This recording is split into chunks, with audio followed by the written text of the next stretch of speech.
Bada bing, bada boom. $1 billion. That's how much Jeff Bezos wants to spend on his new little project. It's the Three Body Problem Project. The Three Body Problem is this science fiction series written by a Chinese author, and it's also one of Jeff Bezos' favorite books. But more importantly, this book has the chance to go up against HBO Max. Amazon Prime Video is trying to build up their streaming service, but everyone online everywhere can talk about for years upon years, just year after year, is the Game of Thrones series on HBO Max. That's it. That's the topic of discussion. Or perhaps it's the Marvel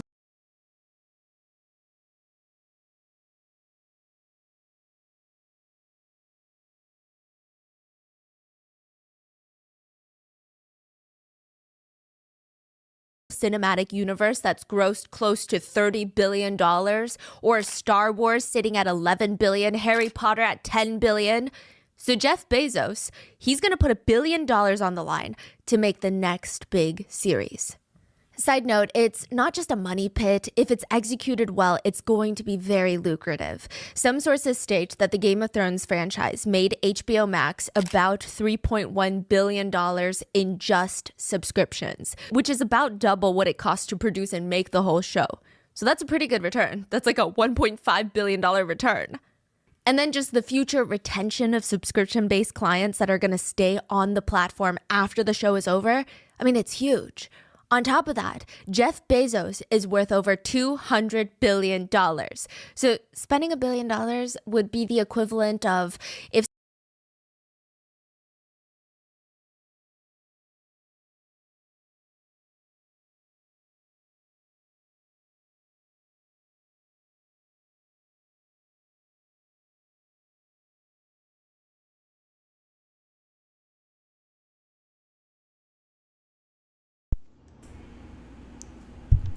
Can y'all hear me now?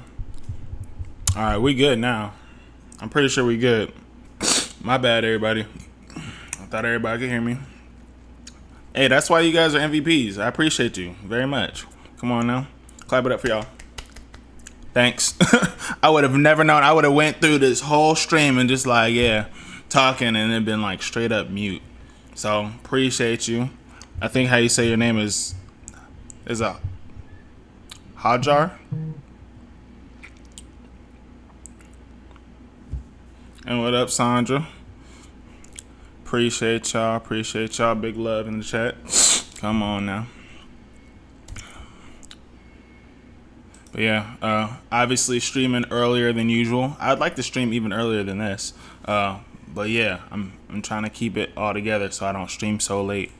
You know what I'm saying? I want to be, because if I stream earlier, I'll stream longer.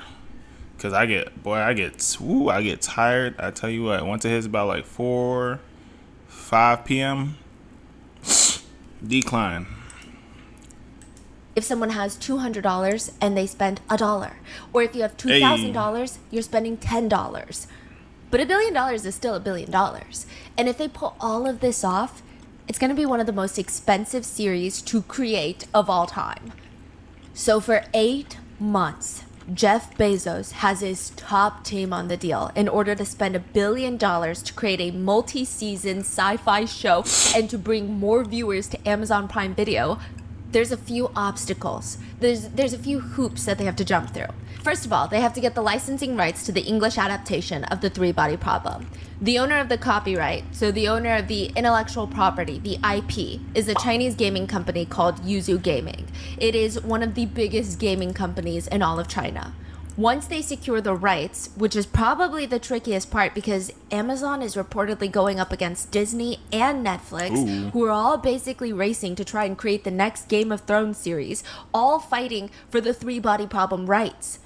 But once they get past that massive hurdle, then they got to go into production, which is a whole other mountain, finding the right producers, the right directors, the right cast, and to do all of it in a timely manner and stay under budget, which you're like... You know what this reminds me of? Because this is such a huge project, right? Look, if you know anything about the story, like the real story behind the Titanic, you know where I'm going with this. All these people are fighting for position to be able to have rights for this movie, this book and movie or whatever. I'm not surprised. I mean, obviously, watching Rotten Mango, there's some type of murder happening. You know what I'm saying? But I am now not surprised that there's people dying because they're trying to fight for position. Because in the Titanic, there was a whole bunch of people in leadership positions that had a ton of money. And guess what? All of them were on the Titanic. And guess what happened? All of them died besides one family, the Rockefellers. I'ma leave it at that. Like $1 billion, shouldn't it be easy? Apparently it's a very difficult feat. And they're this close. Amazon is this close to closing the deal. The CEO of Yuzu is flying in from China, from Shanghai to Los Angeles for an in-person meeting. And from what Amazon can tell, I mean, he seems ready to sell them the rights. The Amazon executives, they're waiting in this massive conference room in LA for the Yuzu team to arrive. And of course, the CEO of the Yuzu gaming company, billionaire Lin Qi. He's the founder and CEO and one of the youngest billionaires in all of China. Whoa. A few minutes later, the door to the conference room slams open. A whole entourage of Chinese men walk in. And the Amazon executives, they're staring at each other because, and again, this has nothing to do with race, but it looks like the CEO of Yuzu, but it doesn't look like the CEO of Yuzu. Why is he dressed like a full-on gangster? This is how they described it. Gold chain, tight shirt, black blazer, expensive basketball sneakers, and $1 million Richard Mille watch on his wrist.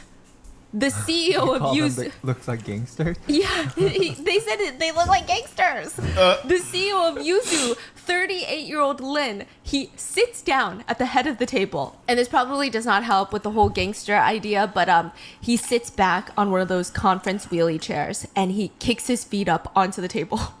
Just like, no way. Yes, it is so unexpected. The Like a Amazon movie. team is so confused, but also they gotta act like it's just another normal Tuesday for them. Their legal team pulls out the paperwork. 8 months, almost 3/4 of the fiscal year, have been working on this deal. Oh, you say you don't know about that? Like, you don't know about the Titanic thing, or you don't know about, like, oh, what are we watching today? So Netflix, whoops. So, I mean, as far as the title says, Netflix 3-body problem, new show leads to murder of young billionaire. So it started out as talking about all of the money that's going into all of these series, movies like Lord of the Rings, Star Wars, Harry Potter, how many billions of dollars they've accumulated, and seeing how many people are kind of getting into the mix as far as this one book, The 3-Body Problem. That's what the book is called, and making it a movie. But people are fighting for rights to make this movie. And at the end of the day, everybody that's fighting for rights, they're all like multi-billion-dollar companies. Disney, Jeff Bezos, this young dude that's a billionaire in China. And ultimately, everybody's just like putting in bids. So my theory is simply based on the title and thinking about how the Titanic happened with all the like rich people on the ship. They all died besides one family because they didn't get on the ship. They act like they were going to get on the ship and they got off the ship. Is the Rockefellers. So I feel like they're going to kill off whoever they are. Gonna kill off competition so then they can have rights to this book series to make even more billions of dollars. So it just comes into the light of control, power, all that. So that was like in a nutshell as far as what I'm getting. We're not even 5 minutes into the video, but that's how my brain is working. So we'll see how it happens. And it's all about to pay off. All CEO Lin of Yuzu, all he needs to do is sign on the dotted line like we all agreed upon, right? Amazon makes some pleasantries with CEO Lin. Likely they're promising him how seriously they're taking this project, how they're gonna bring the 3-body problem to the global audience and it's gonna do the series justice. And Lin's got this pen in his hand. Jeff Bezos is about to have a really good day. I mean, they're one signature away from closing this deal. When Lin, Yuzu's CEO, leans back in his chair and he says, let's do a joint production instead. And boom, game over. He just blew up the deal because he just asked, let's co-produce the show and you don't get the rights to the English adaptation. We'll do it together. Ooh. The meeting is over. The Amazon team has to now go tell Jeff Bezos, a billionaire, that he indeed is not going to have a good day. But they're not the only ones having a bad day. They realize as they're walking out of the conference room, the Yuzu executives, they look kind of surprised. They look beyond maddened at CEO Lin's last minute idea. And it's very interesting because it seems like the Yuzu team was also taken by surprise too, that their CEO was just going to blow up the deal like that. So he flew in here like under the premise of, oh, this deal is closing. But for whatever reason, he just decided not to do it. Last minute. But he flew in here. And went through most of the meeting. Right. Yes. So he changed his mind last minute. And it seems like the whole Yuzu team that also flew in with him, they seem surprised too. Oh, yeah. And make sure you guys like the stream, share the stream so more people could see the stream. Appreciate y'all. It seems like that was not the conversation that they had up until this very last moment in this meeting. Got it. The Amazon executive said there was thick tension in that Yuzu executive group. Yeah, because that's like billions of dollars on the table with just literally one signature, and it's good. We would have probably already seen like trailers or commercials of the movie like possibly coming out. You know what I mean? But because, hey, look, people get money hungry. I don't even think at that point it's money hungry. I think he was more so control, power hungry. That is just like, let's switch the whole script up. After you guys flown all the way out here to China, now you got to fly all the way back just to tell Jeff Bezos to be like, yep, it's not a thing anymore. And then the dude's team is pissed because they didn't even know that it was going to happen either. That's crazy, bro. A year and 11 months later, the same CEO Lin, would be interviewed and asked because the Three Body Problem was going to make an English adaptation, not through Amazon, but through Netflix. So he's going on this whole press tour, and he was asked, what do you think you're going to think about on your deathbed? And he responded, I guess the only thing I don't want to think about is, I don't want to ask myself, how did I destroy the Three Body Problem? Billionaire. Yeah, see, that's the thing. I couldn't imagine it. Like, it would not be a thing for me to blow that opportunity to be like. I feel like sometimes the wrong people have too much money. You know what I mean? I don't feel like there's such thing as too much money, but I feel like the wrong people having too much money is a problem because they get this like I don't know, like this power vibe where they just feel like they need to control everything. Lin Qi, CEO of Yuzu Gaming, owner of the Three Body Problem IP, billionaire of China, would be mysteriously murdered 3 months after signing an exclusive deal with Netflix. Later, when an insider at Amazon was asked about his death, they said, yeah, well, I wasn't that surprised. Roger. I mean, people of that status don't just imaginarily, die. Things had to happen to where, you pulled the rug underneath everybody. So you're messing up other people's family lives, and because you gotta think of it just not in a linear way. Like, he's technically employing everybody below him, from the actors to even the consumers that want to watch something like that or even make content on that. It's like it's a trickle down effect.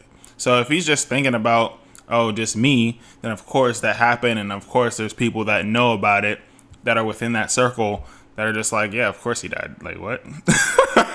Crazy. Thank today's sponsors who have made it possible for Rotten Mango to support World Central Kitchen, a nonprofit that is at the front lines. They help provide fresh meals to survivors of disasters and humanitarian crises. That's what it is. The God complex. That's what it is. Yep. No. Yeah, no, he didn't piss someone off. He pissed everyone off. Everyone. And as of right now, their focus is providing fresh meals to Palestinians in Gaza. This episode's partnerships have also made it possible to support Rotten Mango's growing team of dedicated researchers and translators. We would also like to thank our listeners for your continued support as we work on our mission to be worthy advocates of these causes. As always, full show notes are available at rottenmangopodcast.com. And before we get started, a few quick disclaimers. I am not a physics expert or a science fiction enthusiast. Even though I am trying to be recently, I did try my best to research the three-body problem plot and universe and a lot of the central themes and concepts, but we did mainly focus our research on the crime of today's case and not necessarily on the book itself. So please, if there's anything that is summarized a bit much or not exactly how it's presented in the book, please let me know. And with that being said, let's get started. Christmas Day 2020. Most of Shanghai is pretty quiet. It's middle of lockdowns. It's holiday season. So most of the commercial buildings, the spaces, they're completely shut down.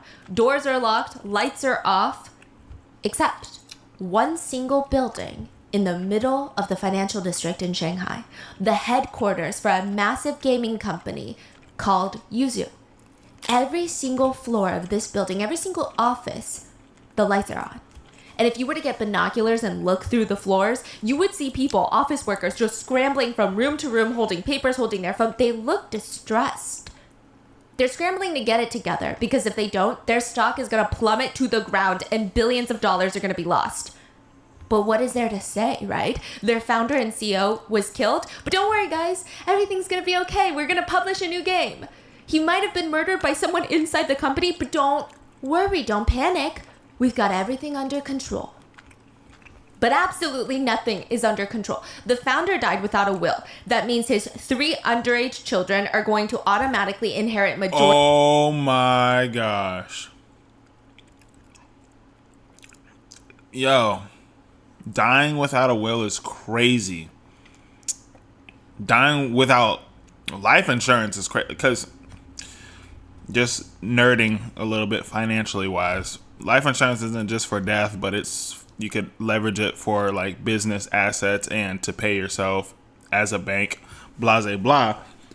But to have everything else in front of you, plan you're a billion dollar man, and to not have your family and your kids set up is crazy.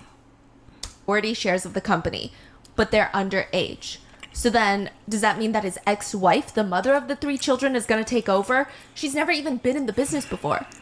And as the chaos just keeps going, an influencer shows up at the office with a small baby in her arms, and she's like, hey, this is the dead CEO's baby, and I think I deserve a piece of Yuzu. The stock prices keep plummeting, and they're tanking. Because in China, there is a saying, a country cannot be without a king for a day, and a company cannot be without a head for a day. 11 years before Lin's murder and the panic of Yuzu's share prices. Do you want to discover how to succeed on YouTube without ever... Yeah, that's crazy. Like,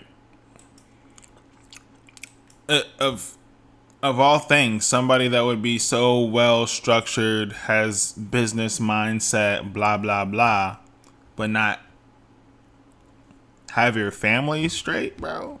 Dude, those kids got screwed. Yeah, that's the thing. You know, it's not like, oh, I die in X amount of hours or years or whatever, but you prepare. Like, preparation is key for everything. You stay ready so you don't have to get ready. So when it's time to get ready, you already be ready. Just the same way as like you're not gonna you're gonna fill your gas tank up before you go on a trip. Like, you're not gonna be like, I'm on a quarter tank. I'll still do it and hope I see a gas station in the middle of nowhere. Like, you prepare before you leave. You know what I mean? Like, the same way as like car insurance or anything else. Like, you gotta protect your assets. Tiny old little bookstore right next to the train station. And a woman named Song thought, yeah, okay, I might as well pop in and see if I can find anything interesting for my long train ride. She walks in, and the first thing that catches her eye is this illustrated magazine called Sci-Fi World. It's a collection of all these random sci-fi stories. I mean, imagine a little magazine with 10 chapters from 10 different sci-fi novels, and they've illustrated it, so you're going to be very engaged. It's just one chapter a month. So the next month you buy the same magazine and you get the next chapter to all 10 sci-fi series. It's fun. It's low commitment. I mean, if Song hates a story, she's not stuck with it for the only source of entertainment for the rest of the train ride. She can just skip to the next story. Song grabs her bag. She grabs her new little magazine, hops onto the train, finds a seat, and she starts reading. Now, you know those stories that are so good, you forget where you even are? You don't even feel like you're on the train until somebody bumps into your arm and they're just like walking past the aisle. And you have this moment of like, oh my God, yeah, oh, I'm on the train. It's probably as close to teleporting as humans can get right now. Song's body is on the train, but she is deep. She is in the thick of the 3-body problem universe. What do you mean all the top scientists are dying? This is the premise of the 3-body problem. When the first world-renowned scientist self-exits, the scientific community, they go into mourning, they're grieving. But then another scientist dies, and then another scientist and another scientist in rapid succession back to back. At this point, the United States Air Force, NATO, CIA, the UN, the United Nations, they all start taking notice. It's a moment of pause of, okay, just numbers-wise, in this quick time frame, that doesn't even make sense. Their deaths need to be connected somehow because what are the odds of this? Maybe they discovered something that is so life-shattering that they can't proceed, or perhaps maybe there's a company that sells scientific tools like testing tubes and they're all been poisoned with hazardous material. They realize that the exact opposite has happened.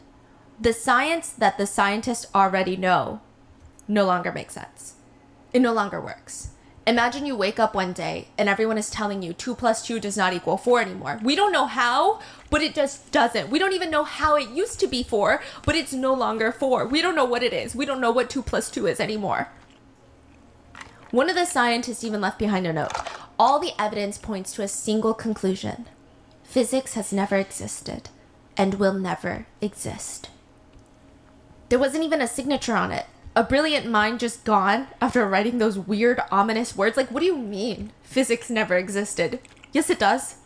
And somehow, all of these scientists' deaths, all the roads, they lead to a woman named Wenjie. Wenjie is a brilliant Chinese astrophysicist, and she takes after her dad. Well, she did before he was murdered in front of her face.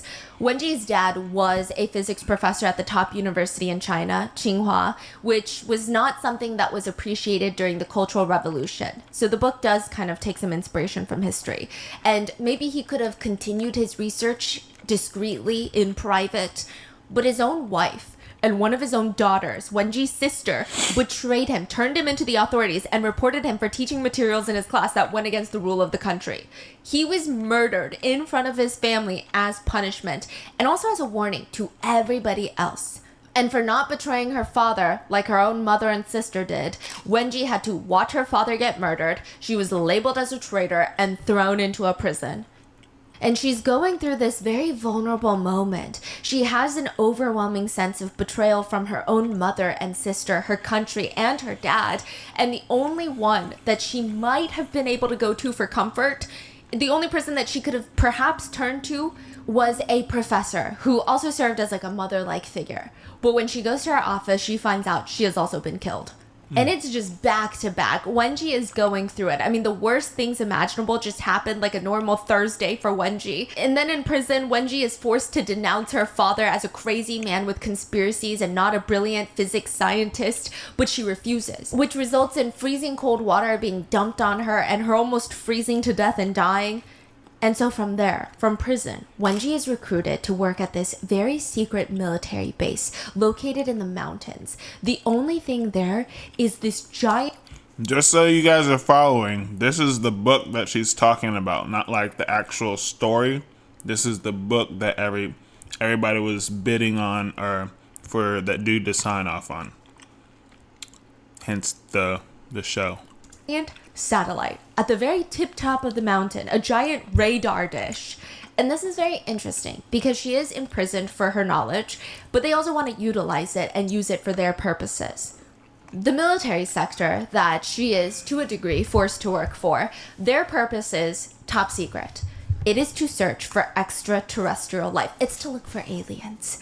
Wenjie, being the smartest person there, she discovers the best way to send messages into the universe, like hello, for other forms of life to hear and try to communicate with, is to amplify the message by using the sun. Think of it this way. They're throwing out messages into the universe, but nobody's responding because it's not going far enough. They're still staying in their solar system, so they need to make it go further. And they use the sun almost like a magnifying glass, almost as a messenger. She keeps sending message after message to the sun. And finally, 8 years later, Wenjie gets a message back.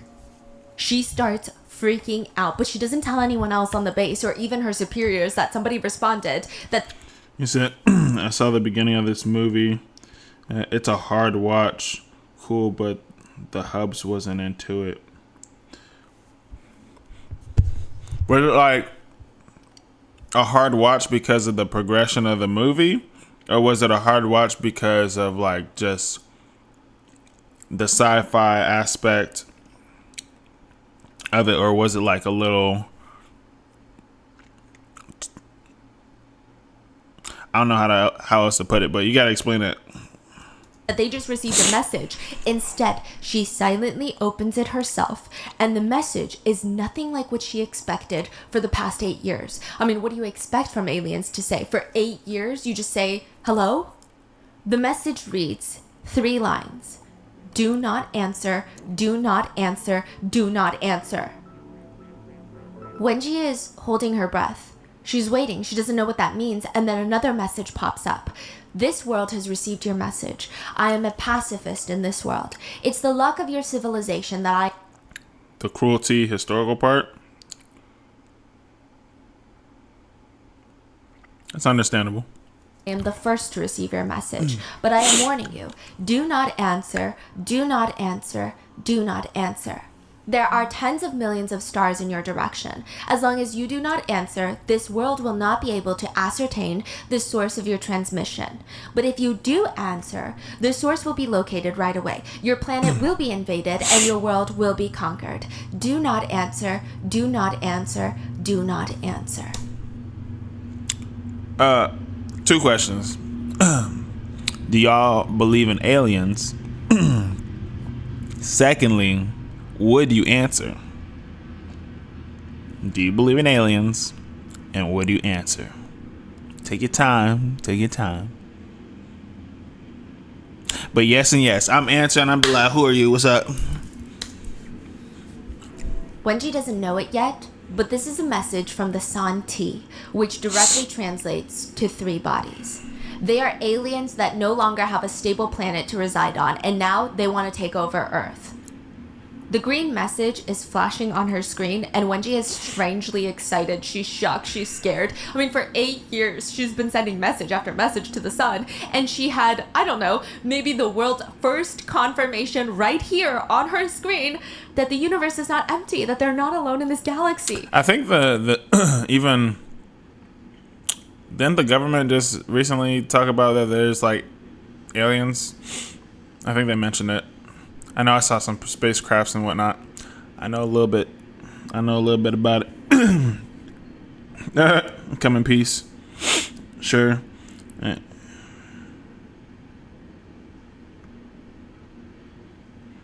You said you're not answering.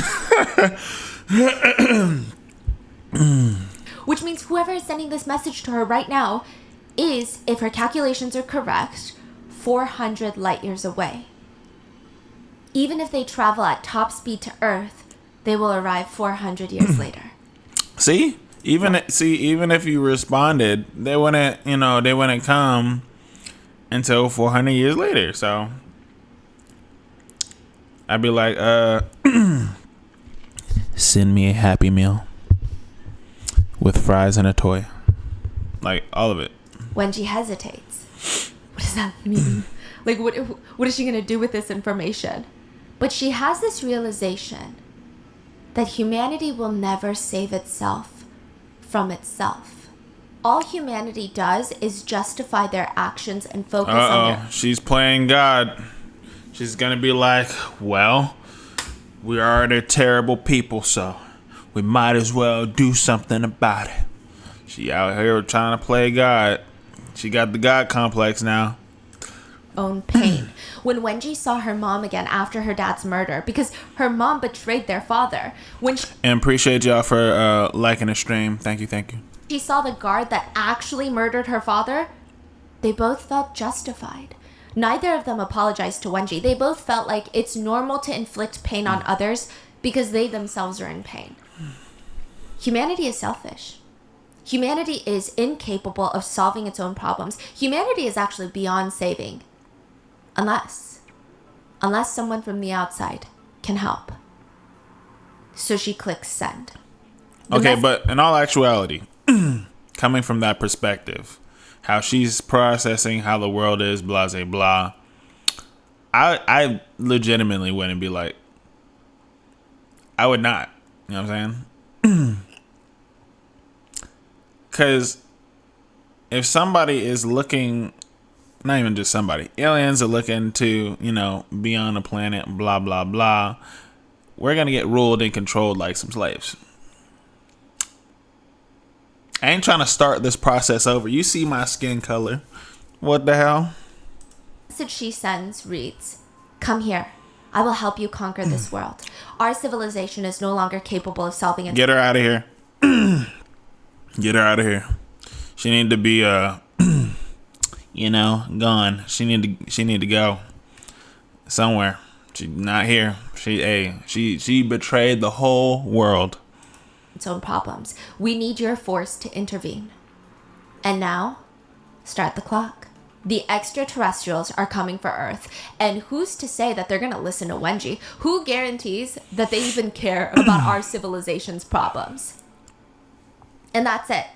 That's the end of the chapter. And Song, the woman on the train reading this, she's getting frustrated. The other little chapters in this little magazine, they don't even compare to what she just read in the 3-body problem. What's gonna happen? I mean, I don't even understand.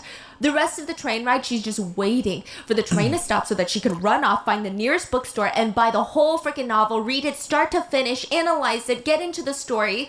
"Hi, I'm looking for the novel called 3-Body Problem."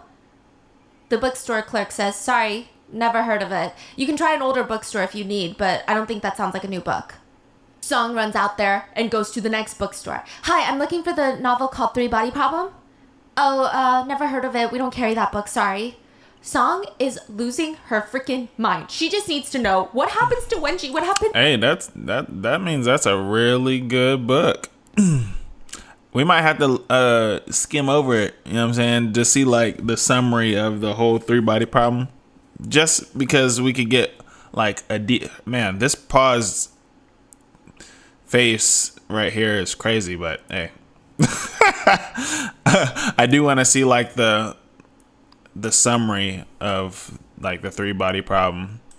To Earth, what are the aliens gonna come? What happens when they come? Is Wenjie gonna be alive when they arrive? I mean, she's so desperate. She begs for a copy of the book online. She's going to sci-fi forums. "I'm willing to pay. I'm willing to pay whatever you need." She finally gets some sort of response. "I don't have the book, but I have a full set of the sci-fi magazines that you were reading, and..." If you need to record She's still gonna pay for those sci-fi little novels, guaranteed. could purchase them all from me and you would be able to kind of piece together most of the story. Song agrees. She pays several times the original price to get her hands on this freaking book. Her husband notices how obsessive she's becoming and he's kind of intrigued. Over dinner, that's all she can talk about is the 3-body problem. "What do you think is going to happen, honey, when the aliens come?" She's laying in bed talking to him about how genius this whole storyline is, and she would excitedly tell him, "Yeah, okay, I'm reading a book on how aliens are going to come to Earth in 400 years, which honestly, fine, great. Sci-fi, it doesn't have the most relatable plots out there, but this is what everybody says about the 3-body problem. It feels like I'm reading a book on myself, about the nature of humans. Rather than just really crazy alien storyline of an alien invasion, it feels like I'm reading about us." Wait, Why did they not think about this before? This is the greatest idea ever. The couple are laying in bed and they decide, we should purchase the rights to turn this random little novel that nobody knows about into a movie. Coincidentally, the couple are in the entertainment industry. Song, the wife, the woman on the train, is a screenwriter, and the husband is a director. Okay, they're nothing impressive, sorry, no offense, but they do have enough money to buy the rights from the author, or at least try to. Song calls the magazine customer service line to ask for the author's contact information, and they go to meet up with him. There's a factory in the mountains of China where a man named Lin Qi has been working for the past 25 years. We're going to call him LC. Well, define working. He was employed in the factory in the mountains. He was getting paid, but he wasn't really working. That's what some sources say. He was assigned to his position by the government, and everyone was assigned a computer to work on every single day, but nobody knows what they're doing. They were just assigned this random job, but also their managers don't know what they were doing because they were also assigned their managing in this factory. All the employees would do is come in, sit in front of their computers, and just tippy-tappy away. They would look like they're doing some legitimate work, and as long as you don't look suspicious, nobody's going to investigate what you're typing away on your screens. So you gotta act like you're working and getting paid like you're working. Right. And it's likely that while Elsie is sitting there, he starts kind of losing his mind. He's going to plop over from boredom and understimulation. He's just thinking up random ideas, and he comes across the three-body problem plot in his mind. It just kind of comes to him, and he doesn't think much of it. And he said, it started off like a short story, but it just kept growing and expanding in my mind like a plant. And he would start tip-tapping away on his work computer, just writing his book. And he said, I especially really liked those low-quality monitors at work where you can tilt the angle of your screen just a tiny bit and nobody can see what you're doing. Allegedly, that's how he wrote the Three-Body Problem book. He published the first book to the series, the trilogy, The Three-Body Problem, in 1999. And then nothing. The sales were underwhelming, and he just kept working away at the factory. Nobody knew that this would be the book that former President Barack Obama, Meta CEO Mark Zuckerberg, Game of Thrones creator George R.R. Martin, and Amazon founder Jeff Bezos would be absolutely fascinated by. Former President Barack Obama would say, this series is wildly imaginative. I mean, just really, really fascinating. The sheer scope of the book was immense. It's made day-to-day... Even if you don't read or don't like to read, it makes me want to read whatever this book is. We're not even 30 minutes in. Problems with Congress at the time seemed fairly petty. The book, written in the factory in the mountains, would go on to sell 9 million copies worldwide. But at the time, Elsie did not know any of that. He was barely making any money from the books, and he just got laid off from his job. And he is about to get taken advantage of. Now, I would not feel too bad for this author because he has made some really unhinged comments that I can't even really dive into because some of our relatives that live in the area that has asked us not to comment because my comments can impact their lives. Yeah, don't feel bad for this guy is what I'm trying to say. So at this point in time, in Elsie's... I'll take my back because I was like, and then she said that and I was like, life. He has no idea that everything is about to change if he just sticks it out for perhaps another year, that he's going to be known as the father of science fiction in China. I saw you mess up. You said Nux. You love books. What was the last book you read? That's important. What's the last book you read? What's the last book you read, and what's your most favorite book to read that you've probably reread? China. Instead, he makes a deal with who I imagine he believed would be the closest to the devil at that point. In 2009, right after being laid off by the factory, this is 10 years since he published The Three-Body Problem. Elsie's got no money to feed his kids. He's got nowhere to go if they get kicked out of their home. He's pretty much hit rock bottom when this random couple calls him. The husband is a director, the wife is a screenwriter. Wow. I don't know. He's never heard of him. And they start offering him random figures for the IP, the intellectual property for The Three-Body Problem. They know that this guy is struggling. They know that the author just got laid off. And they know that even when he was working in the factory, he was making like $100 a month. That's $1,200 a year. Now, I just want to put a disclaimer here. It is not publicly known how much the couple paid for the IP, but it is rumored to be around the ballpark of 15,000 USD. $15,000. That is like nothing.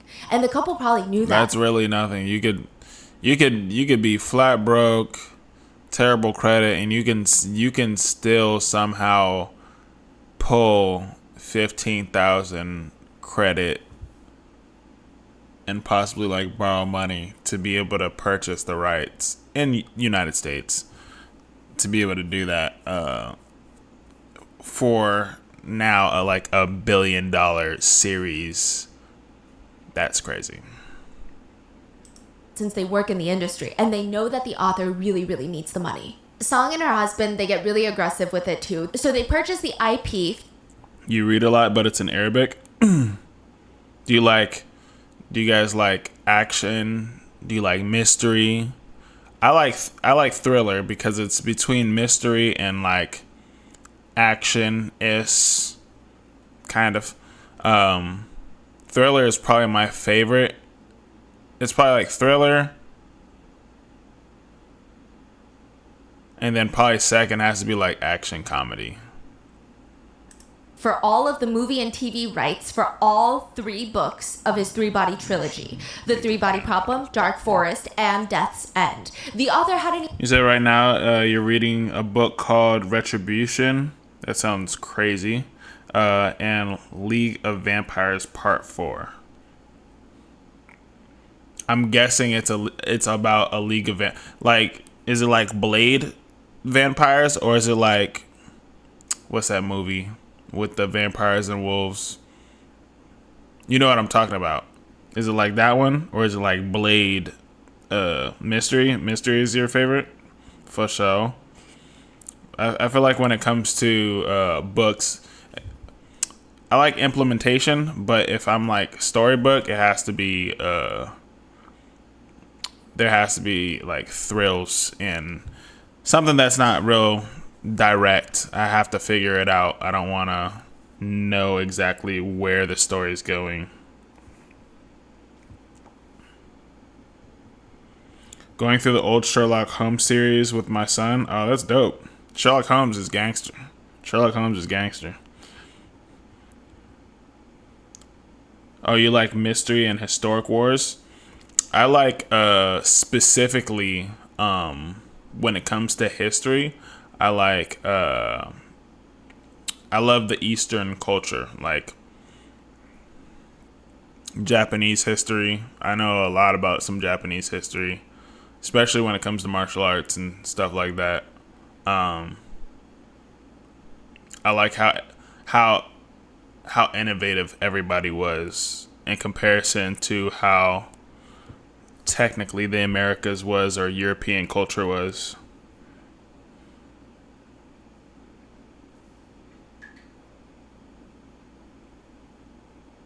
Oh, okay. Even finished writing the 3rd book yet, and they wanted the movie rights to the future work. So to clarify, the author has other series that he's written that have also become super successful. He maintains the royalties off the book sales of the 3-Body Problem. That's fire. He still has royalties. Royalties is A1 sauce. That means he's getting paid for the rest of his life, and his kids are getting paid for the rest of their life. Like, as long as that thing is up and running, they're going to get a check always in the mail. He's just selling the movie and TV rights, as well as merchandising rights, like the intellectual property to turn it into games, to turn it into a theme park if they so wish. Wow. So this couple, they're getting the deal of a lifetime. People liken it to picking up a rock on the street, just a random rock, dusting it off, only to discover it's a 10-carat diamond. Like, what are the odds of that? Do you know what the Fermi paradox is? Mm-mm. Imagine you're in your front yard, watering your flowers. Your family is inside your house, dancing to music while they're cooking up a breakfast. I was wondering why he was cutting your dog is running and around in the backyard. You're busy swatting away all these bees, and oh my god, you see this cute little bird on your bird feeder, and there is just so much life on your house, outside on the lawn, inside your house. But then when you look to your left, where your neighbor is supposed to be, if you had one, It's just a barren desert land. You have green grass. You've got all these cute little animals and birds flying around. You've got all of this. And to the right is just a barren desert land. And then you look to the other side, to the left. More barren desert land. So one day you get curious. You send a drone out for as long as the drone goes. And you send it all the way down what would be probably down the neighborhood. Nothing. There's nothing. Just barren desert land. So then you hook up the drone to the biggest battery you can find and send it all the way out. And it comes back. And it's just barren desert land. It doesn't look abandoned. It doesn't look like someone was there and then left. There's just no signs of life anywhere outside of your tiny little lawn and your tiny little house. So your house is in the middle of the desert. Yeah, and you're the only one with green grass and all these animals and plants that are thriving, but that doesn't make any sense. Because what are the odds that you found the only patch of livable area? Like, that doesn't even make sense. That your house is the only thing in the entire universe that has life? So the paradox is, if that doesn't make sense, that means there is other life out there. But then how come we don't see them? Or hear them? Or know about them? Why don't they reach out to us? The scary answer would be, we don't see them because they're hiding. The dark forest theory, according to the three-body problem, is a very dark take on the Fermi paradox, which is each civilization's goal, ultimately, is survival. Nothing else. There are questions between humans about, are humans inherently good or are we inherently bad? Are we evil or are we moral people?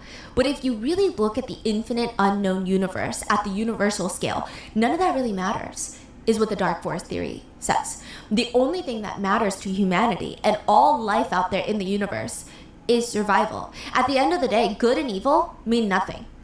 So the dark forest theory goes as follows. The universe is a dark forest.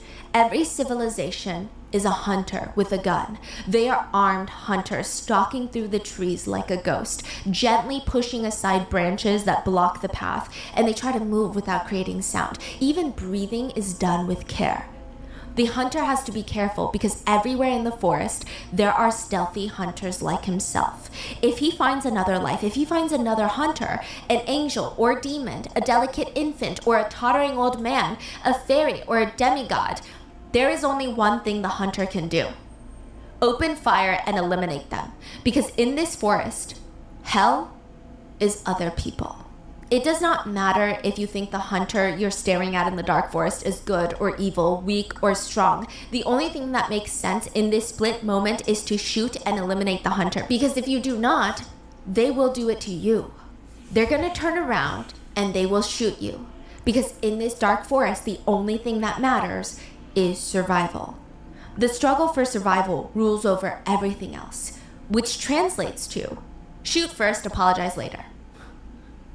Which is basically what the couple did when they purchased the rights from the author. Within a year of selling the film and TV rights to the trained couple, Three Body Problem starts blowing up. Everyone wants it to be turned into a movie, and the couple are foaming at the mouth. They start hosting press conferences in Beijing where they invite representatives from the top film production companies, and they have their two lawyers just standing right next to them, ready to sign an 8-figure deal that nobody wants. Like, if the couple were just trying to sell the IP for the Three Body Problem, no strings attached, there would have been a massive bidding war. But the couple present a deal that nobody wants to take on. The couple state, we have to be involved in the Three Body Problem production. The offer is, we want to have 6 episodes, a 6-film series with an investment of around $25 million for each of the movies. We want to be heavily involved. The husband will be 1,000% the director and the wife will be 1,000% the screenwriter. So they want a bunch of people to invest money for them to make this crazy 6-part movie. Yes. Like the next Harry Potter series.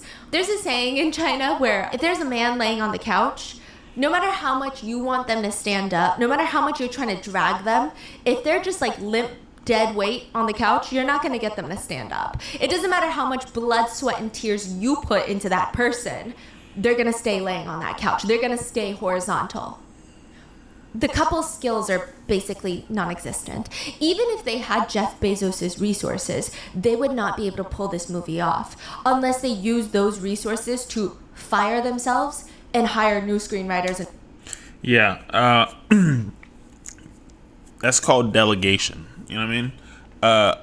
As much as I would love to make a manga, create an anime, video game, whatever the case may be, I can put my little tidbit of information, but I don't have the skills to literally pay the bills to actually make that thing.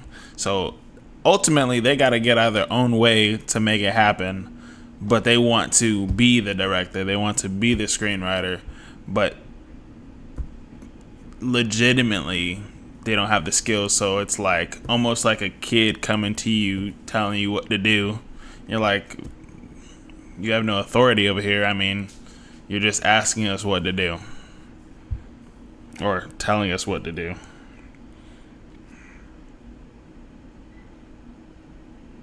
Yeah, it seems like yeah, I feel like they're a little greedy. Yeah, either you call it greedy or a little too forward.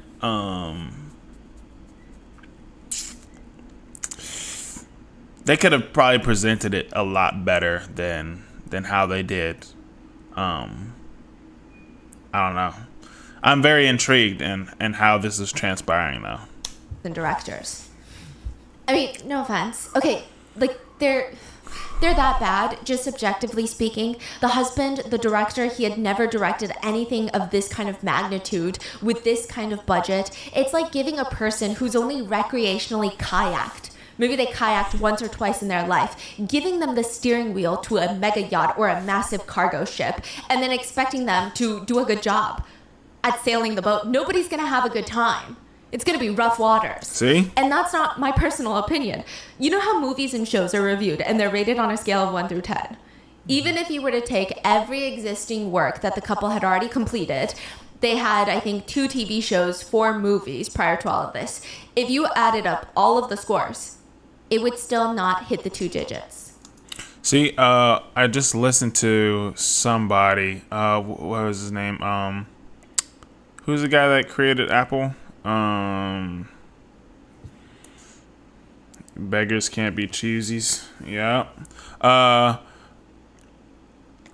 He was saying you could have like the best equipment to make a great movie, but that's not what makes a great movie. It's what the editing and storytelling and everything before the editing and all the camera work is made before then.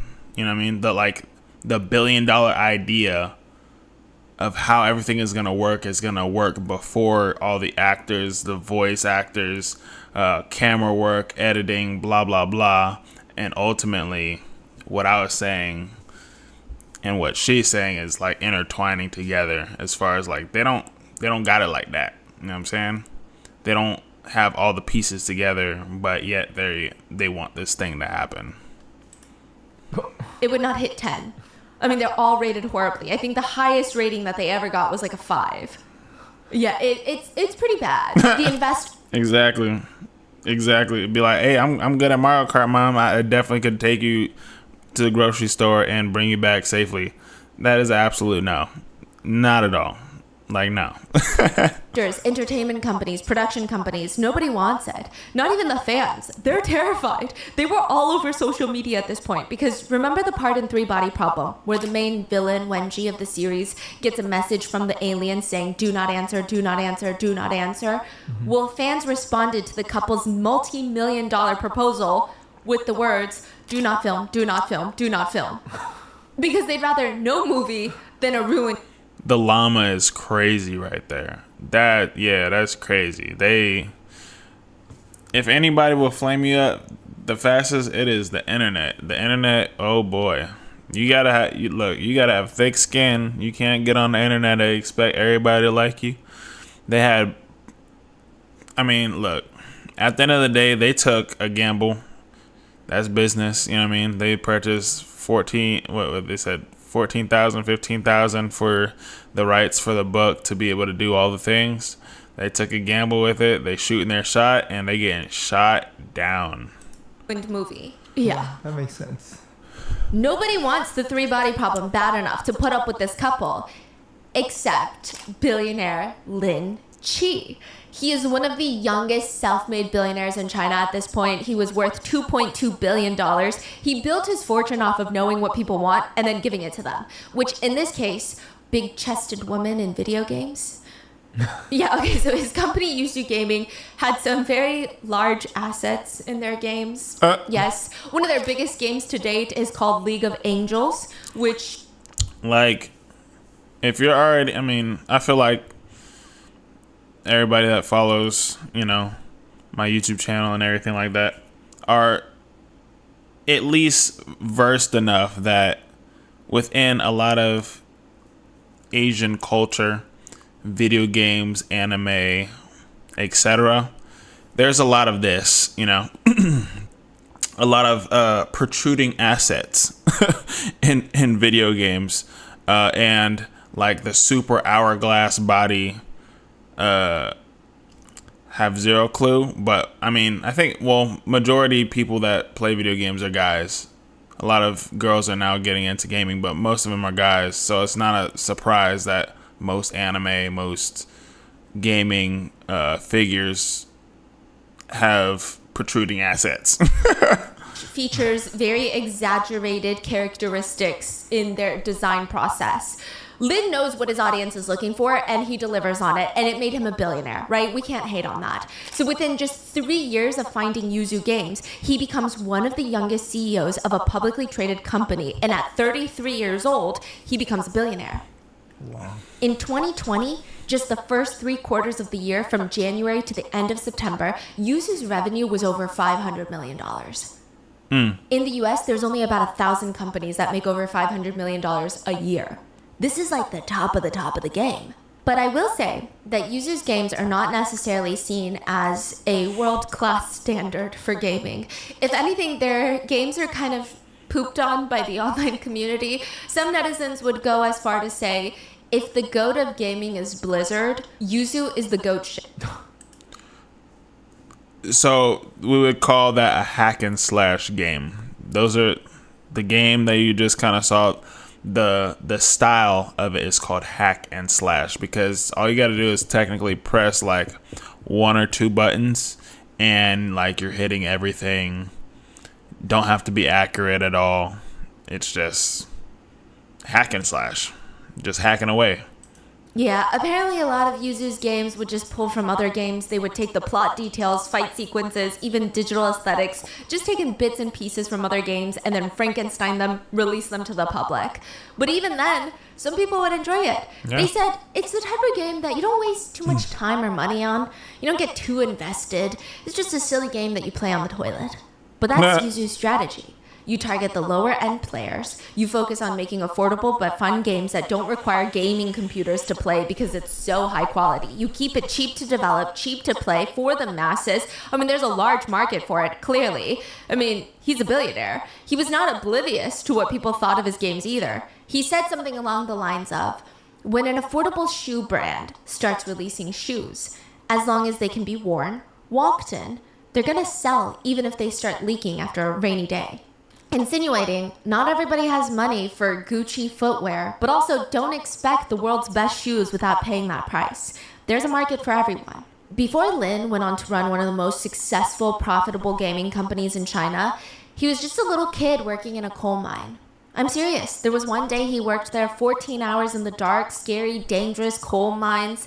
He came up after his shift, just coal all over his face. He sees the sunlight again, breathing in that fresh, crisp air after 14 hours of dust swirling in his lungs, and he tells himself, I'm never going to be in a situation ever again where I have to work in that coal mine.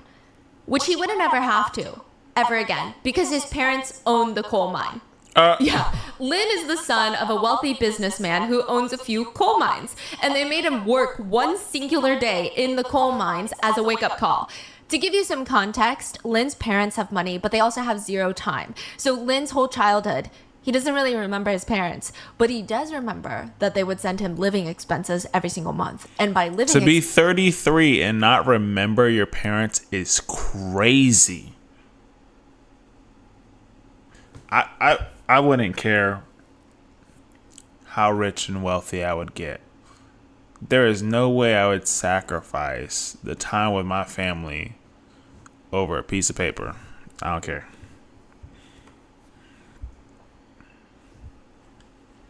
Expenses, I mean allowance for takeout food. He would have to buy takeout every day for him and his little sister. He was likely one of the wealthier kids in the neighborhood, but every day he was starving. He was forced to beg his neighbors and family and friends for cash. What happened to the money that your parents sent to you? What are you talking about? You need money. He used it all to play video games at the arcade. Lin said he got really, really good at the art of negotiating, the art of yapping at this point, because wealthy family son blows money on video games. I mean, who's going to want to lend him money? Nobody. Family Unless is everything. he can somehow convince them. He gets by for a while before somebody tells his parents what's going on. So his parents, they pull him out of class one day, throw him into the coal mines, and they did not actually initially plan on letting him work in the coal mines. They just wanted to take him down there and be like, see, you got to do this. And they're screaming at him, if you don't study hard, you're going to have to dig coal in the future. Is that what you want to do? Lin has the audacity to look at his parents and say, I think coal mining sounds pretty good. I'm quite interested, actually. So after... Hey, look, that's called a teaching moment, a learning moment. Because kids, look, I work with kids. If you know kids will try you all up and down. But the way you gain a child's respect is by talking to them eye level, but also not physically eye level, but talking to them eye level like a respectable person. But not talking to him as a kid, but talking to him as a soon-to-be man or woman, a part of society. But also understanding where they're at and where they need to go. But if they start talking crazy, be like, oh, you want to talk crazy? So that thing you said that you wouldn't do, you're going to do. You're going to learn how to do it. And then you're going to learn how it sucks. And then you get to choose, hey, is this something that you want to do? No, I didn't think so. Okay, now go about your way and stop talking all that crap. After 14 hours, he's practically crying at the sky, kissing the ground, and he said, I will never forget that kind of coldness and that kind of darkness coming back up. You need that experience. Challenges are not to be avoided, especially as a kid. Kids need to have like the most structured challenges, not like, gotta go do some bullcrap, but structured challenges to where you can calculate it and they can see, the whole perspective. And then you come back down to ground level and be like, all right, what did you learn? And why is it that you don't like it? Oh, okay. That makes sense. Make them like think of the reasons why it is the way it is and the feelings that they feel to justify them. By like, hey, you make this decision, this is what happens. That's how you gain respect. Seeing the light, it felt like heaven. So he snaps out of it, and since that day, all he does is study for the college entrance exams. He missed Tsinghua University, which is like the Harvard of China, by 2 points. He ends up at the Nanjing University instead, which is still a really impressive school. He's majoring in computer information management, and he's just back to his old ways. He's smart enough to get by with minimal effort, and the rest of the time in college, he's in his dorm room. All the curtains are closed. He's playing video games and eating cup lemon every single day. Cup lemon? That's all he's doing. After college, he's spending a good chunk of his time kind of rotting in his bedroom. During the day, he was working at first he started at like the AT&T of China. Then later he moves to Huawei, which is like the Apple of China, right? But the corporate life, not really his vibe. He doesn't like it. He likes to do things his own way. He doesn't like to ask his manager for permission to do things that he already knows more about than his manager to begin with. So he starts raising capital. In 2005, he gets $55,000 in his account and he decides, I'm going to develop a property management software company. It's definitely a case of he's following where he thinks the money's going to be. But it's clear he's just not into it. Within a few years, company goes bankrupt. Then he does it again. New company goes bankrupt. Then again, new company goes bankrupt. See, what's funny about him doing what he's doing as far as business You ask anybody that has money, wealthy, rich, how many times have they been broke? How many times have they been bankrupt? How many times they've been scammed? I guarantee you it's almost countless as many times until they made that one decision, that one opportunity work for them, and then things took off. So creating a business, having a business, you work in, it's not 24/7, it's 24/7 plus 10 times 10 a week. 3 failed companies, and Lin has no clue what he's going to do next. But he's like, you know what? One thing's for sure. I'm not going to be coal mining, okay? I'm not going to get a job either. He basically said at this point, I like the idea of printing business cards with my name on it and being my own boss and calling myself a founder. So let me just try to do something fun.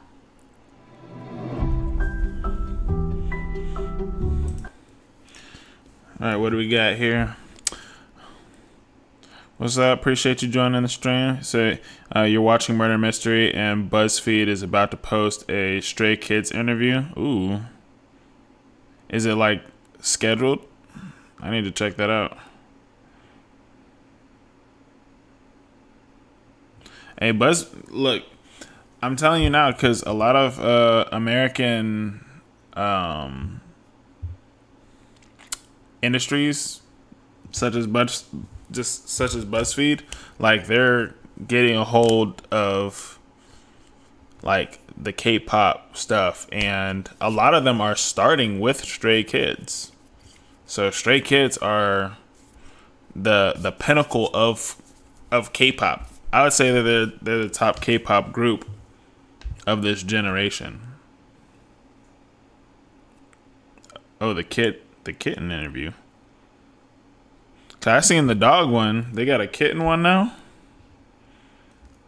Well, good thing they don't have allergies. That'd be terrible.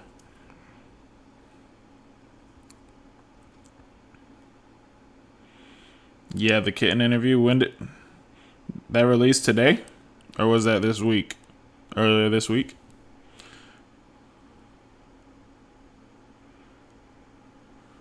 Yeah, I'm gonna have to peep that. I'll definitely, if I find it, I'm gonna definitely make a video about it. That'd be dope. Oh, Changbin does? Oh, so it's not like all the Stray Kids, it's just one person?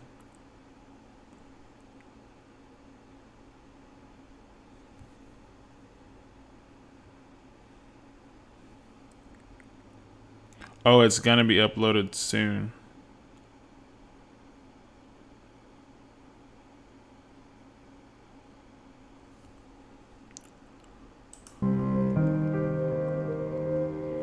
Comes his 4th idea. He's thinking everything I thought was going to make money ended up not making money, so why don't I just do whatever the hell I want to do? He founds Yuzu Gaming in 2009. Could say has 20 years of experience in gaming because he would do that like 15 hours a day, and he starts working. Back then, there used to be games where you would have to purchase the CD for, which I still believe exists, but you would have to get a CD, put it into your computer, and then you would play the game on the CD, and it was just a lot. But around the time that Yuzu was founded, it was the beginning stages of internet games, where you would just get on your little computer, and instead of going to the store buying a CD, you would just type in Tetris.com, and without going to the store, you would be able to play Tetris on your computer without a CD. Yuzu was one of the bigger web game companies for a while. They were like part of that trend, the initial trend. The first game that they ever released was called 36 Tactics. It was a strategy game which surprisingly did really well outside of China. Yuzu starts catching on to that very quickly, and they start catering their games to people outside of China using Chinese aesthetics. So they released a game called A Sword in 10 Years, which was influenced by Chinese traditional martial arts, but it was digestible for foreigners. So it does really well. By 2011, the company was consistently launching games every month or every other month, and by then, Lin's personal net worth broke $1 billion. He's at the top of the wealthy list in China. Jeez. And I will say, a lot of people were not the most fond of Yuzu or the most fond of Lin. He was someone who really appreciated the finer things in life. He's one of the youngest CEOs on the billionaire list, and he definitely was not afraid to spend money. I guess you could say that this man really knew how to live life the wealthy way. If he liked something, he wanted the highest quality, the best version of it all the time. He had this obsession with tea, specifically pura tea, which is fermented tea. I mean, it's a little like dookie. I'm not very fond of tea, but I do want to get into my teas, though. It's pretty intense. It's actually known as one of the teas that you really only see very serious tea drinkers or collectors drinking. They call it the champagne of tea because it's really only grown in one region of the world, in the Yunnan province of southwest China. There are other places that can harvest this type of tea leaf, if I'm not mistaken, but it would be called something else. The tea leaves go through natural fermentation. It can last for months or even years, depending on the tea. The longer the tea ferments, the more flavor there is. They say it ages like fine wine. And some of the tea leaves for this specific tea can be over 1,000 years old. Like the top of the line can easily go for $5,000 a pound of Wow. tea leaves. Yeah, it's like a huge thing. Yeah, one enthusiast described it as like a perfume. The way the tea hits you, the way it hits your mouth, the way that it trails after you swallow it, the feeling is akin to exhilaration.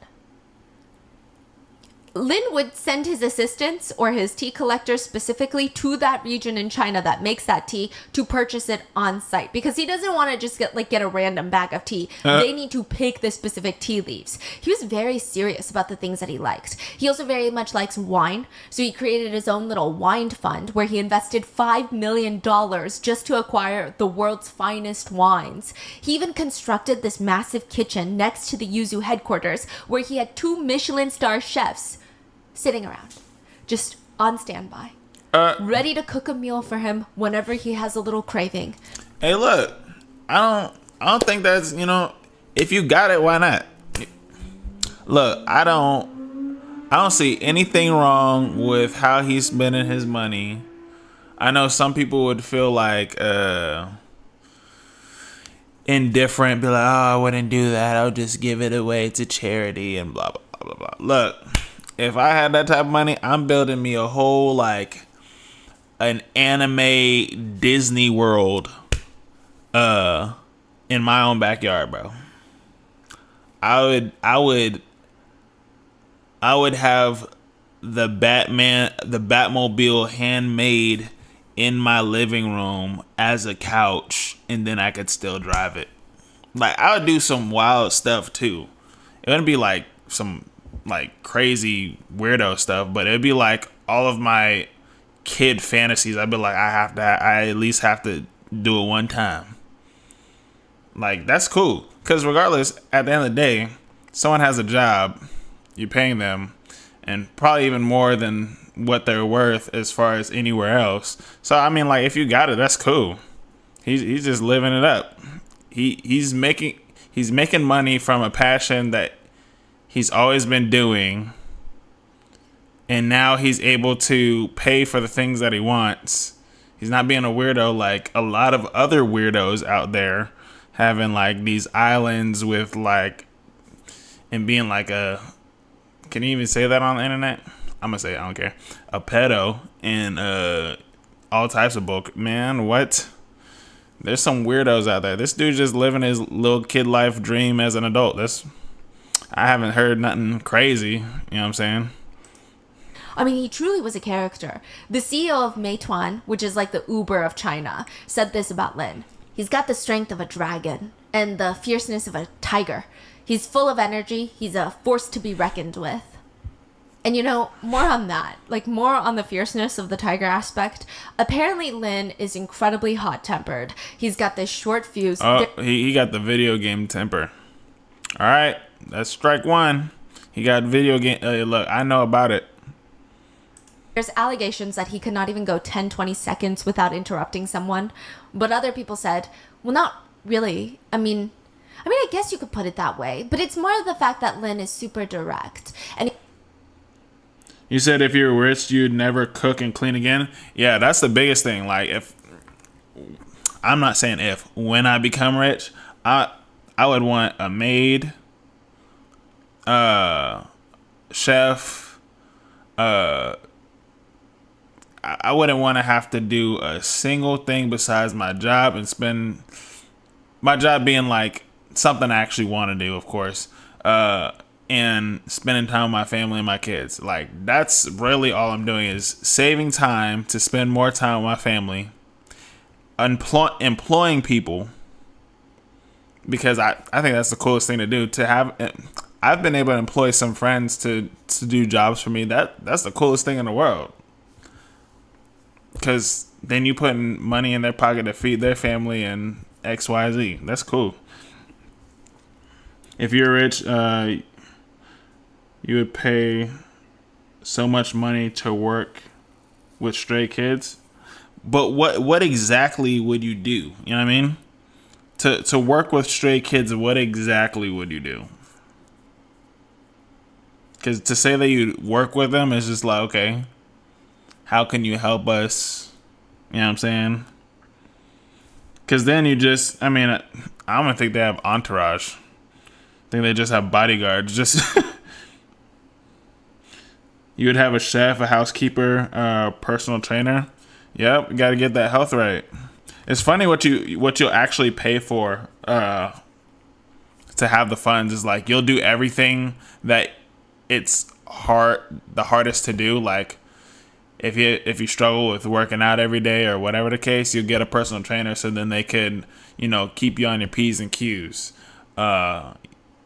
Hate doing dishes and laundry. Oh my gosh. Probably dishes. I love to cook, actually. I actually really love to cook. But dishes, laundry, and cooking, cleaning are probably one of the most time-consuming things. And travel is like, those 5 things are probably the most time-consuming things ever, because you can't do any work while you're driving. You got to pay attention to driving.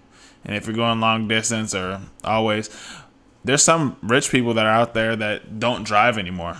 Like, they're on the computer, on their phone, doing business calls, whatever the case may be, and sleeping, catching up with sleep, whatever the case. But there's like so much stuff. I'd just be like, I'm not doing this anymore, not doing that anymore, not doing that anymore. I'd want everything to go to my family, everything. Because all I want to do is spend time with them. You say you don't know, you just want to be their friends? Or I see the vision. I see the vision. But paying to be somebody's friend is a red flag. That's a red flag. The best thing to do if you want to get any artist of that type of caliber's attention is to either create something or make something, whether it be art, music, something that's meaningful to them, to make them be like, oh, I have to give them kudos, my attention to do X, and then possibly build a relationship like that. Just saying. He's very intense when he's expressing his thoughts compared to other people. People who are not used to his level of passion, they would call it a bad temper. That's a very nice way of putting it. I mean, perhaps both are true at the same time, but all I know is Lin is a very polarizing figure. Either people love him and respect him, or they love, respect, and fear him, or they hate him, despise him, and fear him. Because one way or the other, how do you not fear a billionaire? Some of his other billionaire friends said, I just think that the public is scared of his ambition. He was always there holding a glass of expensive wine, talking about his imaginative thoughts for the future. The guy is full of dreams. And his next ambition was to globalize the Chinese entertainment industry. Eventually, Lin wants to pivot Yuzu away from affordable online games to real content. He said in the early days, Yuzu's team goal was simple and pure: get things done. To be honest, I'm a very realistic person, but my reality is different from ordinary reality. I think games can make me wealthy and enable me to create value. Only when you have money can you realize your ideals and dreams. And his dream was to create a new IP that would live on even after he's gone, a whole legacy, create a whole universe that would rival the likes of Harry Potter, Star Wars, Lord of the Rings. I mean, isn't that crazy? One person or a few people, they think of something in their minds. They create like this fake universe, and it's so good that it becomes part of the real universe, that everybody loves this world, that it becomes part of the real world. That's deep. That's what Lin wants. And he wants to bring Chinese culture and talent into it. He said, our movie industry is still dominated by Hollywood. Every time aliens attack Earth, the globe, why is it that only American soldiers save Earth?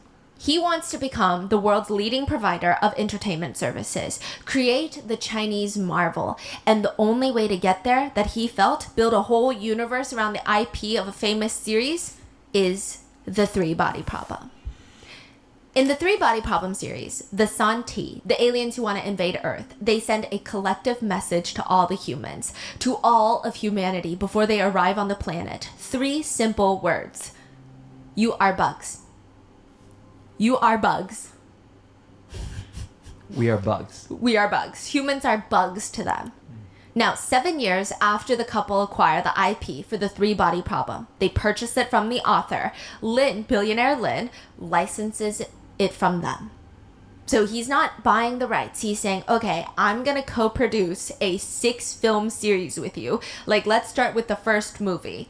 Finally, somebody wants to work with the couple after 7 years. Wow. Lin even has the author come onto the project as... So this is some time. So just backtracking real quick. The dude that created the three-body problem, he was in the factory, whatever, typing away, making his book. Nothing happened after he made the book. 10 years go by. Then the husband and wife purchase it for $14,000, $15,000. 7 years go by. So roughly it's been about 18 years to present time to where he's just like, this is what we need to do. I'll partner with you. So almost 20 years in the making to get to this point to where he's like, cool, I like this. Let's partner together. As an executive producer, he's willing to hire the top VFX, special effects teams from Hollywood. A lot of the big names at the time were casted to be part of this series. And when they finally wrapped filming, they had the first version of Lin's hopes and dreams basically on a disc in their hands. He's so excited. He invited his closest friends and family over and some of the top film critics in the whole nation to come and witness the first ever viewing. Let's go to Wild Waves theme. So what's even crazier with that? So it could take anywhere from like, oh, see, look, here it is, 2016. It could take anywhere from like sometimes 5 to 3 years to fully like make out a movie, but because they're not like going from scratch, the book is already there and whatever the case, it probably took only like 3, maybe 2.5 years to actually like make the movie. I mean, and obviously them having the assets, resources, probably like 2 years for it to fully come out after making the movie. So ultimately, this was like a little bit over 20 years in the making from this guy in a factory writing a book all the way till now. Just to put that in perspective. You said you're going to leave and work on your song. Hey, you got to start somewhere.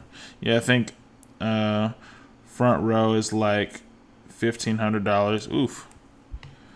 Yeah, I've seen worse than that, but $1,500 is definitely up if you're trying to see Stray Kids. Hey, I would just, if I get front row, I need VIP. You know what I'm saying? I need VIP. I need to let me touch your hand or something. Oh, whoops. It's freaking on mute.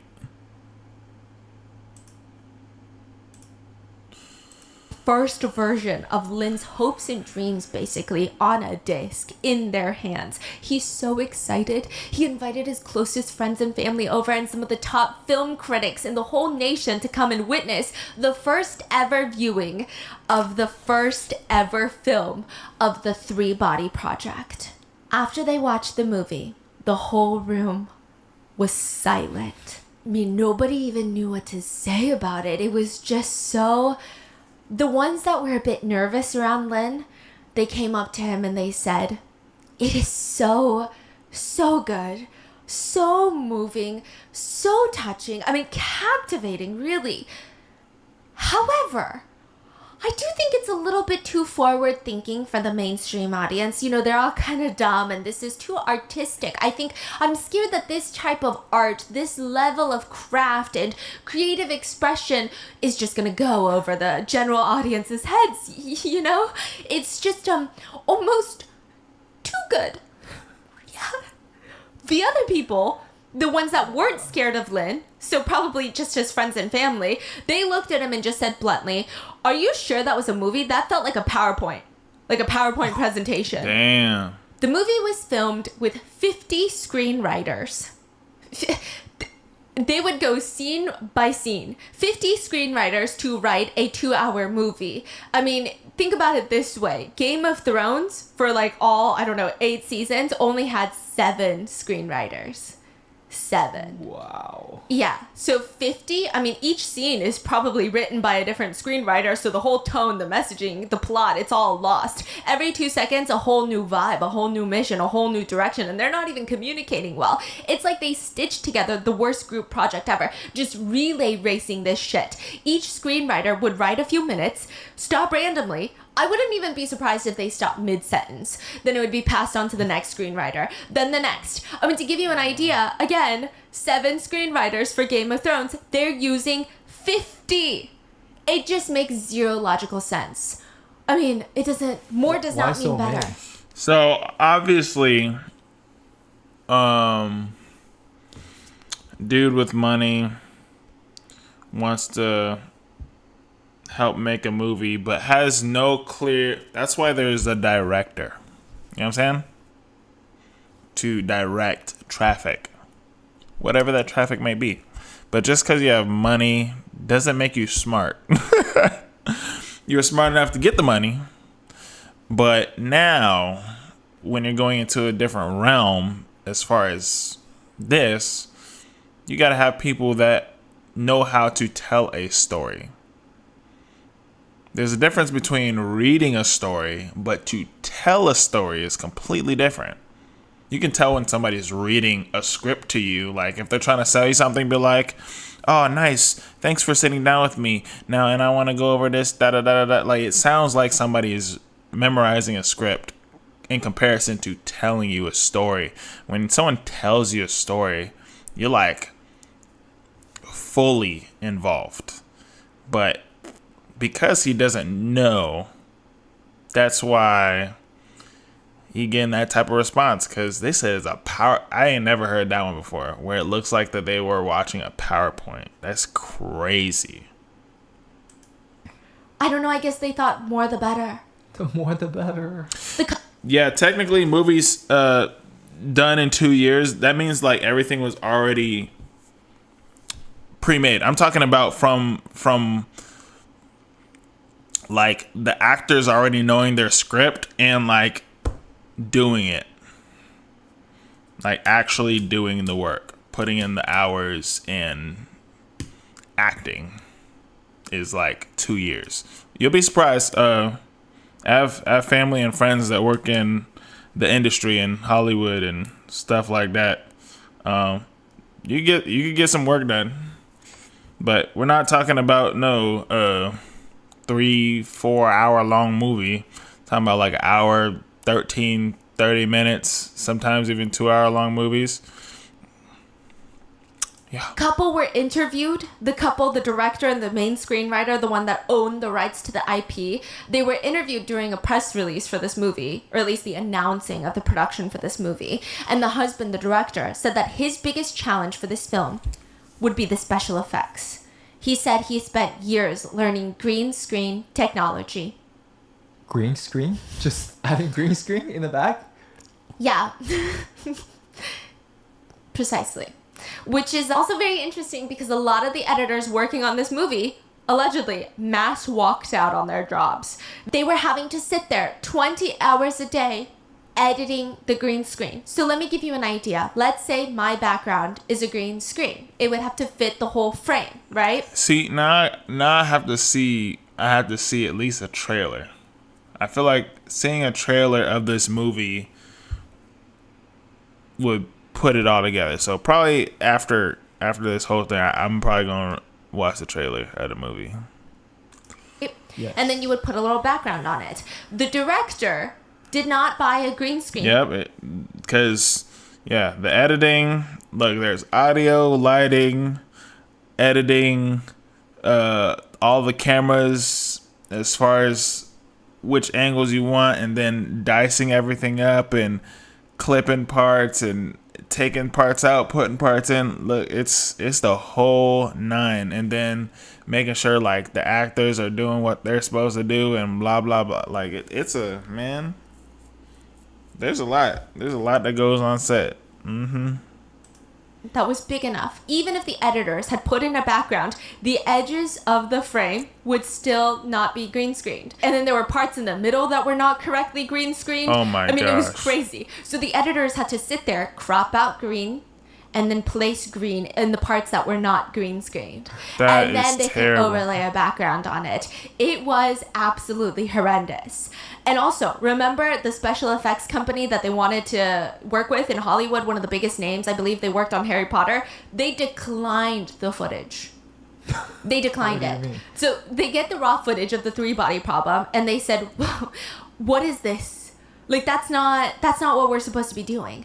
Apparently, the couple did not know that if you're working with a special effects company, before you send them the footage, they work with you collaboratively. Yeah. They make sure that you get the right raw footage that they need in order to do the special effects. You can't just send them random footage. Like, I can't just send them this video and be like, okay, well, can you special effects like an alien invading right now? Thank you so much. Like, you can't just do that. But oh my gosh. But that's the thing also. So, for instance, a lot of customers to videographers, they don't understand the process it takes to actually get exactly what you paid for. So say that you're getting wedding photos or whatever the case may be, right? Some people think that it's like, oh, once they take the photo, they could just send it to you. You don't want those raw photos. Just telling you straight up right now. You do not want those raw photos. You think you do, but it's just going to be raw, and majority of the time it ain't going to look how it's supposed to and what you actually paid for. So therefore, they go back, they upload all the footage, whether video, pictures, all the things, right? And then they consolidate everything as far as what you want, what you paid for, right? And then they edit things out, blemishes, whatever, anything that you want properly into that, and not even considering that they probably have 5, 6, 7, 8, 9, 10 other clients that they've already did that, and they're doing those, and they were before you. So guess what? They're doing that on top of yours, and you'll get yours probably within like a week, and that's normal. Some people think that you're supposed to get it that night, and I'm like, oh no. You got to know the processes, systems, procedures on how things work, or are you going to be in shambles like this movie apparently. They thought you just use it like a dry cleaner. You show up after your shirt is covered in stains and they fix it. That's not how it works. Also, I don't think that the special effects company wanted their name anywhere near this project. By all accounts, it was probably the worst movie made in that budget range to date. Wow. The couple end up taking the footage to a domestic special effects company, which I'm sure they're great, but they're no world-class leader in special effects. Also, they go bankrupt. Look, it sounds like they should just like wipe the whole slate clean and like hire the director. That's just like, look, Steven Spielberg, I need your expertise on this. We already blew. I don't remember them saying like a specific number. Was it like some millions, right? We need your expertise and we need all of your assets. That's what they should have did. Is like reach out to a director that has all of the things because they're good at doing the big blockbuster movies, right? Not giving your idea to this dude with millions of bucks but has zero directive skills, doesn't know anything about theater, movies. He just likes to watch them.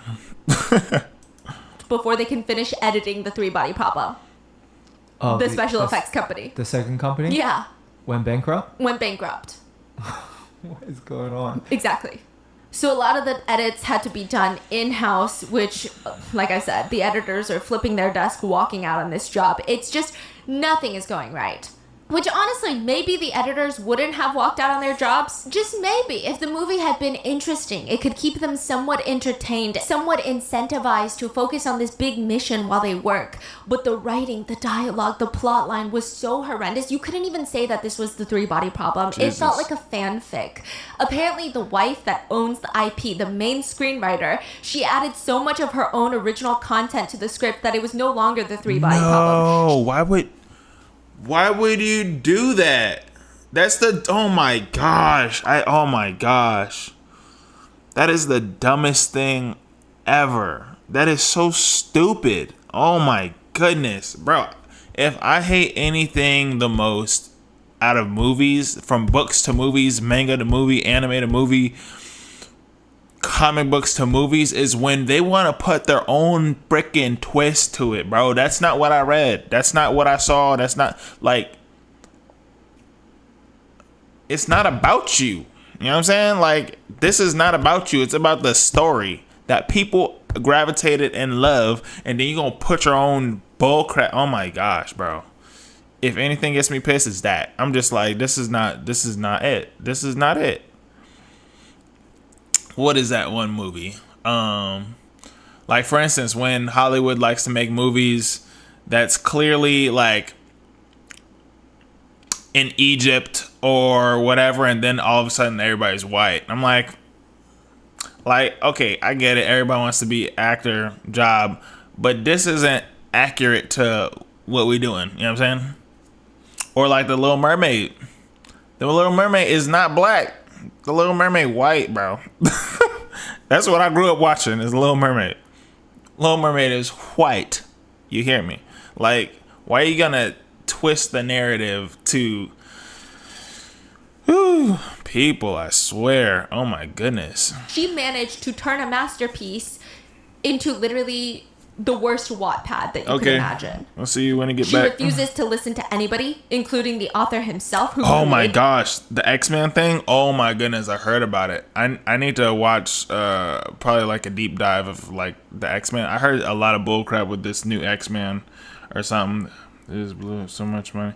Yeah, they just blew a ton of money. But the X-Men thing, bro, I heard something about it. I don't remember exactly what it was. You're gonna have to refresh me, but I think I have it like bookmarked somewhere to watch whatever it is about whatever they did. But yeah. The universe, there were a lot of creative changes that were made, which, by the way, when you make a show, a live action of a book that has a cult following, you have to be so thoughtful and intentional with any of the changes that are made, because people are married to that book. They're married to that idea, that vision. And when you start altering stuff, because they already imagine in their mind what it is to be because of what they already read. Now, if there's a 13 girl named Lillian, now in the movie she is freaking 86 named Lillian.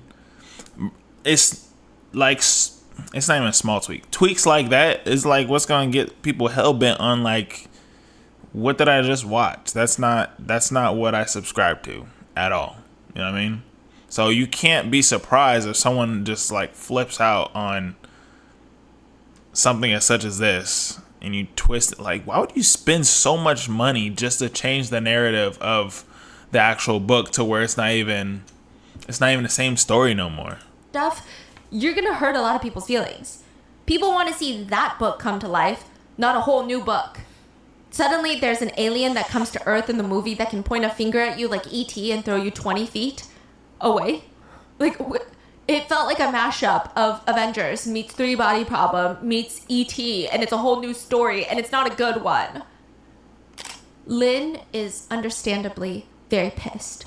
I mean, he went into this project thinking that the director would direct and the screenwriter would write, and maybe it wouldn't have been a masterpiece, but what is this PowerPoint presentation of a movie? I wonder how he vetted these directors. Because I know he wanted to put, China on the map for the whatever. But look, to put your pride aside and be like, if I want the best of the best to highlight, this masterpiece, I just have to go to, America to do it. You know what I'm saying? Or I think that would have been the best to do. I understand, having pride in your country and wanting to do the thing, but for it to turn out like Dookie with that much money, movie. If he releases this movie, it's game over. Everything he envisioned for himself is down the toilet. He's gonna be the laughing stock. Everyone on the internet will tell him to stick with shitty games. His whole plan of breaking into the entertainment industry with films, with universes, highly valued IP is gonna crash and burn. Which means the only other option is to not release this movie and take a loss of tens of millions of dollars. That's exactly what he's going to do. But Lin is not going to give up on the three-body problem at this point. He still wants it. He just wants to make sure that the couple stay 10 feet away at all times from the set, from anything. Whoa. Stay 10 feet away from the book itself. Don't get involved. Don't be around. Get lost. Lin now wants to go in and buy the IP, the whole movie and TV rights, all of it, from the couple. They're not going to direct anything. They're not going to write a single word for the script. Nothing. That would be a good move, because whatever bullcrap they freaking put. Imagine yourself just like reading a book and being like, man, this is my favorite book. I love this book. I love everything about it. Let me just put this in here. Let me add this. Oh, let's take this out. Do you really like the book? You know what I'm saying? Like, I'd have to ask that question. Do you really like the book, or is it about you? They're going to take their money and walk away entirely. Which means it's just now a matter of exactly how much money are we talking? $27 million. That is what the couple... Yeah, that's the reason it failed. The motives were wrong. The competition aspect with no knowledge of how Hollywood does it. Yeah, that's a big fact. You gotta definitely know the processes and procedures of everything that you do, and the realm of what you do it in is big. So you want to do it big, well, get with somebody that does it big. You know what I mean? Is asking for, on top of the money that they already caused Lin to burn through, about $55 million on the PowerPoint presentation they called a feature film. Listen, I was thinking like 25 million. Still a ton of money. But 55 million is literally double plus 5 million. Excuse me? I would fire everybody too. And that's why you do watch parties with critics and the people that you love and people that probably don't love you but just work for you or work around you, whatever the case may be, because they're gonna tell you what it is. You know what I mean? And that's what you want. I mean, you don't want to hear bad news, but you want to hear how you could get better. You need to know how you could get better. To spend 55 million on bullcrap is crazy.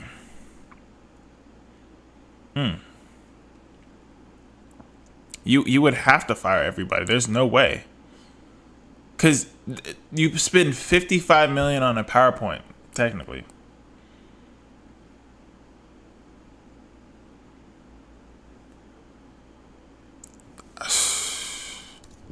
A lot of the production companies that wanted the rights to the IP felt like the couple were like bugs.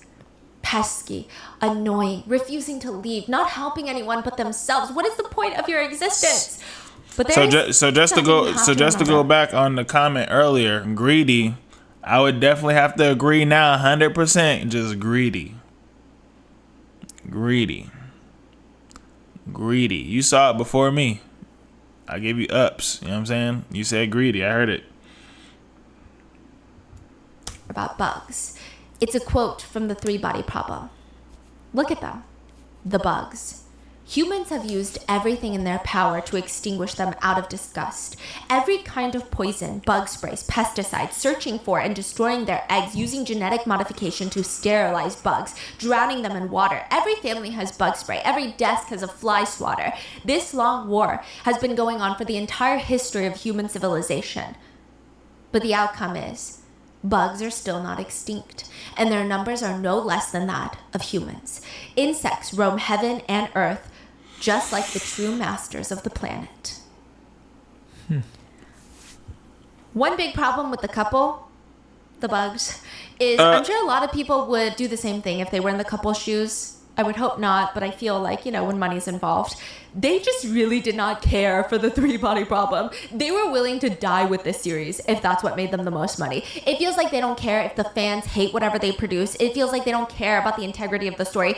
They want to kill the entire trilogy and universe by releasing shitty live-action movies if they can profit off of it. They're like, if the IP's going down... See, this isn't even like, people with too much money or blah, blah, blah. This is just a couple that is on bullcrap from the jump, yo. From the jump, they on bullcrap. Get them the hell up out of here. Get them out. Get them out, bro. What the? Oh my gosh.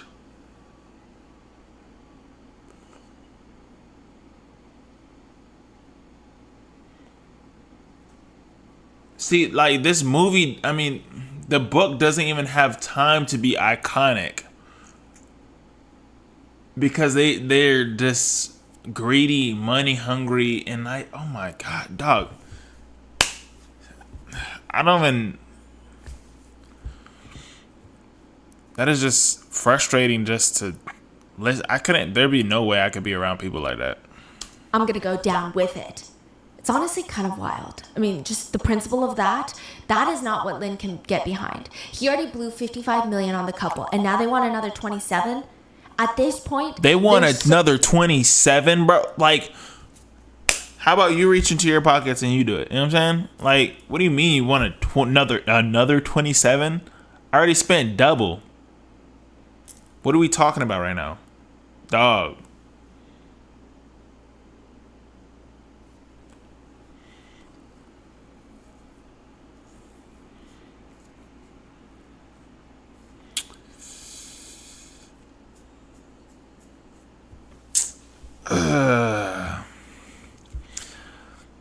I got a few ideas, but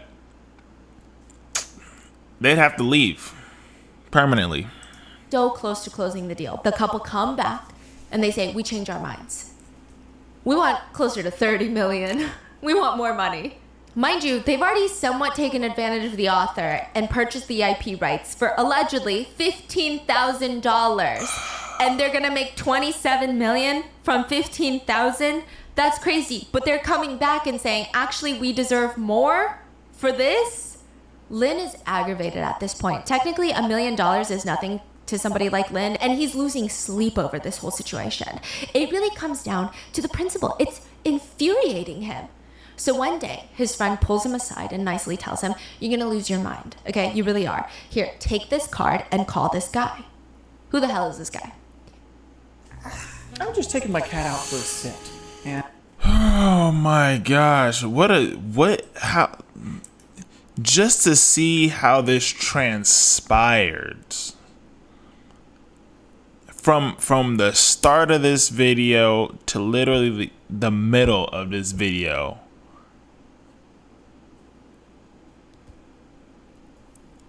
Man. Terrible, man.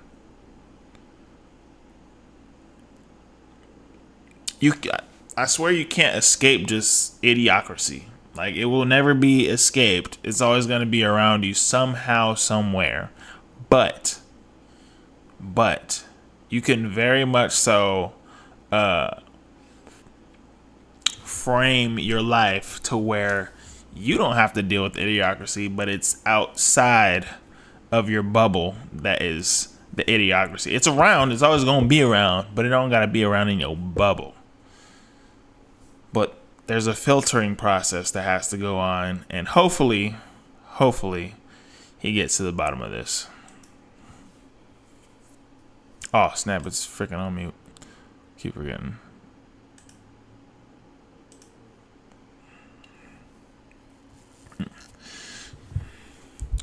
He said, I don't know their laws, but they couldn't have sued them for $55 million they lost on them. Yeah. I mean, yeah, you definitely can't sue. It cost $85 million to make Elvis. Damn. That includes one of the top directors, Tom Hanks. Oh, they made a trip. Well, that's iconic. You know what I'm saying? Like, this is based on a book that nobody really knows.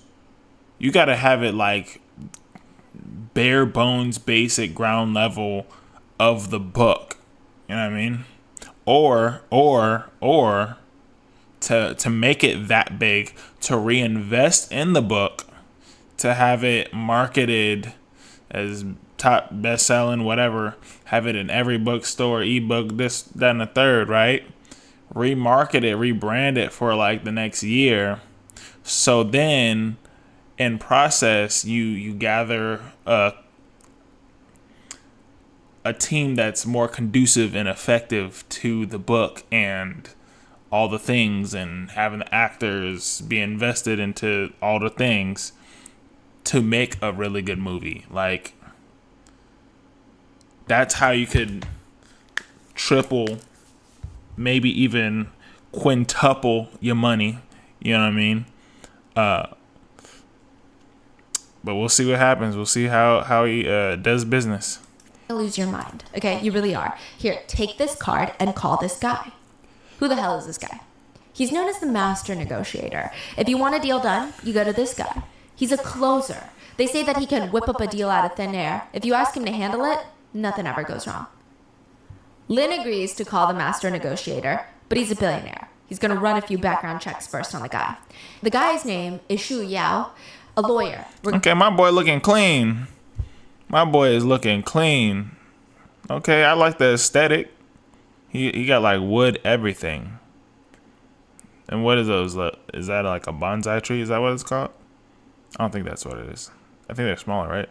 Anyways, my boy looking clean. I just had to say that. We're going to call him Shu. Or at least a lawyer is what everybody thinks he is, right? That's what he claims to be. Nothing is for certain without a background check. A full investigation into a so-called master negotiator. The results come back, and Shu really is the real deal. He really is a lawyer. He said he's him. He's Himothy. He's him. Hemi Neutron. He was responsible for helping facilitate over $14 billion in deals. He works for a company called Fosun, and they acquired the Chase Manhattan Plaza #1. They acquired a 16% stake of the Millennium Bank of Portugal. They acquired the German H&A Private Bank. They acquired Japan's Hoshino Tamamu Resort, Brazil's Rio Bravo Investments. This guy's resume is impressive. He facilitated most of those deals. He studied law in France, then went to the US, worked for the Hong Kong office for the top US law firm at one point, and now he was the general legal advisor for the Fosun Group, a huge conglomerate in China. He was rumored to be the president of Fosun Group's right-hand man when it comes to mergers and acquisitions. He leads the in-house legal team, and under his guidance, they won Asia's best legal team of the year. Wow. So, I don't know. Maybe Lin's friend was right. If anybody's going to get him the 3-body problem IP, it's going to be Shu. Lin books a meeting with Shu, and he just cuts to the point, okay? $2.5 million a year. You know what? Make it closer to $3 million a year. Leave your firm and come work for Yuzu as in-house counsel. That's the deal Lin is offering Shu. He's trying to poach the guy and he's becoming very aggressive with it. On top of the $3 million a year, if you get this deal done, you can be the president of the subsidiary of Yuzu, the three-body problem universe.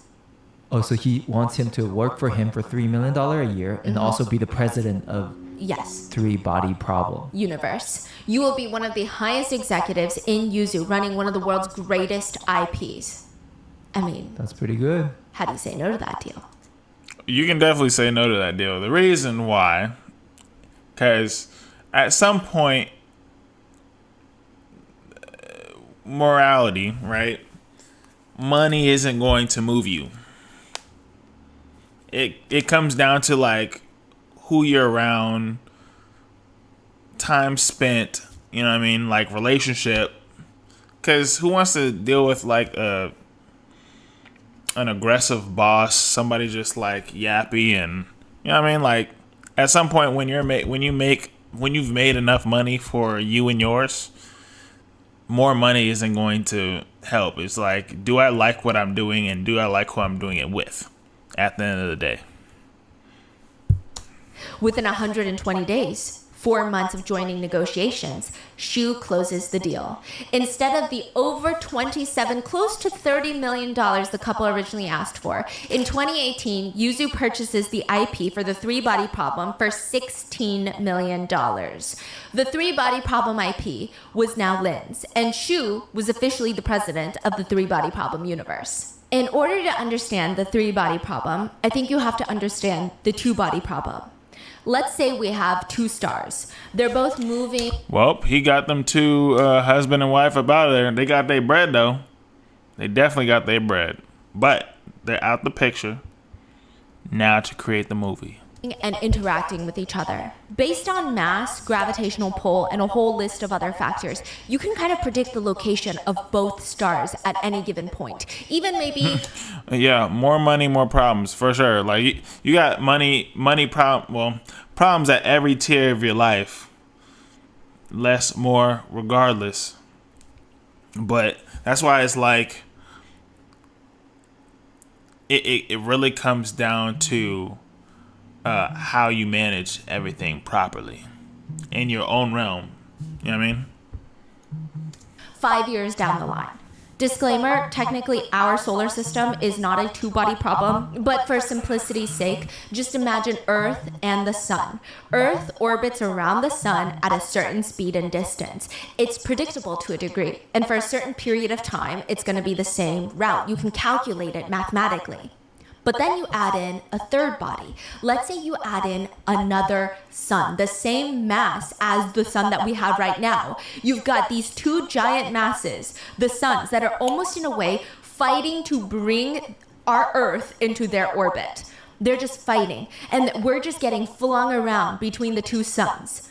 But then you can add another sun, and now you're flinging around between three suns. The three-body problem is a real problem in physics. It's not a problem that the book came up with. It's considered a mathematically chaotic system. You cannot analytically, with much accuracy, predict the future of the three-body system. Because even if you change the environment, even if the smallest increment of distance has been altered, the whole system goes completely chaotic. And the result becomes exponentially different from what you have calculated, which makes the three-body problem mathematically unsolvable. A problem. Santi, the alien. What makes a problem is a problem, and what makes that problem makes even more problems. So, all you got is problems. It's in the three-body problem book, which translates to three-body. The Santi are basically an alien race that are faced with a three-body problem of physics in their universe. They live in a three-star solar system. And because their tiny little planet is orbiting around three suns and they're all fighting for the gravitational pull, they're just getting flung around. Their planet is not in any sort of stable orbit. They can't even predict where their planet's going to be in 100 years, let alone 2 years down the line. Sometimes they get flung too close to a sun and their whole planet goes into drought and it's on fire. Then they get flung too far from the sun because of all these different gravitational pulls, and now their planet is completely frozen over. And every time time they go through one of these chaotic eras, they have to start from fresh. Civilization resets itself. All development, all technology, everything resets. Except there was one recent time period where the Santi were able to technologically advance to the point where now all of them, most of them, have left the planet. They're like nomads, space nomads. They live in their vans. They live in their space orbital UFOs. And they're roaming around looking for a new planet. So technically, aliens are homeless. They're homeless people in space. I've solved the mystery. A simple YouTuber has solved the alien mystery. Aliens are just homeless people with a wagon, outer space, trying to look for a home. That's it. How's that smart? What are you talking about? To take over. It will take the Santi 400 years to arrive on Earth. But when they do, they will take over. At Yuzu and the newly formed subsidiary company, Three Body Problem Universe, there was actually Are they really smart though? Let's be for realsies. Would aliens really be smart if it took them 400 years to get from point A to point B? Doesn't matter what the distance is, but I'm saying they've been unemployed for 4 years. Like, they couldn't pull unemployment anymore. You know what I'm saying? 400 years? Stop it. Stop it. a lot of cleanup mess to be done. When they started production for the PowerPoint movie Three Body Problem, they were doing press releases. Everyone and their mom in China knew about this movie. They were even announcing. So you have a streaming question for me when it's done? When it's done? Homeless people with advanced technology and vehicles that can travel to Earth. Yeah. You would figure that they could find something in between 400 years rather than just Earth. Like, there's no other galaxies. There's no other planets inhabitable. You know what I mean? Like, that's almost like eviction. You know what I mean? Like, you're getting evicted. So then you find another place to get evicted. And then you go to another place to get evicted. Like, are they really smart, though? Are they really smart, though? Look, I live in Washington State. Washington State has, like, the highest, if not first or second in comparison to California as far as homeless rating. Homeless are everywhere in Washington. Everywhere in Washington. They're just extraterrestrial homeless people. It's simple. I solved the mystery. When they wrapped filming, all Three Body Problem fans are waiting for some sort of answer. Like, why would you not release when you've already finished filming? Like, what's going on? And so when they took too long, people, netizens, kept saying, like, don't touch what you can't handle. I mean, just stick to shitty games. It's too big. You bit off more than you can chew. The whole sci-fi community was just betting on their failure at this point. Damn. There's a lot of negative publicity, pressure, and it's not just the Three Body Problem that's counting on this going well. Like I said, Lin has a whole vision of overtaking the entertainment industry globally. So the first thing he does cannot be a massive flop. He decides to fully scrap the $55 million project and start fresh. He said to the public, there were various objective factors that led to the failure of the Three Body Problem in the past. Today, I have to face those problems alone and bear the responsibility. Think of the guy that sold his book and all the rights to it, and he's just listening to the news like 25 years later with the $15,000 already spent, and they're over here playing with hundreds of millions of dollars, just flinging it, messed up 55 down the drain, and sold the rights to the company for 17 million. And like, bro, what? It's like that 15K has already been spent.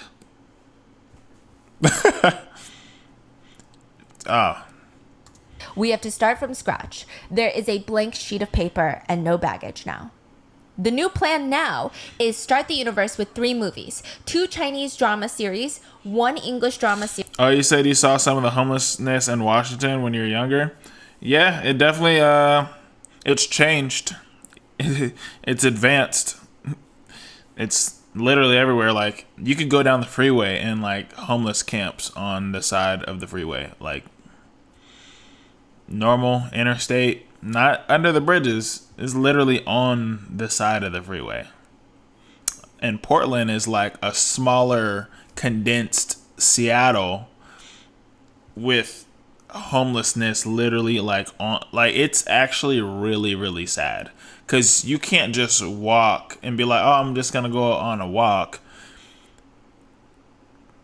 Because there's literally people just doing drugs on the curb while you're walking with your children, trying to go to a cafe 3 blocks down the road. And it's literally just homelessness in human feces on the road. Like, it is insane. It is very sad and it's insane. So, yeah, from whenever you were here before, it's definitely a tenfold. Like, I guarantee you, in the next 10 to 15 years, Washington would definitely, like, Washington, like, the city-ish areas of Washington, because Washington's huge. But anything from I-5 would look like I Am Legend. I kid you not.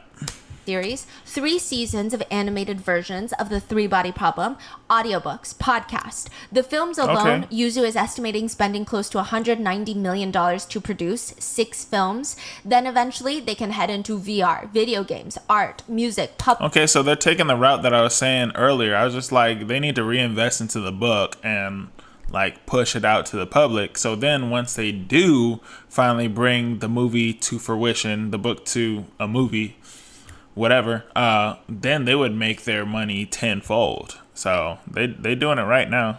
publishing, even offline experiences like exhibits, art installation, theme parks, 3-Body Problem themed escape rooms. The objective here being cover every single demographic. The 3-Body Problem has a lot of fans now, but create a cult-like following. That's the plan. In order to execute, they're gonna need a full team, but also some strong leaders. Lin, the CEO of Yuzu, will be heavily involved. Shu, the lawyer turned president of the 3-Body Problem universe, will also be heavily involved. And Lin brings in the third guy, Zhao, a young, experienced executive who will serve as the vice president of the 3-Body Problem universe. But like I said, the problem is 3 bodies are chaotic. That's kind of funny that it's like the 3-body problem, and then there's 3 people in position. Man.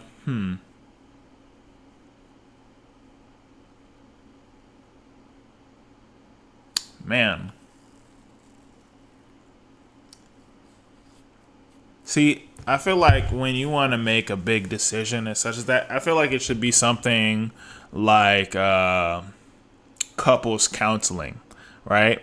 Or therapy in a sense. You have to have somebody that has zero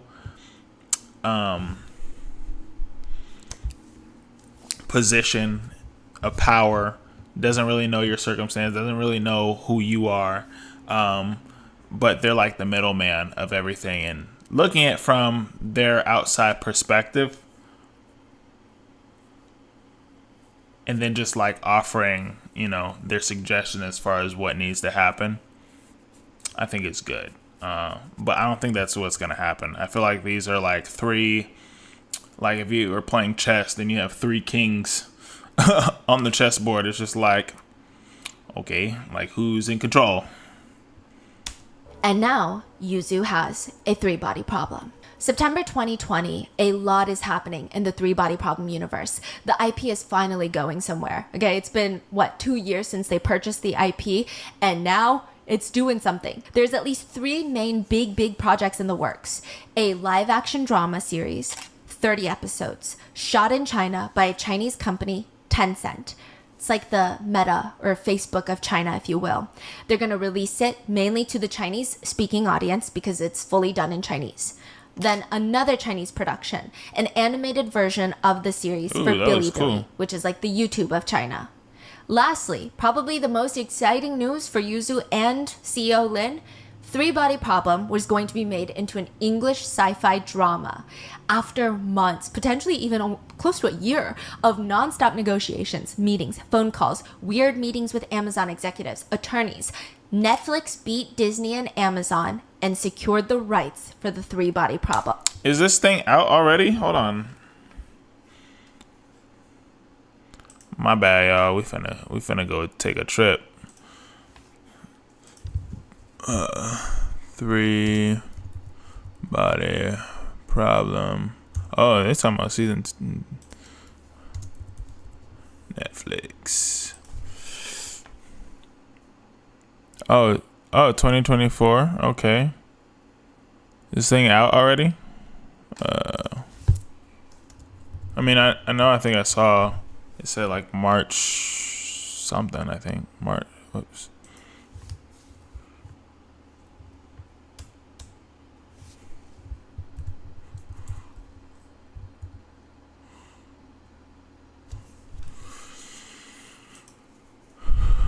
Okay, March. Has anybody seen it? Three Body Problem based on was launched. Great trailer. Unlike any other. Okay. Rotten Tomato. Rotten Mango. Okay, it's getting a 7.5. That's not bad.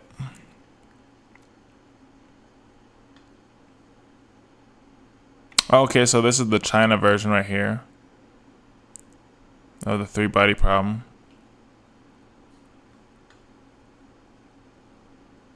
Low key. Let's just real quick, y'all. We finna watch a trailer. Wait. Oh. I think my video might get flagged if I watch the trailer though. That's the only thing. I kinda wanna see some images though. Oh, she look bugged out. Hey, but this just released. I wanna check this thing out. Hey, if y'all wanna see me check this out, the whole movie, I'll do it on my Patreon. That's the only way I could actually view the whole movie without anything being flagged, is having it on my Patreon. So, but that's cool. It just came out for sure.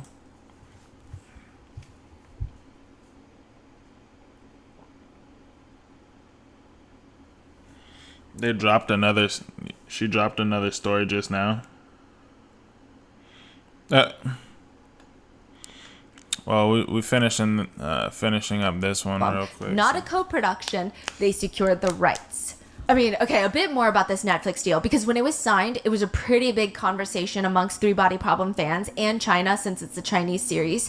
It is believed that Netflix paid Yuzu around $16 million just for the rights for the English adaptation of the series. Low-key, he just got his money back from what he paid out to have the rights from the couple that he bought it from. So I guess that's a win. And they're going to spend another $20 million per episode. Ooh. With 8 episodes in total to create season 1. That is $160 million for season 1. That's just the production cost. See, I think if you know One Piece that was on Netflix, I think it was like upwards to like I think they have like the most expensive episodes ever in Netflix history, or any TV show history. Is I think it's like 28 million, I believe. I think it's like upwards to 28 million, like each episode of One Piece on Netflix, like the live action one. To give you some context, Netflix spent about $2.5 million per episode to produce Squid Games, one of its most profitable shows. The Witcher and The Crown were reportedly said to have a budget of around $10 million an episode. Three Body Problem is going to be double that.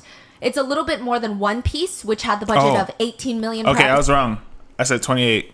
This one's 18. So this one it was the one. See, I know. Come on now. Episode. Wow. And one of the only shows that top that budget is Netflix's most expensive show to date, Stranger Things, which had a budget of around $30 million per episode. See, I had no clue. Look, I love Stranger Things. Like, I love Stranger Things. They taking too long with the next season, though. It's making me low-key mad. Might punch a little baby in the face. But Stranger Things is fire. If you have not seen Stranger Things, you're tripping. Like, dead ass. Like, this is like the best between like sci-fi, nostalgia.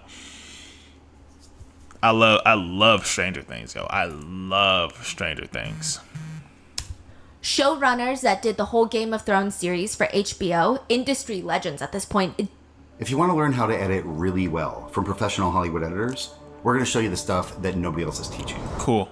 David Benioff and D.B. Weiss, they're going to be the showrunners for the Three Body Problem universe in English.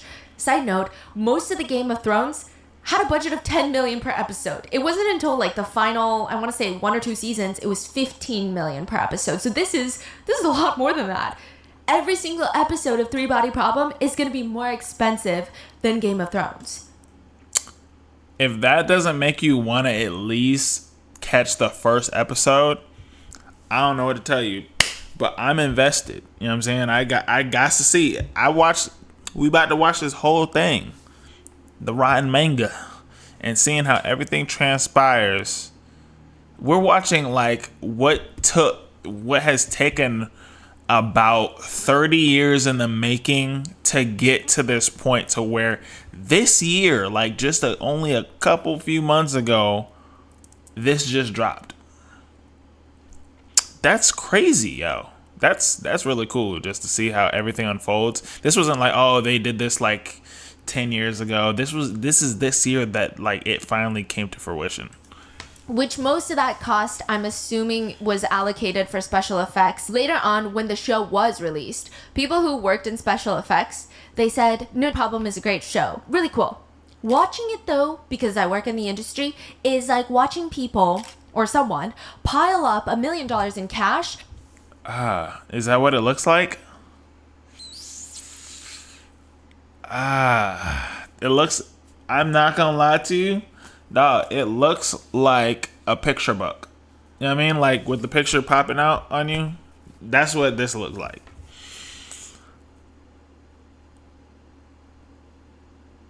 Who did the special effects again? Look. This look bad. This looks like early 2000s. Like Jumanji looks better than this, and Jumanji is old. And then light it on fire. You're just burning through money for a few minutes of cool effects. Every few minutes, it feels like, okay, that's $300,000. Okay, there goes $1 million. Are you serious? This is doo-doo butter. This is, oh my gosh. They approved this? No, there'd be no way. I guarantee you, if I made a movie, I would have to see I don't care what type of sleep I'm losing. For the next year and a half, 2 years, I'm losing all kinds of sleep. I'm watching every special effect, every edit put into every single thing. This looks absolutely horrible. This would be cool for like a VR headset, like kind of game or something, but this is not that. $1 for a 2-minute clip. Okay, that's another $500,000. Just burning money. So think about that next time you watch a sci-fi show. David Benioff and D.B. Weiss, the Game of Thrones showrunners that are now handling the whole project, interestingly enough, they've actually worked with Yuzu Gaming in the past. Yuzu was licensed to create a game based off the HBO series, and they made Game of Thrones Winter is Coming, the video game. So Yuzu worked with them. I don't know how directly they worked with, Benioff and Weiss, but they did work together to a degree. Now, there are some layers of public reactions about Netflix acquiring the English rights. September 2020, there were so many conversations. So first of all, in the past few years, this feels like one of the biggest projects, most expensive projects to bring a Chinese story to Western viewers. a lot of Chinese fans were super excited and super nervous because there's so much nuance in the Chinese culture and history, and how it's going to be depicted, nobody knows. Netflix does end up changing a lot of the characters. They describe it as globalizing the story. Their argument being that it's not necessarily just an in China story. I mean, the aliens are invading Earth. Every country's involved. Apparently, the author agreed to it, and they wanted it to feel more inclusive to the West. But still, a lot of Chinese netizens were upset because only a third of the cast of one of the most significant Chinese sci-fi series were of Asian descent. A third. There were also some mixed feelings about having the Game of Thrones showrunners be in charge of Three Body Problem. I mean, most of the reactions I would say were positive because they're influential, iconic, yes, great. But other netizens were hesitant considering the last season of Game of Thrones is known to be one of the most disappointing seasons in TV history. I haven't watched I've watched Game of Thrones. 3 episodes. I never had an interest to watch Game of Thrones ever in my life. But every time, and I'm gonna tell you why. Well, initially I had no interest to watch it, but it just got worse every time I watched it the 3 times that I did. Kid you not. I don't know why people are deeply invested in Game of Thrones, be like, oh, it's awesome, blah, blah, blah. Look, I got introduced every time. Those 3 times, and then I was like, I will never watch Game of Thrones ever again. Every single time I had watched it, rape scene, rape scene, rape scene. Kid you not. I was like, I don't know how people could watch this and be cool with it. I'm good. I can't watch it, bro. I was like, why the hell would I watch 3 times in a row? I was like, no, bro. And it was all different ones. It wasn't like, oh, it was the same one. It was all different ones. I'm like, I couldn't watch the Game of Thrones. But it does seem like they're taking it seriously. The Game of Thrones showrunner said, it's one of the first things we'd come across since Game of Thrones where we were actually scared. Like, we knew that this was going to be hard, and that's why we knew we had to do it. Wow. Another interesting aspect to the Netflix production is there is a lot of elements of not just Chinese history in this book, but also so much physics. I mean, it's science fiction, so of course it's not real and it's fiction, but this series is so heavy on the science part. It's not even the fun stuff. It's straight up physics. Apparently, Netflix offered a Physics 101 class for almost everybody that was working on the show. They had an astrophysicist as a consultant for the show. He was just on speed dial for any and all questions. Wow. Just the sheer amount of science that is pertinent to this plot of this series is crazy, and it's going to make the show very, very difficult to create on a visual scale. I mean, think about it. It's one thing to read about how something starts as 10 dimensions. Imagine 10 dimensions in your head, and then it folds, collapses into 9, 8, 7, 6, 5, you get it, until 2. How do you show that visually, from a visual standpoint? Like, what does it look like inside of a particle accelerator when atoms are colliding?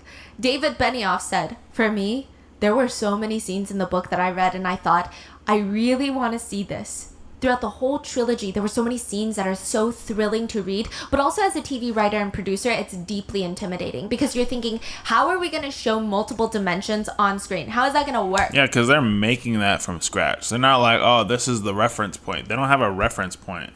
They're like taking it from like what the book is saying, imagining it, and like trying to throw it up on screen.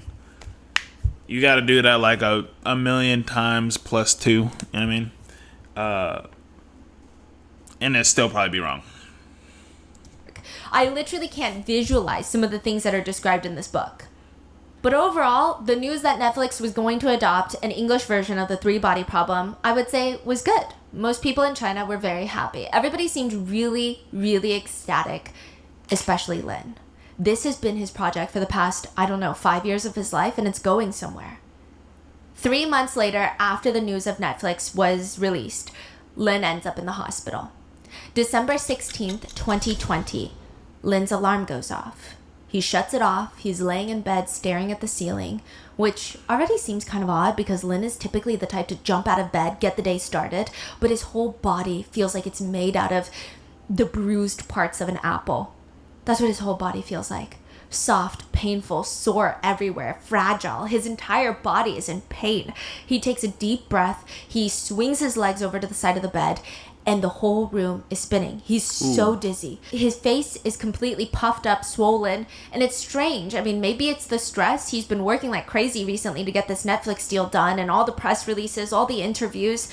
But when Lin tries to get up, it feels like there's an earthquake. His whole body is vibrating, just trembling, and the whole room is stable. He's trying to walk to the restroom, but his body is jerking forward. His body is very erratic. His hands can't seem to stay still. He can't seem to control any of his muscles. He quickly grabs his things and he starts walking. He walks out of the residence onto the street, and perhaps he thought that fresh air would do him some good. He starts walking towards the private hospital.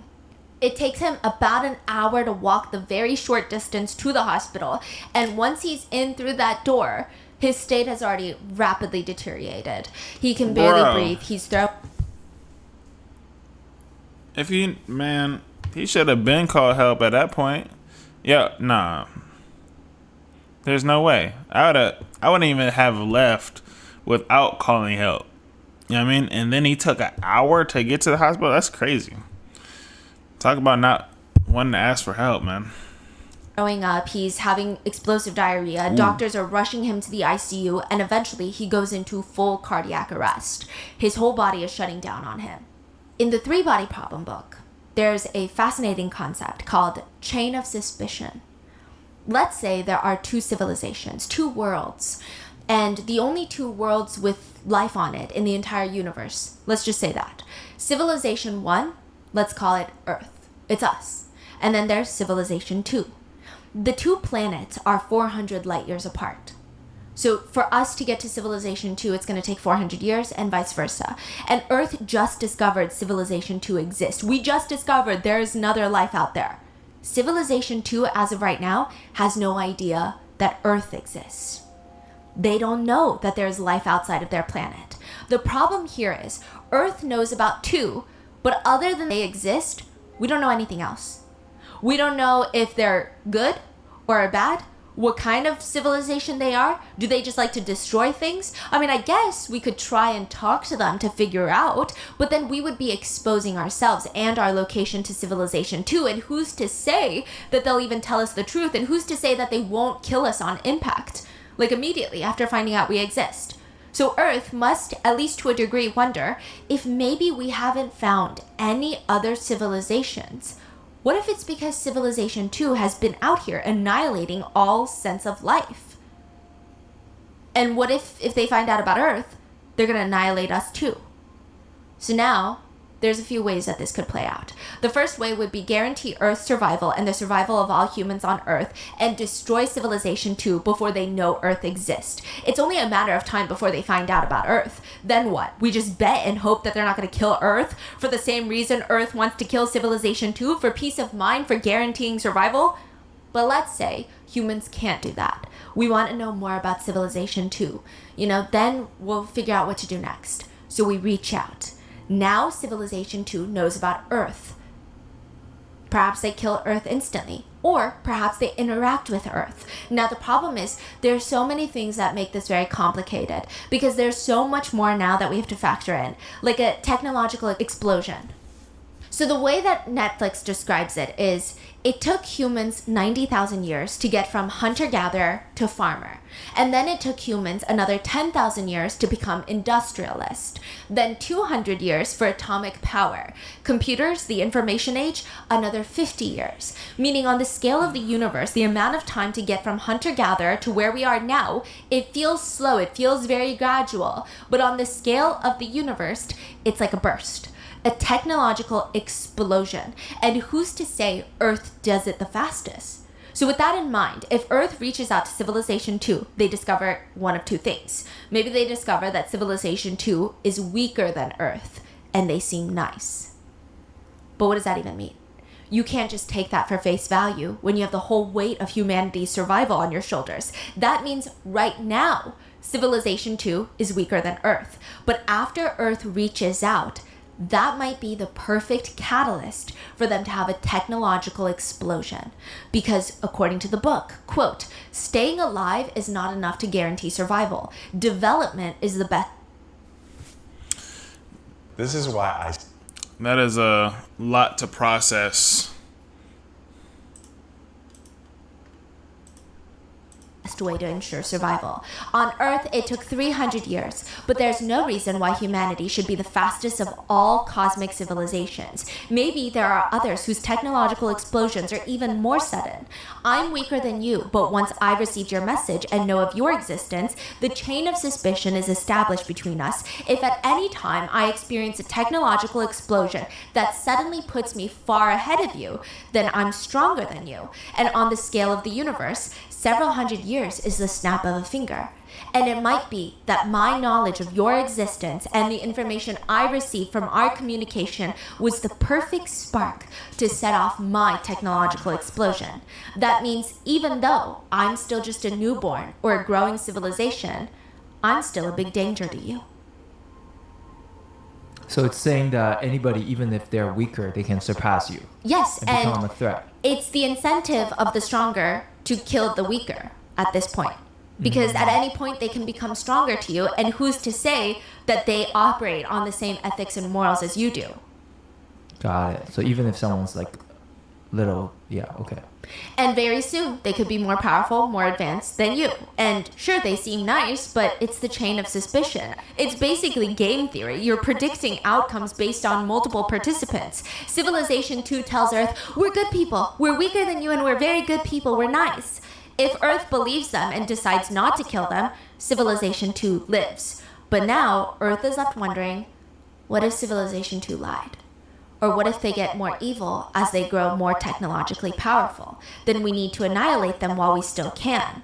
Or what if they're good but they later turn evil, then we need to annihilate? Or what if they're good but they think we're bad? They don't think that we're also good. So I think that's such a dangerous way to think also. To where it's almost like the snake eating its own tail.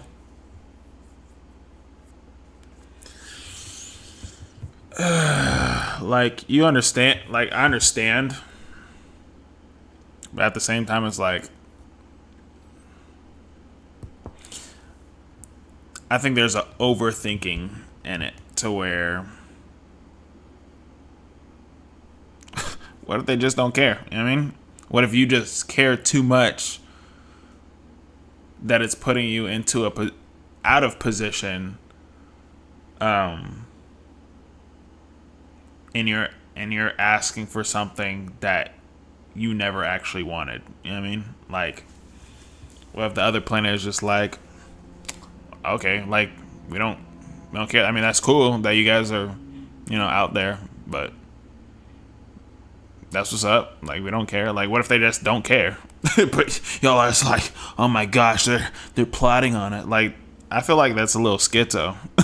So being good, they need to technologically explode, and then they're going to kill us because they think we're bad. But Civilization 2 is also having the same thoughts. Maybe Earth is nice, but they don't trust that we're good, so they're going to kill us, which means we need to kill them before they... Hey, Kenya, what's up? Good afternoon to you. 2 blessings on blessings. Appreciate everybody for being here as well. Thank you. Kill us. Do you see the chain of suspicion? Yeah. It's very complicated. It goes on, and ultimately, the chain of suspicion, there's only one correct answer. Hey, you guys heard of curiosity kills the cat? I never heard of curiosity does anything besides kill the cat. You know what I mean? So, schizo vibes. Answer. If survival is the only thing that matters, you kill on sight. Because according to the book, there is no universal moral code that living beings abide by in the galaxy. It reads, on Earth, humankind can step onto another continent and without a thought destroy the kindred civilizations found there through warfare and disease. But when they gaze up at the stars, they turn sentimental and believe that if extraterrestrial intelligences exist, they must be civilizations bound by some universal noble moral constraints. Insinuating, if humans can't even be good, Why would they expect any other life in this universe to be good and treat us with kindness? That is the chain of suspicion. And in the Yuzu office, there is a chain of suspicion taking place. Oh, man. Who would have thought the book is happening in the business as well? Whew, that's big.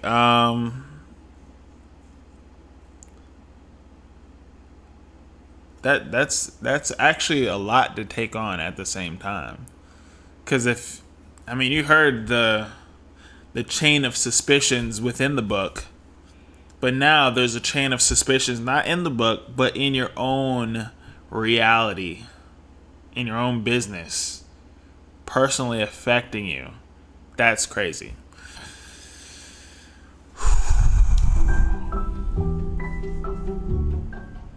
I love every season, but summer nights just hit different. Like, I don't know about the day, but the nighttime. Hey, what up? I'm gonna take that little break since they're doing their little situation. But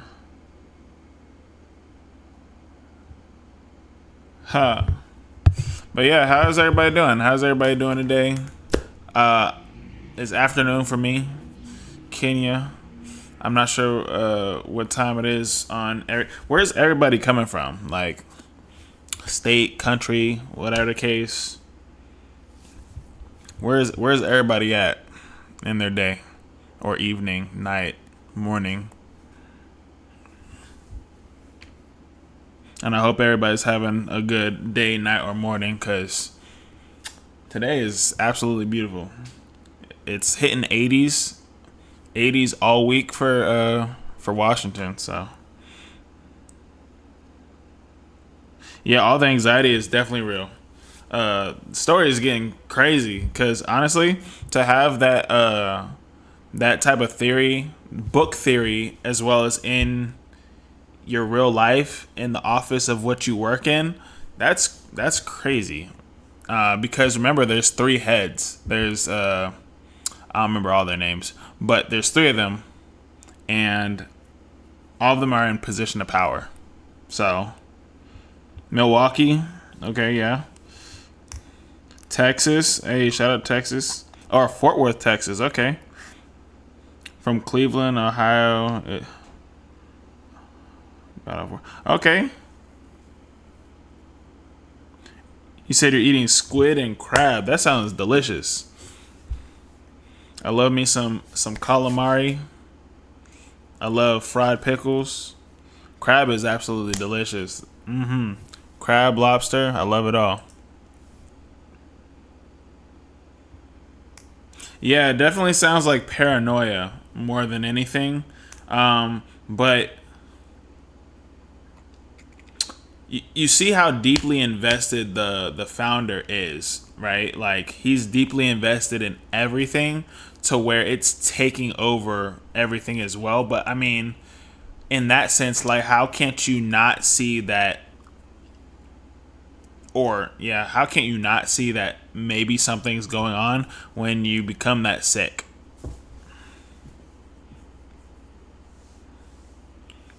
Oh, you work at a sushi restaurant. Yeah. Hey, you like fried pickles too? Raise the roof. Let's get it. Sushi, look, I just started liking sushi like about 2 years ago. About 2 years ago, I started liking sushi. I tried sushi about 13 times.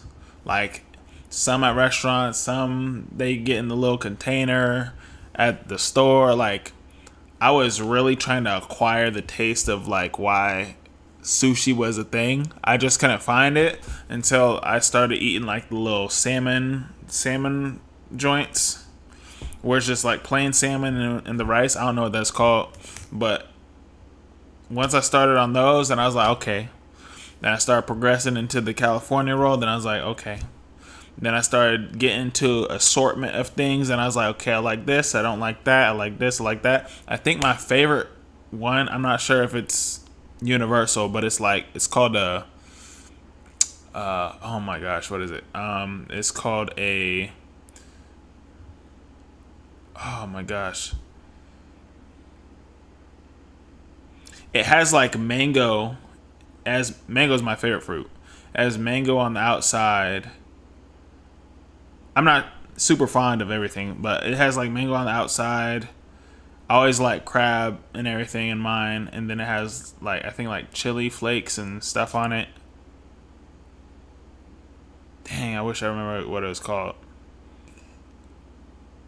But it's good. I like anything with mango.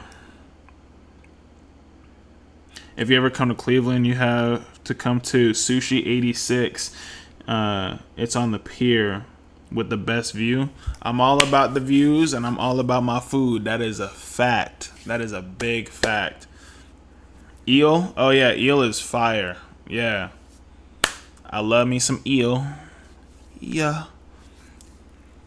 It's Americanized. We do authentic Japanese sushi. I'm not there yet. You know what I'm saying? I'm going to tell you straight up like that. I am not there. I am not there yet. But I am planning a trip to go to Japan actually next year when the blossoms bloom during like spring break time. Yeah. I either might do a stream out there or I'll do like a vlog or something like that. But yeah, I'm going to Japan next year. I got my passport and everything just like a couple weeks ago. I got mine expedited. Like it took me only like 3 days to get mine. So yeah, I'm definitely going to Japan. I'm gonna see what that sushi like over there, if it's any different. But funny enough, I heard that some people would say Americanized sushi is better than like the actual authentic sushi, because the Americanized sushi, we got like so much dressing and this, that, and the third on the sushi that it's just like a flavor explosion. And then on the other side, the authentic sushi is like more linear in flavor. So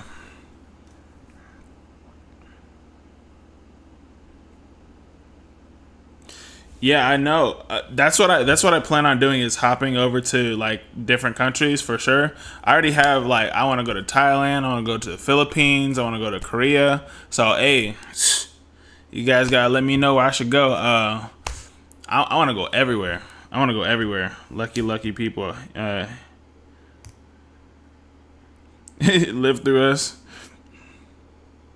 Hey, that's why I'm gonna I want to make sure that I definitely want to vlog it when I start like really traveling. Cause what I plan on doing in the future is I want to have like temporary residency in like all these places. So I'm going to Colombia at the end of July. Be there for like 2 weeks. Yeah, I think I'm gonna be there for like a week and a half, 2 weeks, something like that. But I think that'd be cool. It'd be like it'd be like one vlog, but it'd be like the whole week that I was there or whatever. So it'd be like probably like an hour long or something like that. Encapsulating like the whole vibe. I think that'd be cool. Please do a Hanuk Airbnb. You love old architecture. Oh, is that the term for like a old, I guess, classical style house or something? Hanuk.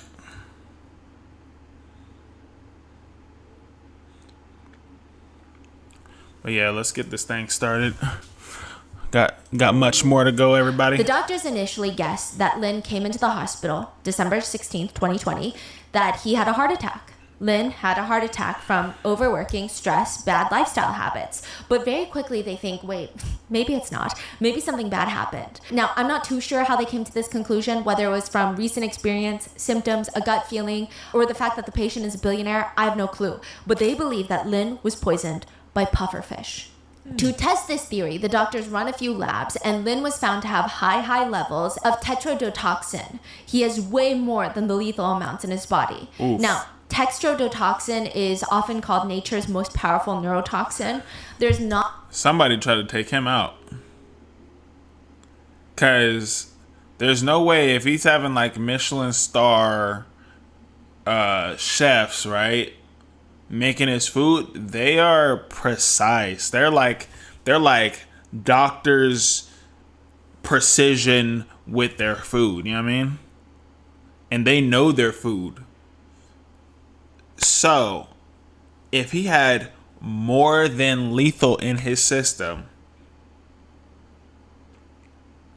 somebody tried to take him out. Not many effective antidotes, and it's found naturally in pufferfish. That's why they can be very poisonous. And once there's a lethal amount inside the body, it results in typically paralysis of muscles. If it's serious, it leads straight all the way to respiratory death. That is what the doctors believe Lin was poisoned with. Pufferfish poison. He has had no contact with pufferfish recently. And because Lin spends most of his time at work, that leads doctors to believe that he was poisoned at work.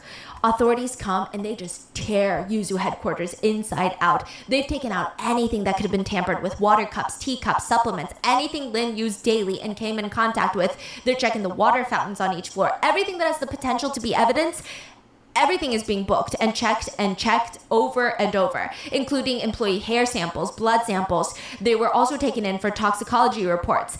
And in total, 4 people around Lin were found to be poisoned. But interestingly enough, only 2 of them worked in the office. They were found to have heavy amounts of mercury in their system. Ooh. Lin's personal assistant and an executive from the 3-body problem universe. Now, out of the 2 people that were poisoned inside the offices, the police, they start mapping out who has access to all these people and who would have the opportunity to poison them. And out of everybody, the chain of suspicion comes down to 1 person. Lin's whole motto throughout the whole 3-body problem acquisition has been the 3 Fs. Film free fans. Films, create movies everybody's gonna love. Free, let fans use the IP to a degree. So instead of going after a random superfan who spent weeks creating an animated short story using the characters and the plot and the likeness of the brand, or a superfan that develops a game off the 3-body problem, everybody loves it.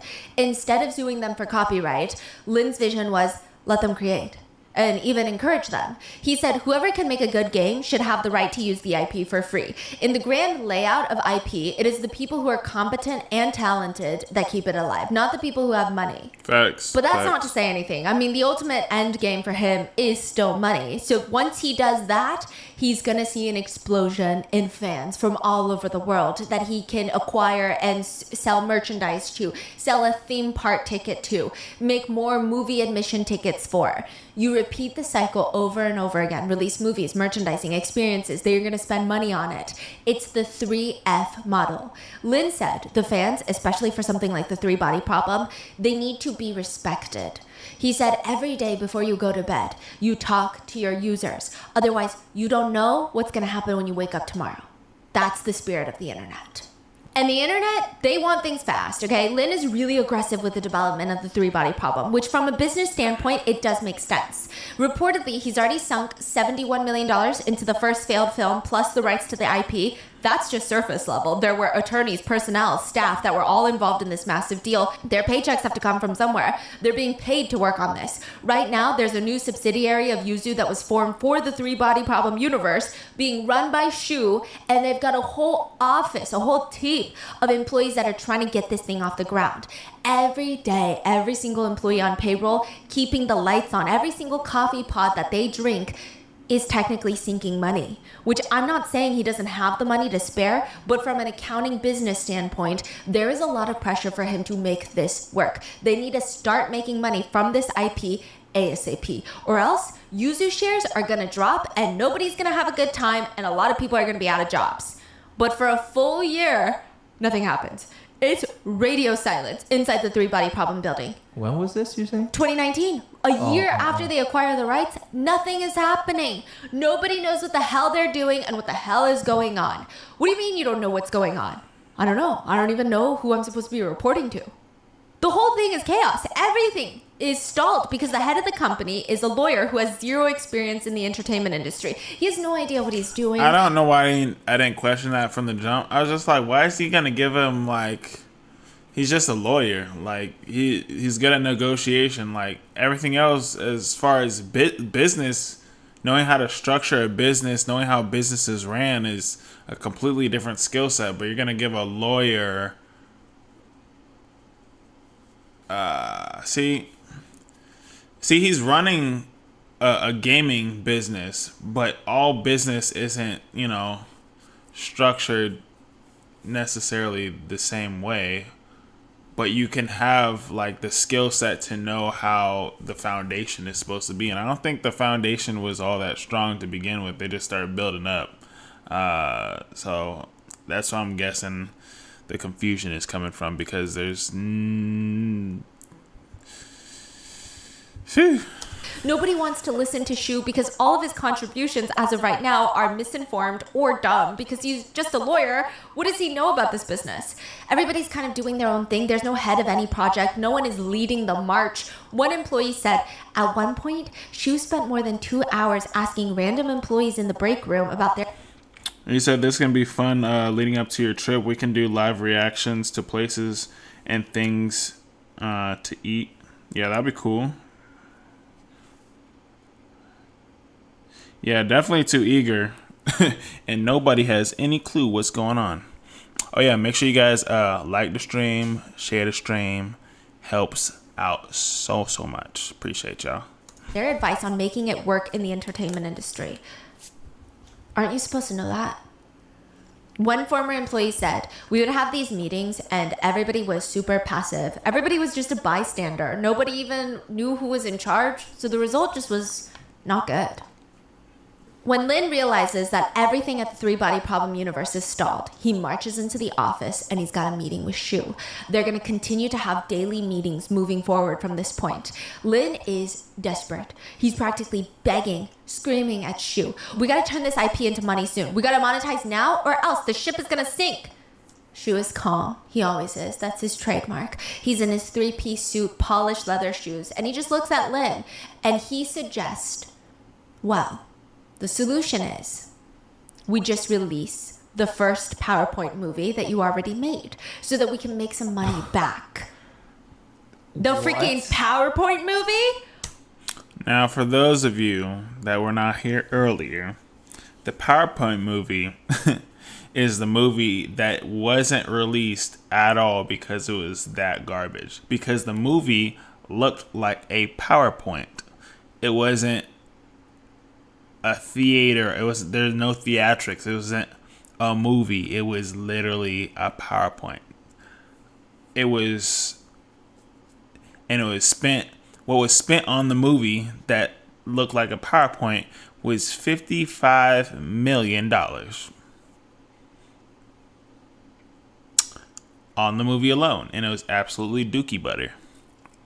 From that, to be able to purchase the rights to the movie, so then he could take the couple that had the rights to him out, was like $17 million. So it was like, I think they said like $71 million altogether that was spent on this PowerPoint movie to be absolute nothingness when he showed it to friends, business partners, family, and they told him the truth. Now this lawyer is saying, how about you just release the PowerPoint movie? The one years ago that they're like, nope, this isn't a thing. The lawyer is saying to release it. Now I'm thinking the lawyer is greedy. Now I feel like the lawyer, like the husband and wife that got bought out, the lawyer that's now in position, I feel like he is now taking on that same energy that was just bought out just to make money back. Oh my goodness. This is just going to get worse and worse. Lin blows up. I mean, that's crazy to even suggest. I mean, it's gonna ruin the name of the brand, everything. It's shit. The whole movie is shit. People are gonna scream at us all day that it's shit, and we will never get out of this mess. From that point forward, it is said that the two would argue every single day. So Planet 1, Planet 2, right?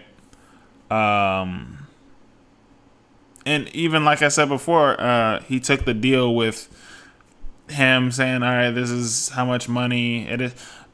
I'm actually surprised he did that. I'm sure, I mean, obviously he's a forward thinker, wants things to get done, blah, blah, blah. But if you're not able to vet somebody properly, like your filter, like just even the same way as your filter, you have to change the filter. You know what I'm saying? He's making all the decisions, which is cool, but it's not great. He should have somebody that is his assistant or co-founder to help delegate these things, so then he doesn't have to do so much of the vetting. Because he didn't vet this man. He did a deep dive in his background, but that doesn't mean just because he knows how to do good work on his side as being a lawyer, that doesn't mean that they mesh together. That doesn't mean that they're going to work well together. Clearly, because they're arguing every day. That's crazy. And both of them are like alphas in their own sense, and they're just going to keep butting heads. Like, that's... Oh my gosh. In the office, former employees said you could hear them arguing nonstop. Sometimes when Lin, the billionaire, would get extra passionate, he would pick up cups with water, tea, whatever's still in them, and throw them, chuck them at Shu. Oh, if it no was way. particularly emotional of a fight, he would pick up a chair and chuck it at the wall. Everybody tried to act like they didn't see what was going on, but they were really loud. Sometimes they would hear billionaire Lin screaming at Shu, "You are a stray dog that I brought in from the street. I fed you, I took care of you, but you can't even do anything. You can't even do the basic."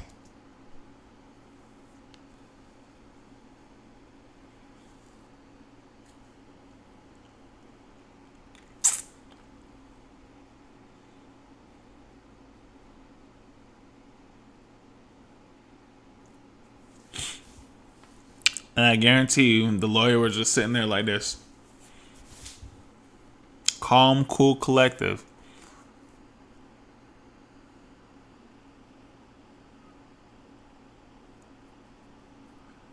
Huh.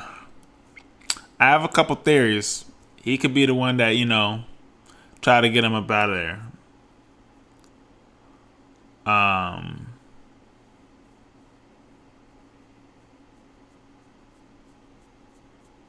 Yeah. It was really bad. An anonymous employee said, "That's just how Lin is, though. You could be at any level of the company, and Lin would scold you in front of everyone and even break things if he was really frustrated. His management style is quite rough." Every day, it felt like the tension between Lin and Shu is building up to some big catastrophic event. I mean, it was just so blatantly tense. At a strategy meeting once, Lin asked an open question to the employees about their experience at the company, and Shu, without hesitation, spoke up.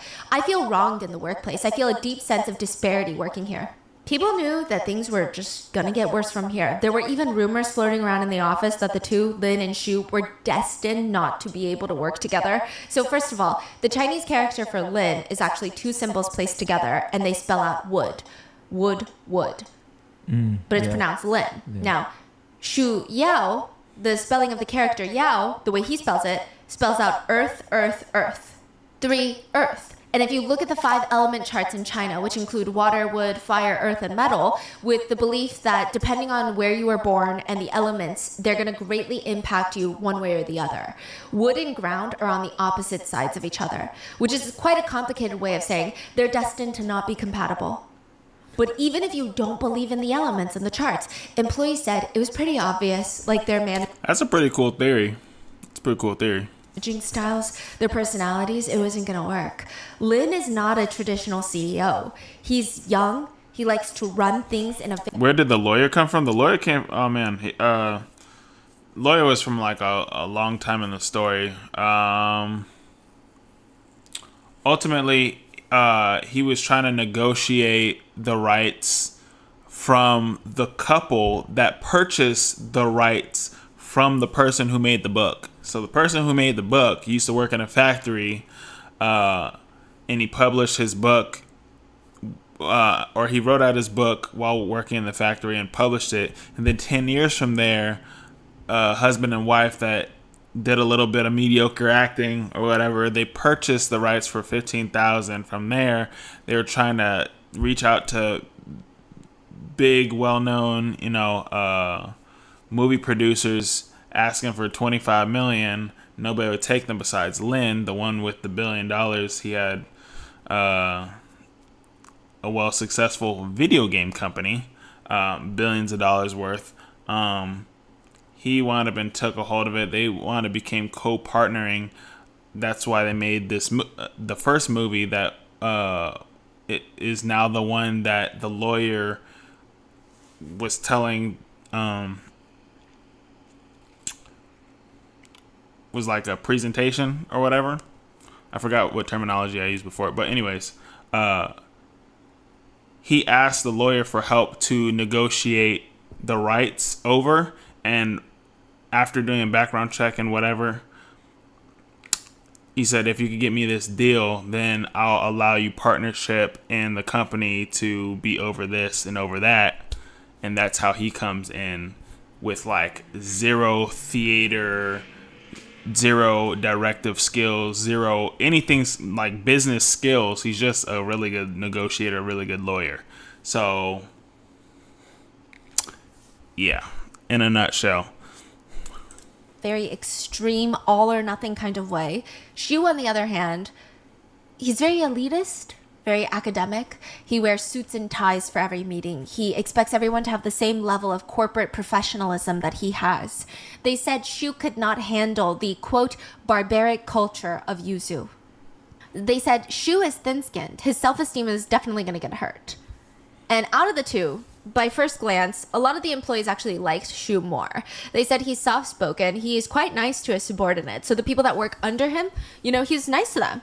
If you do something wrong to Lin, he's going to throw a teacup at you. If you do something wrong to Shu, he's going to, in a very corporate way, tactfully... I would beat the mess out of Lin. I wouldn't care how much money he had. Boy, that's assault. I'm protecting myself. Now I'm going to beat the brakes off you. There ain't no way. Express his disagreement with your actions. You open up the dictionary and you look up corporative, it's going to be a picture Definitely of Shu. bamboozled. He has the power of 3. Right now, he's got high education, high income, high position. He does have a pretty elitist air to him. One of his employees said he's stern and he sets boundaries. And he has to. But other than that, he's an easy person to get along with. However, at the same time, it is not easy to break the barriers into his close circle of friends.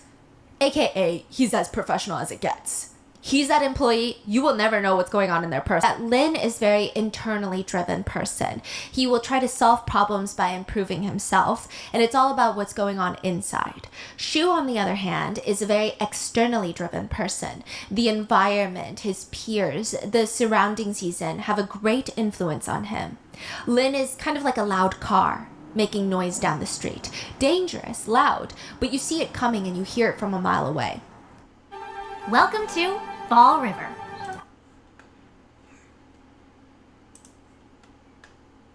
He's silent, but he's powerful. He's like a volcano. You just never know when he's gonna explode. He feels unpredictable. Really? The quiet one. Yeah. Now, there were a few odd instances with Shu. One colleague remembers they were in the break room once together having a super casual conversation, and Shu just offhandedly said that he really, really likes reading novels about poison masters and dark magic. He gave it away, bro. So, what's funny, so in the Bible, it talks about man not being able to keep a secret. Like, if you know something, like know something. I don't care if it's like you just talking out loud to yourself, whatever the case. But humans have an innate ability to need to tell somebody else because we are a community species. We have to have people around us to survive. Like, we have to tell somebody. So humans cannot keep secrets. We have to. I don't care if it's your baby, 1-year-old baby.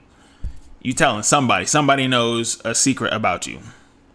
Somebody, whether it be one person, somebody knows something. And it doesn't have to be like your secret. It could be like a secret that you know of a secret. You told somebody.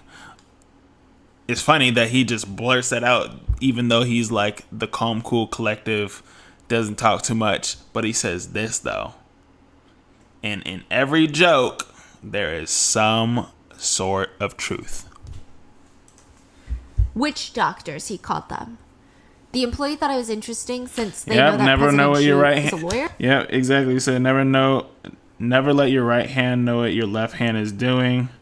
That's what my mom used to tell me. Yep, that's in scripture. That is in scripture. And he seemed very by the books, like a very straight edge, rigid kind of guy. So it was surprising in that sense, but maybe it's not. It's just a little unexpected. But more alarming was the incident with his secretary.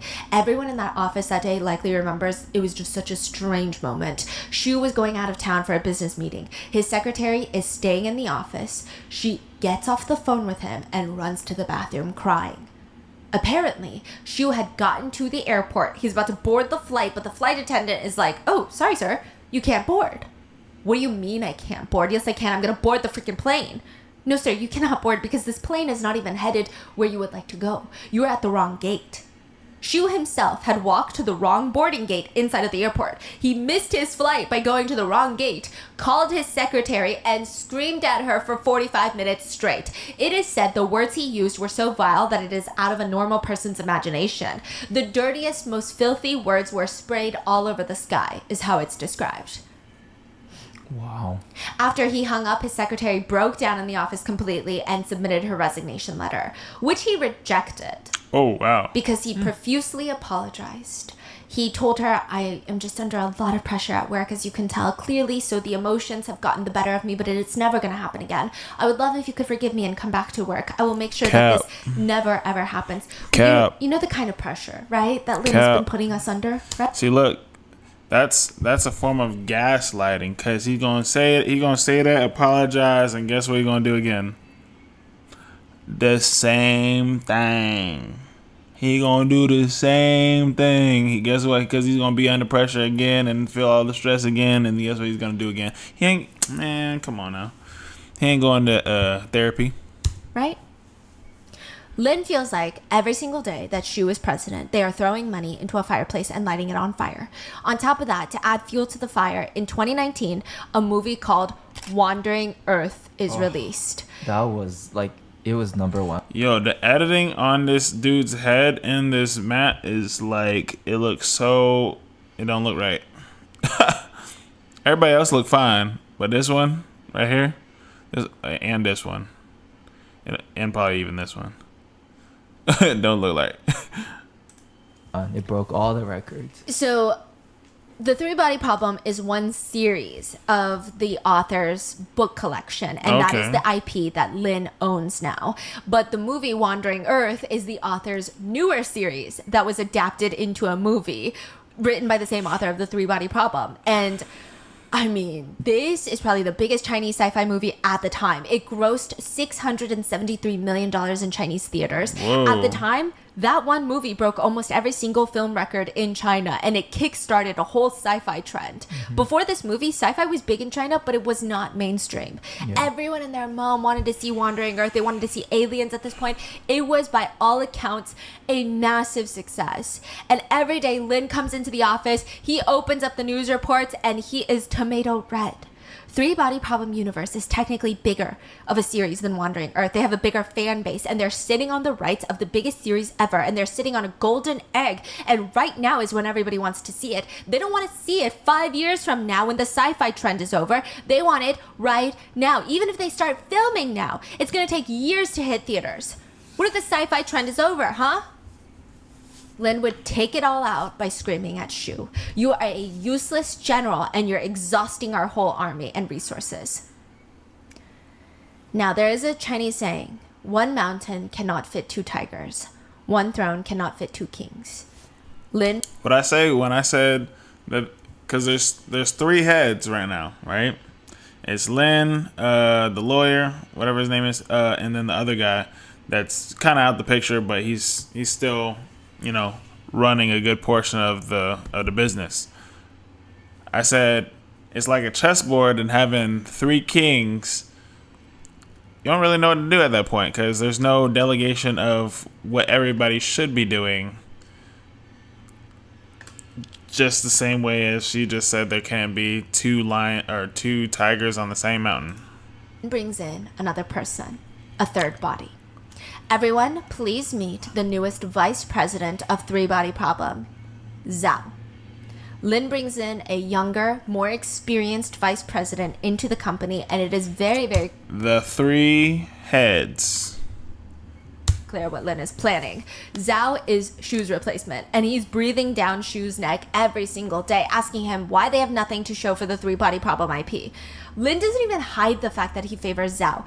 Zhao is basically acting as the president of the Three Body Problem and just starts making executive decisions, ignoring and...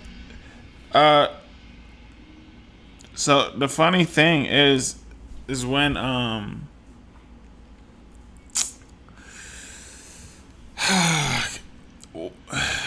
lot of it comes down to understanding your equipment, understanding what you need, all the things. Because if you wanna make it make sense, with music videos, you're trying to compact what you would want to express as a movie in 4 minutes, right? So the same way is like, okay, if you made a 10-year plan on how to make $1 million, how would it be? Then you structure it out. Probably take you like an hour, 30 minutes to structure a whole plan out. How you gonna make $1 million in 10 years? Then I'm like, okay, cool. But you're gonna make $1 million in a year. What is that plan gonna look like? That's almost like how a music video is made. Like, they condense everything, but they consolidate all of the most important things that make sense to make it more impactful in 4 minutes.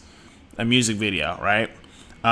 Ultimately having a better storyline, because you got to realize the song is made, so that's the storyline, that's the book itself, right? So if the storyline has already made the music, then you just add on top of what's already good. So once you're able to add on top of what's already good because the storyline is there, then you try to make it reality, which I feel like is a lot simpler in comparison to reading a book. But because there's music behind it, there's feeling behind it, you can now incorporate that feeling into reality. And depending on the budget and how things go, whatever the case may be, and your assets as far as the actors or artist that's performing, then you're just like, okay, then you need a director to do X, Y, Z, connect it all together. And I think it's a lot simpler, but it's more refined, I feel like, than most movies because of the amount of time that's spent and like the assets that are also encapsulated in that amount of time. In comparison to a movie, you're like recreating like a story, and then you're making everything from imagination and then putting on, like, they don't have a song to put everything together. A lot of people take things from others to make a movie or make a story or make film, but in a way music has like a cheat sheet to make it better, but comes down to like knowing film, knowing like the lenses, knowing what type of equipment you need to use, knowing how to color grade properly, all the things. But a lot of people are sorry. I ain't gonna lie to you. A lot of people are sorry when it comes to making movies.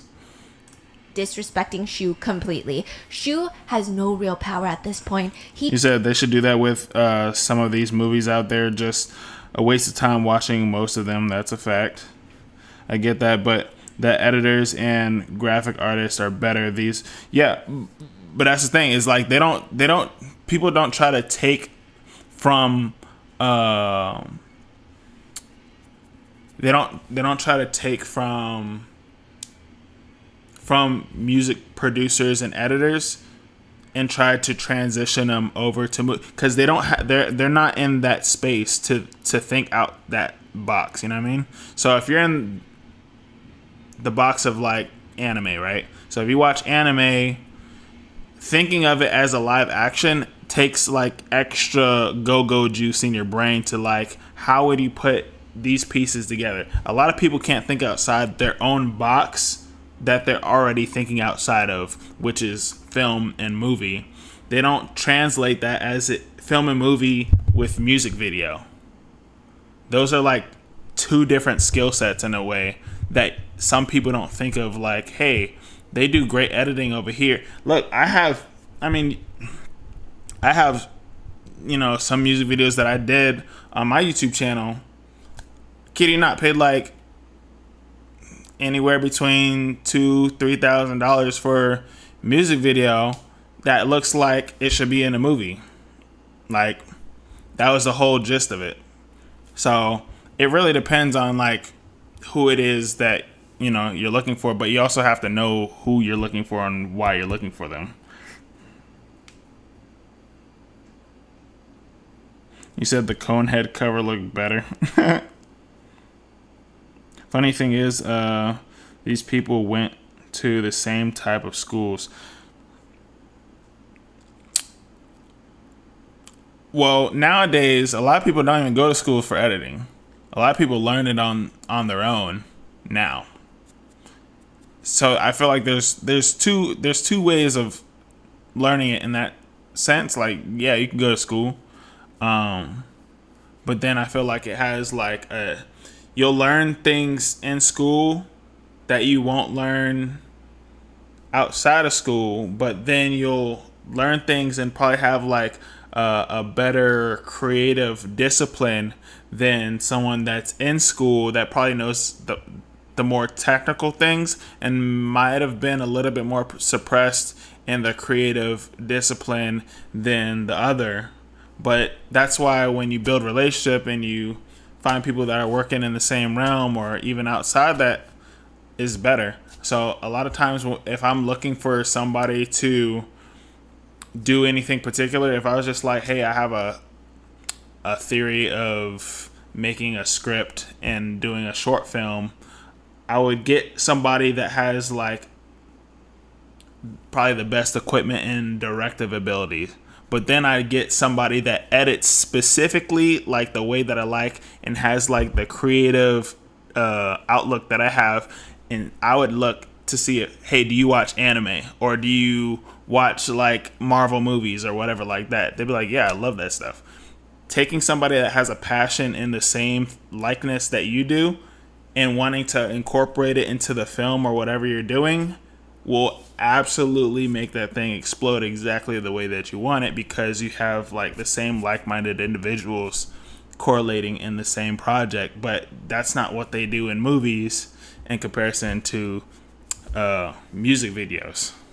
Music videos is like short, impactful, on point, everything there, short and sweet, boom, right? Movies are a little bit drawn out longer, and I feel like those are two different abilities. Like people that do like shorts or reels compared to doing like really long form content. He just has a title. He doesn't even have his salary anymore. Most of Shu's $3 million salary comes in the form of a bonus at the end of the year. But in 2020, Lin is telling Shu, don't even expect a bonus, because what have you done to warrant a bonus? Without a bonus, Shu's salary is about $500,000 a year, which to him is nothing. It is not nearly enough to put up with the emotional trauma every single day of having cups thrown at you, chairs thrown at you. He feels like he's being used as a punching bag. And as Shu's life and career are falling apart, and it feels like everybody in the office is laughing at him when he walks in, Zhao, the VP, is living the dream that Shu feels like he was promised. Yuzu Games and Netflix signed their deal. She was not even part of the conversation. He's not even mentioned once in a single article or in any of the press conferences. His name is nowhere on that project, not even in passing, even though he's technically the president of the Three Body Problem universe. It is announced that Lin and Zhao are going to be executive producers on the show alongside some of the most iconic showrunners in TV history. Game of Thrones showrunners David Benioff and D.B. Weiss. Brad Pitt and Rosamund Pike are also, regardless of how you feel about them personally, but like in terms of names in the show business, Brad Pitt holds a strong name, and we love Wait, Rosamund Brad Pike. Pitt is part of Three Body Problem? Executive produced. Wow. Brad Pitt and Rosamund Pike, who plays Gone Girl. I think that's how you'll know her. They are also involved in this big project, even though they are not casted. So on the production side, I mean, this is going to be a big deal. But Shu is going to get nothing. Shu doesn't even have any shares in this business. So as the universe grows, he's really getting nothing. But he's not fired. He's still in the company. Yeah, but it's only a matter of time. Yeah. December 17th, Shu is arrested at a law conference in Beijing. It said that he was desperately trying to get a meeting with the vice president of the Three Body Problem universe, Zhao, his own replacement, presumably to try and poison him. That's what the police think. So they arrest him. Wait, 17 is after the hospital? Yes, Lin is in the hospital. When? He is... 17? Yeah, no, he was in the hospital 16th, so the day after. Oh, the He's day still after. alive. Right, so Lin in the hospital really sick. And the next day, the police arrested Zhao. 16th, Lin is in the hospital really sick. They suspect poisoning. They start searching the offices. 2 other employees are discovered to have been poisoned. The next day, December 17th, they arrest Shu. Because they're like, there's poison in the office and someone's poisoning them and we think it's Shu. Oh, because they fight all the time. I see. Yes, so they arrest him. He was working as the Three Body Problem president, but he was also a Japanese CEO.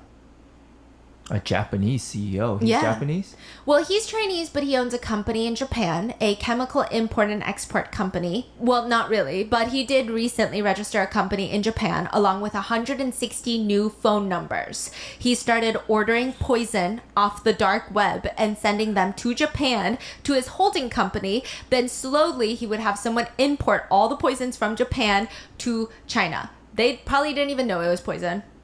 What? He would have them shipped in different packaging at different times to different locations until they all made it to his tiny little warehouse in a quiet, distant suburb of Shanghai where the rent is somewhat affordable.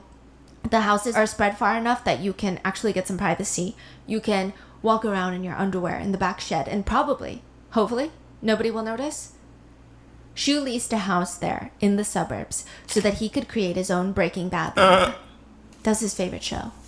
Oh, man. Shu purchased over 100 poisons on the dark web, and he was not even there just to see which one he liked. He was mixing, combining, creating new poisons. He kept detailed logs of how much each poison reacted to others being combined with other toxins, the size of the poison needed, the amount, the powder or liquid, like symptoms of each poison and how deadly it is and how deadly it is combined with other poisons.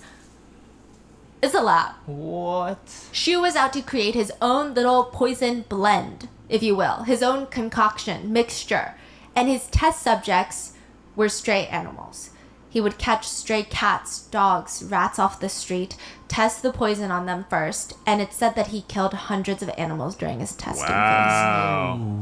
So this is happening during the whole, like off work, like he's going home and mixing poisons. Yeah. Like beginning of 2020. What? Wow. He's planning this for months. Wow. Eventually, he settles on a few toxins, but his main ones would be pufferfish poison, mercury. And the plan was Shu would poison Lin and Zhao, the VP of the Three Body Problem IP, with mercury through their coffee, whiskey, water, and tea. Wow. Now, the plan was small quantities, frequently, over a long period of time, to make it very hard to trace back to him. The vice president of the Three Body Problem universe, Zhao, he had 10 times the safe levels of mercury in his body. Jeez. At Lemonade, Wow. we're changing insurance. That's Starting crazy. You'd probably ask, like, oh, Well, I'm not sure if these poisons have any taste, but there's poisons that people produce that have no taste, no smell at all, and it's dissolves easily, so you can't even tell. You'd have to like test everything. He had to be treated with dialysis to clean the toxins from his blood, which is not a fun process. But it worked. He was discharged. But he did bring a cup of tea with him home from work. Oh, man. His wife had taken a sip, and she also had alarming high levels of mercury in her system. She survived, but she had just given birth and was breastfeeding. She had to stop breastfeeding. Ooh. Good thing she like didn't have a baby. Oh my gosh, the baby would have died, bro. Because of the mercury levels. Whoa. Now, the curious part is Lin's personal assistant was also poisoned. Lin makes sense. He's targeted by Shu. The vice president makes sense. He's targeted by Shu. His wife makes sense because she took a sip of his coffee and he's targeted by Shu. You get it, right? But what about the assistant? Did she wrong Shu? Look.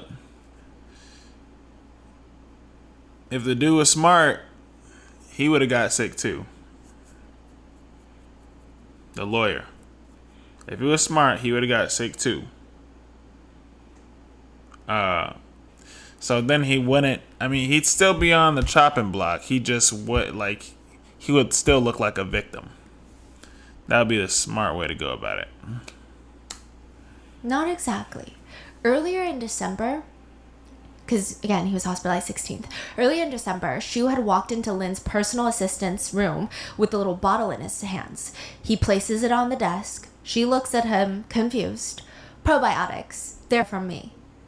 The assistant takes the bottle in her hands, and before Shu walks off, he tells her, actually, can you make sure that he takes it every day? You know how he's so forgetful. Shu decides that he wanted to kill them now. The mercury, it was just taking so long. They're too young, they're too healthy. He needs to give their bodies a big push. So he puts pufferfish poison with a blend of other poisons into the probiotic with probiotics. But at this point, Shu and the vice president are fighting so much, even more than he's fighting with Lin, that if he were to give him a bottle of probiotics right now, or even to his assistant, they'd be in the trash. So only Lin would receive the probiotics, and there were a total of 30 pills inside, and only 1 or 2 of the capsules were poison. What? So it's like he's going to take it every day, but you don't know when it's going to hit. It's like playing Russian roulette with his life. Nice. But that still doesn't explain how mercury got into the personal assistant system, because she didn't have pufferfish poisoning. She had mercury. She didn't take any of the probiotics. But remember the tea that was tainted with mercury?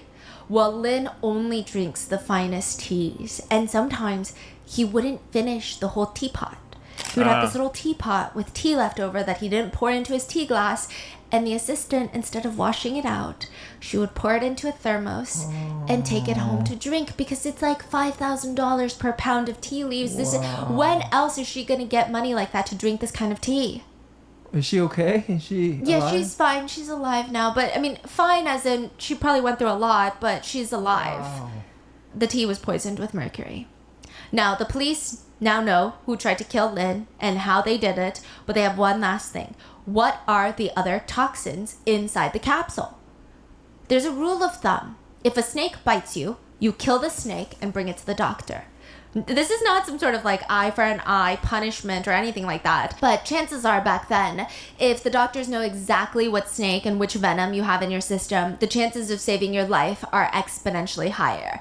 I think it's just a saying. I think if anything, most snakes are not venomous. And if they are, I think a picture would suffice. But you get it. It's just, if you know what poison it is, it's so much easier to save a life. Now, Shu has been arrested. Lin is in the hospital. He's practically comatose at this point. His organs, his brain, they're shutting down. And every second counts. The doctors have tried everything. They've already tried performing every single life-saving measure that they could think of. Lin underwent 4 liters of blood transfusions, which is a massive transfusion. Typically, this is only done in severe blood loss cases. To give you some more context, the total blood volume in an average adult is about 5 liters. They've pretty much swapped out all of his blood. Oh, man. They want to get rid of as much toxins in his body as possible. And for a second, from December 16th, since the blood transfusion, they thought it was kind of working. His state was becoming more stable, but out of nowhere, it just starts deteriorating again, just downhill. He becomes in a comatose state. Doctors believe that Lin was poisoned with a variety of toxins, and they're still attacking his body. They're attacking him while he's in a weakened state after the blood transfusions. Oh, wow. So all they need is to know which toxins are inside of Lin so that they can try their best to either get it out or find an antidote, proceed with the smartest course of action. Shu refused to tell the doctors what he poisoned Lin with. He will die if Shu does not tell the doctors. Shu remained silent. Devious. Evil. Cunning. Boy, he feels like an evil villain right now, bro. He's just like Batman has him in his clutches. Where is it? Where is it? I'm not saying anything. Dude's like Joker.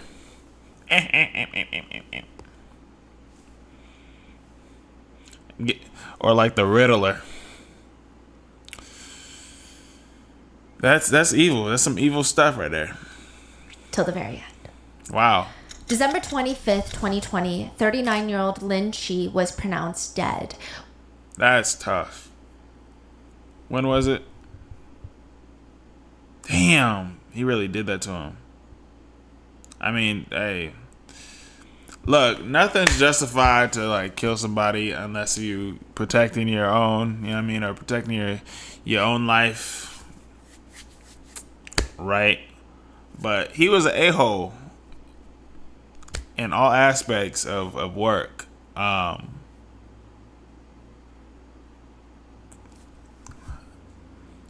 When his body was silent till the very end. December 25th. Dang, on Christmas Day. Christmas Day, he passed. That's crazy, man. To spend your life in a hospital, or the rest of your life in a hospital, just like fighting for your life. 2020, 39-year-old Lin Qi was 39. pronounced dead. When his body was autopsied, they found at least 5 different toxins in his body. He had high levels of mercury and about 10 times the lethal amount of mercury that was severely just damaging his internal organs. And he didn't even get to see his movie that he spent all this time working mercilessly on for years. For what, 5 years he was working on, like, pushing, losing sleep, money. He was spending all kinds of time and money on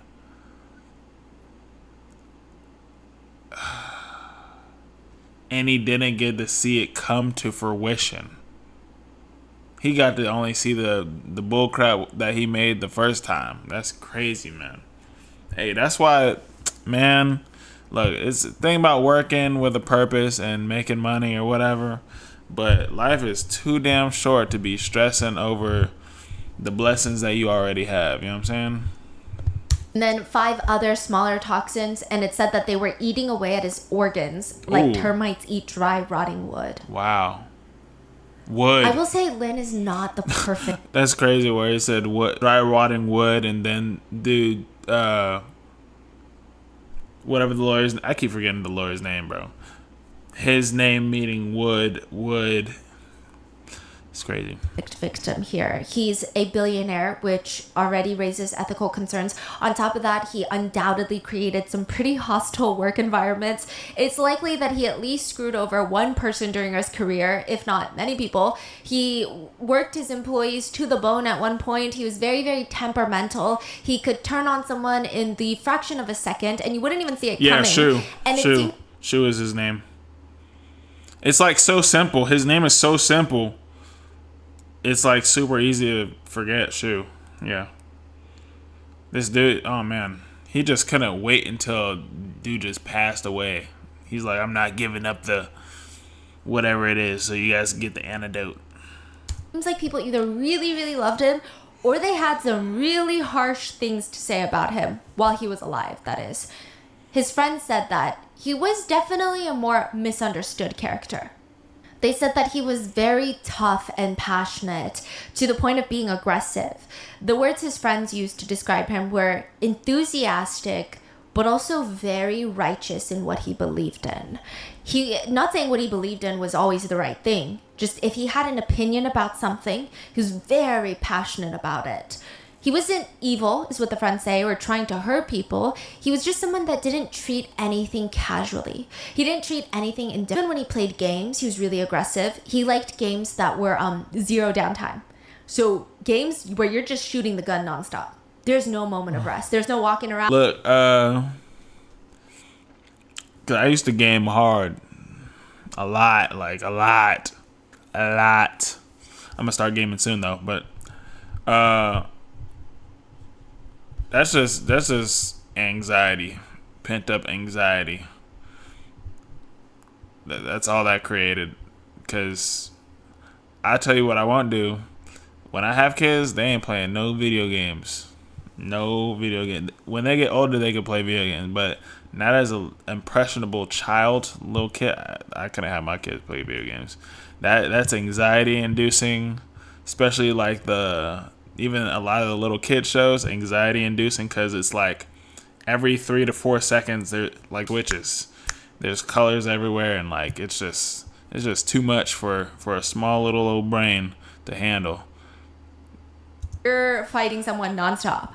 When Lin's teammates would drop the ball and the whole team would lose, he wouldn't even scream. He would just get very serious and say, "Again, let's go again." He had this very intense big brother vibe about him. He would yell at you during lunch about how your business idea was stupid and it's never going to work and you're dumb for thinking that it's going to work and you need to stop being so stubborn about the stupidest things. But then on your way out, he would pat you on your back and hand you a bottle of whiskey. You drank 2 glasses during lunch. It seems like you enjoyed it. Here, take a bottle with you. You go home, you look it up. It's a 50-year-old bottle of Yamazaki whiskey that costs about $100,000. What? He would stay updated on all the projects Nanjing alumni would have, students who graduated from the same university as him, and he would invest $1 to $2 million per project that he was intrigued by. The head of PR said, when my daughter applied to an American college, the busy founder, the busy CEO himself wrote a letter of recommendation for her. One time, a random employee went to a meeting with Lin, where he probably yelled at everyone during the entirety of the meeting. During a quick break in between meetings, Lin turned to him.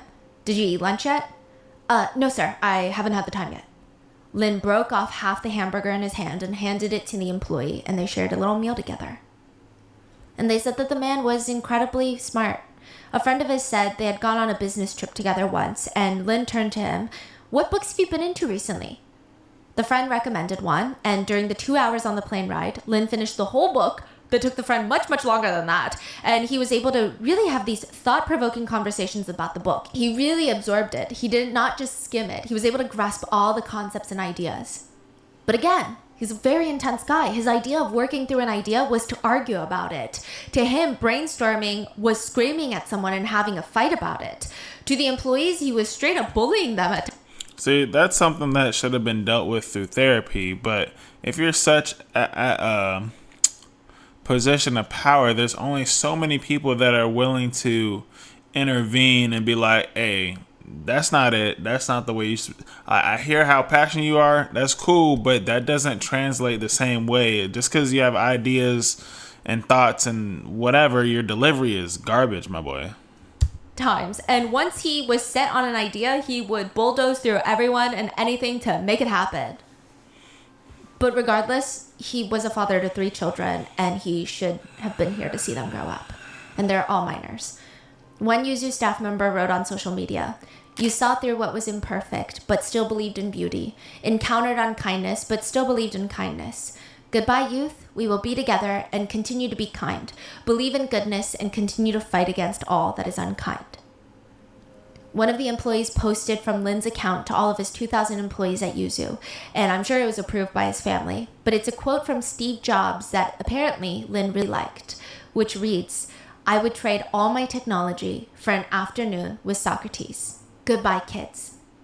Before Lin's death, a month before, he was asked in an interview about the 3-body problem, about life and death, and it was a pensive conversation about how he views his legacy, and he said, What I think about more is how to say goodbye to the world in 10, 20, 30 years, or even when I'm 90 years old. I wonder if that was the case right before he died.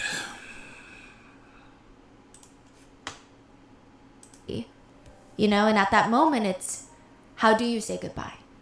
I'm very afraid that I'm going to be laying there thinking, before I die, how did I destroy the 3-body problem? Wow. And this is a month before. Yes, Lin would never make it to 90, or even to the next year. He would be killed the next month. Because Lin is in a coma before his death, he would also never get to have that moment of supreme clarity that he had been hoping for. He had been robbed of it.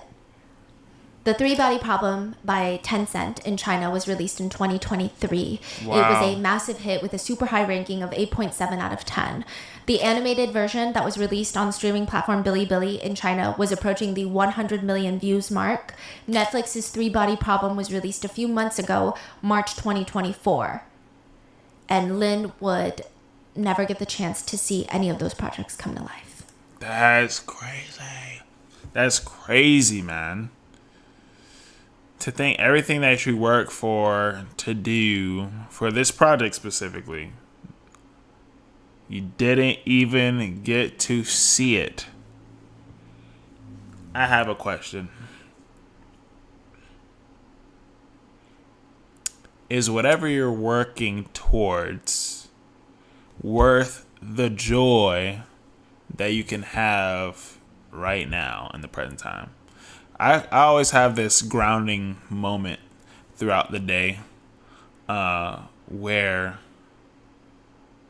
yes, life has its own, ups and downs, and take these things serious and do this, that, and the third. But at the end of the day, if you still don't have like joy and peace and whatever it is that you're doing, or you're like striving to something, like you gotta really ask if it's worth it, because if it's not obviously putting into something that is worth everything, like family or whatever the case may be, something that's bigger than you, but not at the sacrifice of like, you have to sacrifice something like throughout life, but not to the sacrifice of like your peace and your joy amongst yourself and your family. Like I'm planning my escape. I'm thinking of always being able to ground myself back to what real reality is, and real reality isn't like paying bills and everything. You got to do that, whatever. But real reality, it's not that. It's like your health. It's the present. It's the time that you have now, because you can't live tomorrow. You can't live today. But right now is where you're able to really kind of sit down with yourself and be like, am I at least spending my time wisely? Am I doing myself justice? Hey, tell your peoples you love them always. Some netizens stated, think what you want of Lin. He's a billionaire, he seems incredibly temperamental. I guess he's loved by his family and friends, but he's feared by most of his subordinates and most of the business world. But in the end, one thing is pretty undeniable. He did seem to genuinely care for the quality of the 3-Body Problem. Lin is credited as an executive producer on the recent 3-Body Problem release in Netflix posthumously, so post-death. Now, there was nothing in Shu's plan that indicated that he was trying to get away with this murder. Everyone in the office knew that Shu was on the out. He was hated by both Lin and Zhao. He had been humiliated. His ego was wounded. An employee said it was very clear that Shu made the whole 3-Body Problem deal his whole personality, and he based his whole self-esteem off of it. They said he would practically puff up his chest and proudly state, other people have tried to take on this project, but none of them took it forward after touching it. Except me. We closed the deal. We legal professionals are here to put out fires, break up deadlocked negotiations, but we must also have the courage to be change makers. And now, all of that is going to be gone. He feels like it's going to be taken away from him. In return, Shu would give Zhao and Lin gifts: tea, coffee, whiskey, a bottle of probiotics. And that's just the surface level. If anyone digs even 2 seconds deeper, they would find 160 phone numbers registered to his Japanese holding company. The house he was renting had evidence of poison that he bought off the dark web. He's objectively an intelligent person. He's likely going to know that he's going to get caught. So what? He's going to burn himself just to burn them? The dark forest, press the button, destroy everybody? Like, what does that mean? Most netizens don't think so. They think that Shu genuinely believed that he was going to get away with murder. Shu, to give you some context, went to school in France and the US. A lot of netizens think that that's influenced the way he's handled his own murder trial, because he's on trial for murdering Lin. According to some Chinese netizens, they felt that he had a very Western approach to his defense. He's betting on 3 things: don't talk, hire an expensive legal team, the top of the top, and get expensive psychiatric evaluations that will state that you are not mentally in your right state of mind. It's reported that Shu had a bunch of books at home about psychiatric evaluations, and he also allegedly looked online about how to avoid punishment by claiming insanity. I feel like he was prepared for if he were to go to trial. So was he trying to get caught? No. But if in fact he did, he was preparing for it to happen. He had reviewed previous cases where foreigners, mainly in Western countries, escaped punishment because of the insanity plea. He provided his own psychiatric evaluations with doctors of his choosing to the court, and they were all rejected. They had state-appointed doctors to evaluate him, and they stated that he's definitely trying to act crazy. So it's very clear that he's... Yeah, you can't... That's really hard to fake it. Like, if you already don't have a disorder, for somebody that is... Because he seems like a super logical guy. So for him to all of a sudden now become an actor... yeah, it doesn't work like that, buddy. I'm trying to find his picture again, where he's just standing there. State of mind. It's reported that Shu had a bunch of books at home about psychiatric evaluations, and he also allegedly looked online about how to avoid punishment by claiming insanity. He had reviewed previous cases where foreigners, mainly in Western countries, escaped punishment because of the insanity plea. He provided his own psychiatric... I don't know what this face is, but probably just a bad picture. But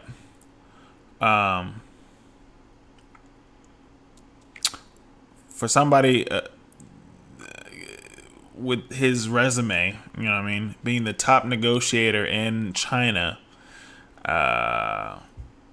he should have renegotiated how he was gonna go into trial and not try to claim insanity, because obviously it's not gonna work the same. I don't think it probably even would have worked in America, but that wasn't a smart move. evaluations with doctors of his choosing to the court, and they were all rejected. They had state-appointed doctors to evaluate him, and they stated that he's definitely trying to act crazy. So it's very clear that he's putting on a whole show. Ultimately, a lot of netizens believe that this tactic of his ended up backfiring. Mainly because he had the chance to save Lin's life and tell them which poisons. Yeah, but he stuck with the don't talk, lawyer up, and claim insanity. It just shows how cold-hearted he is. Yeah. It doesn't show anything else. His decision not to say ended up being life or death for Lin, and he died. And ultimately, that decision is going to be life or death for Shu, too. March 21st, 2024, this year, The 3-Body Problem was released on Netflix. March 22nd, 2024, the day after, Shu was sentenced to death by the Shanghai courts. Did you get to see the movie? I wonder if you got to see the movie. Wow. The vice president, now chief executive of the 3-Body universe, Zhao, said on his WeChat, "Justice has been served." Sheesh. And He said, that is last fire shot by I. Me, the one, big brain. So he survived the poison, and he got, probably not the witness, but confirmation that the guy that he was supposed to take the place of that poisoned him was Dunzo, and then got to see the movie. The story behind Netflix's Three Body Problem. Wow, that is crazy. Let's back it up. Let's back it up. Let's back it was up. released on Netflix March 22nd, 2024, the day after Xu was sentenced to death by the Shanghai courts. Wow.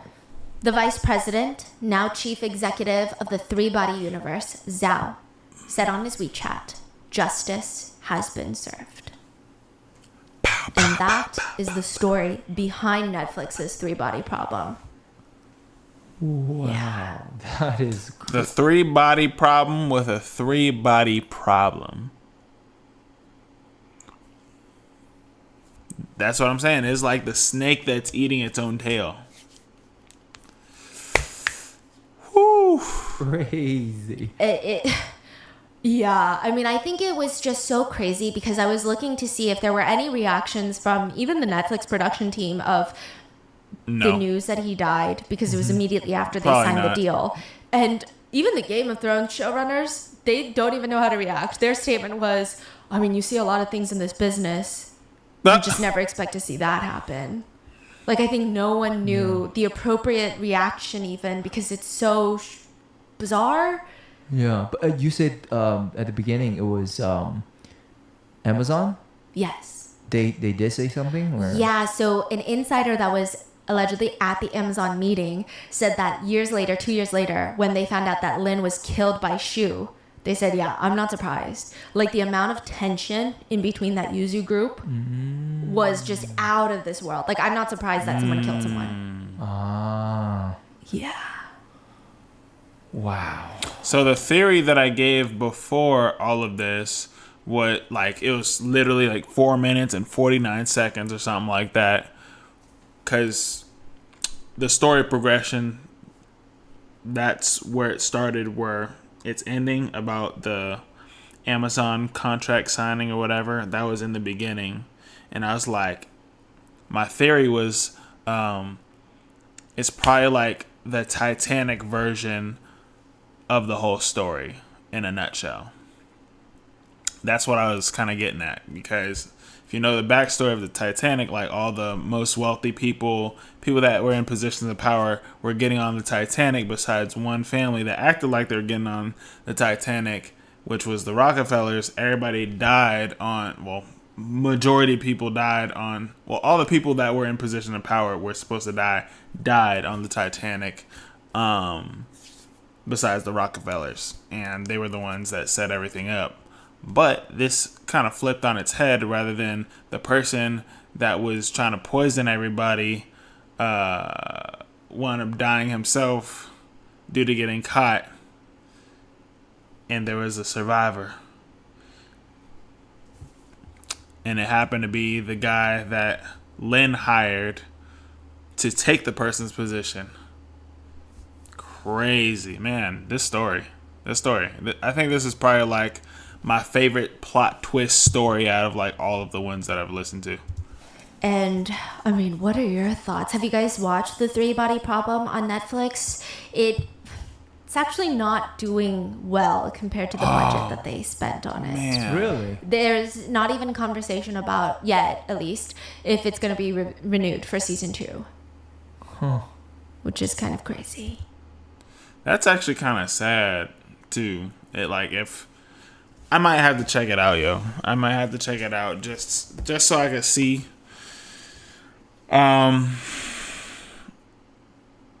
Just cause, we went through so much together, right? We went through this whole story trying to figure out what's going on. Finally got to the conclusion of the Three Body Problem is literally the body of 3 people on this project, with the book that they were doing called The Three Body Problem, to make it to a movie. Man. So from author to husband and wife that purchased the legal rights, to Lin that purchased the legal rights, to Lin Qi, and then the other guy that was in correlation of making this a movie. Two of them die, one of them is alive, and it goes through almost like a 3-cycle process. So author, husband, wife, Lin Qi, guy, and then finally the movie. Y'all guys saw how much it takes to, put into just one movie, a book into a movie. Man, y'all sure you guys want to go and be an actor? Somebody said that there was a new one. 26 Days of Hell. That's crazy. That one just posted.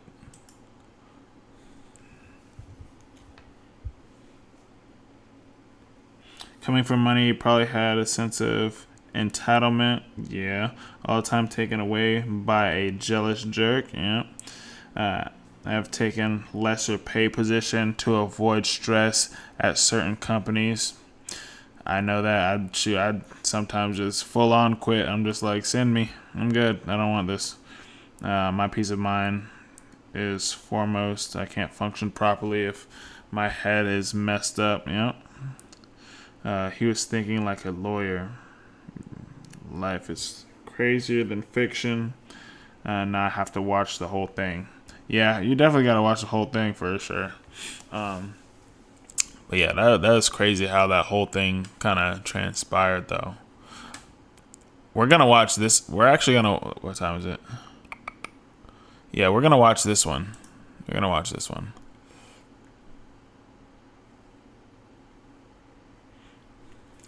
But we are going to take a slight break. I just have to take a call real quick. Sending gift card. And I will be, it'll probably be, I don't want to put a time on it, but I'll be back extremely soon. I just got to make a call before we start this this next one that I'm excited with. Appreciate everybody for being here. Can I ask a question? Yeah, go ask a question. Ask your question. What is the question? You said it was about streaming, right? Oh, no. Ask now. That's fine. You ask your question now.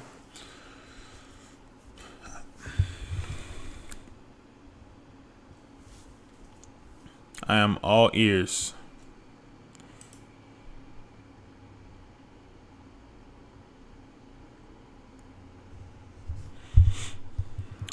I'm all ears for any questions.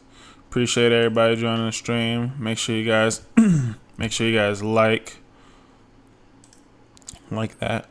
Make sure you guys like the stream, share the stream, bless the stream.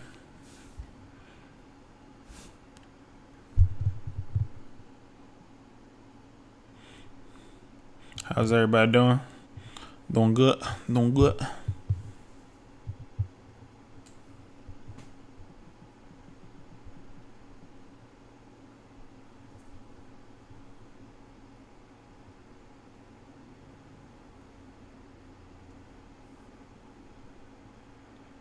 Well, you said, so you're thinking, how you said, it's hard. It's funny because it's like you're asking me the question, but you're like, how you said, how you said you like lives better than solo reactions? Yes, very much so.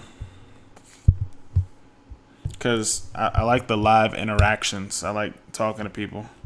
Yeah, I'm about to watch it now. I'm answering everybody's questions.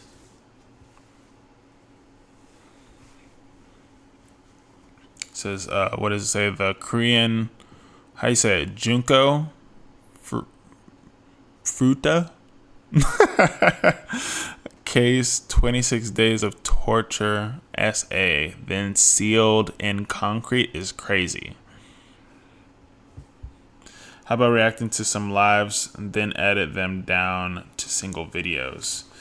The thing is, so I'm actually planning on doing that to where majority of the time I'm gonna be like on live rather than like making a whole bunch of videos, because all the videos would be like technically in one.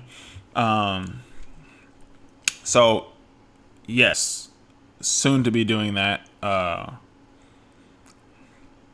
It's just I want to do it a lot, so I need like an editor, so then they could clip all of the moments into like short clips and then long form clips and stuff like that. I actually had an interview with somebody talking about that yesterday.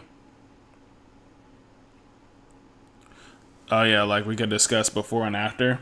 Yeah, because I feel like, well, because if you could tell, like I have like a different energy from making a video and posting it and doing a live reaction to a video, because it's harder for me to talk.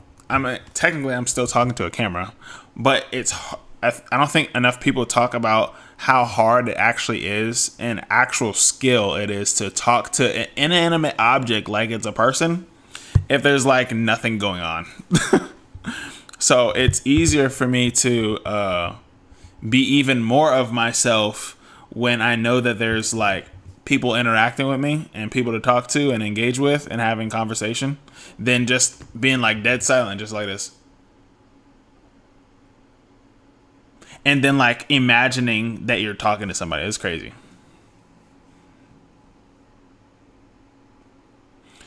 Yeah, and then edit it down to those who don't see. Yeah, funny you say that. I kid you not. I was just in conversation with somebody to be able to help edit videos for me, so then I could do that. That's gonna be more of the goal when I start like streaming more. Like October 1st is the plan.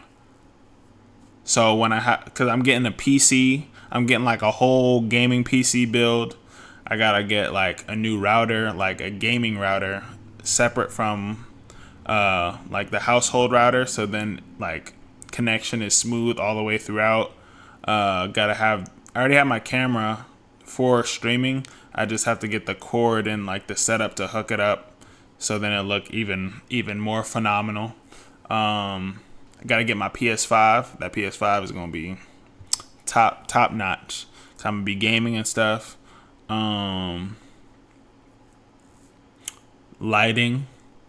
Lighting is gonna be pressure. So roughly everything is gonna come out to about $2,600. $2,600 on like the mid-range low end, upwards to like $3,400 for like everything. You're doing a good job in my opinion. Hey, blessings. I appreciate it so much. But that just makes me want to do better and have better production and do more. So I want everything to be super quality, because I look at doing this as like a career rather than like, oh, just a thing that I'll do. I want to take this on like a job, a career, something I clock in, clock out, you know what I mean? Like I think this is fun. I love to do it. So I want to be able to, and obviously the equipment isn't like what will retain and be like the catalyst of it. But I know it's something that I like, is the quality of the materials that I have while I work. And right now I'm just doing it on my laptop. But my laptop could only hold so much memory and only do so much at the frequency of what it's doing, that it won't be enough for like the ideas that I have that I really want to do. So in hindsight, just investing in myself for something bigger and better for everybody. Because look, I want this thing to be on a perpetual motion to where like I could stream for however long, and then I have somebody come in, take the whole stream, right? And then clip up the parts that, you know, best parts, funny parts, whatever. Make those into like little shorts, reels, whatever the case. And then take each segment that I do, whether it was like the horror stream, Rotten Mango, whatever we're doing, the gaming portion, or the where I'm like live streaming like any music videos, Stray Kids, reactions, whatever the case, and then clipping those up into like its own separate videos and making it as simple as that. I meant talking to inanimate objects. Oh, it was a lot of practice, and then we can do not just music reactions, but also things about the places you're going. Yep.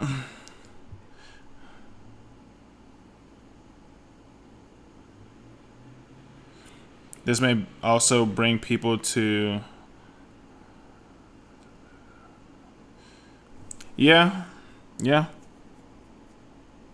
I've always thought about that. Either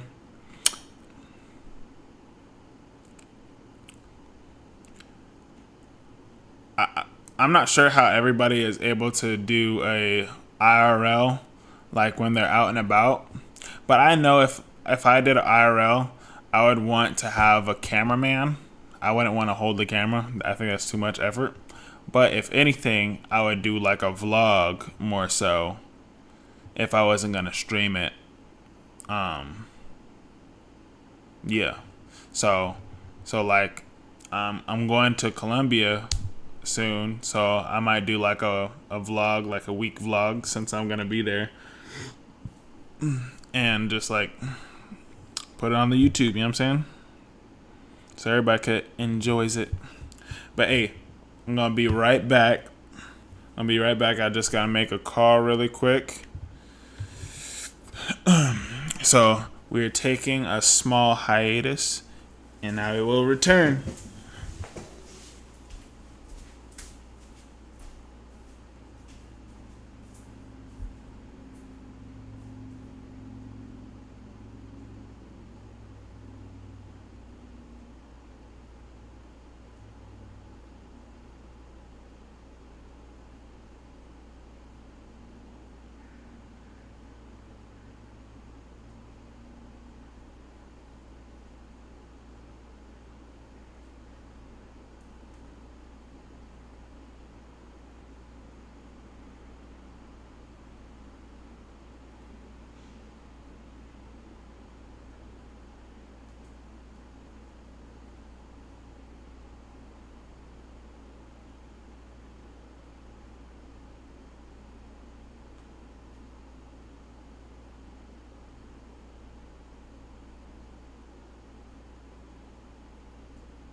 Yo, back in action. All right, I need some water before we start this next one.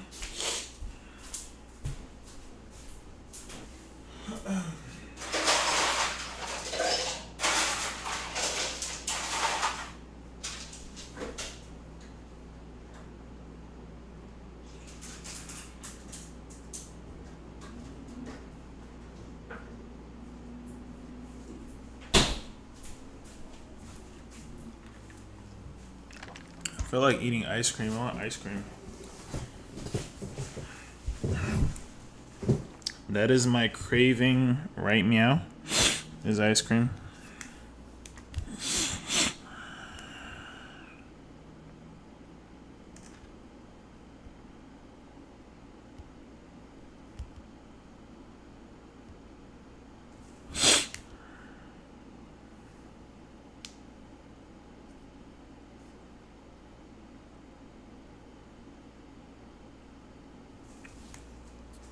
All right, what's being said?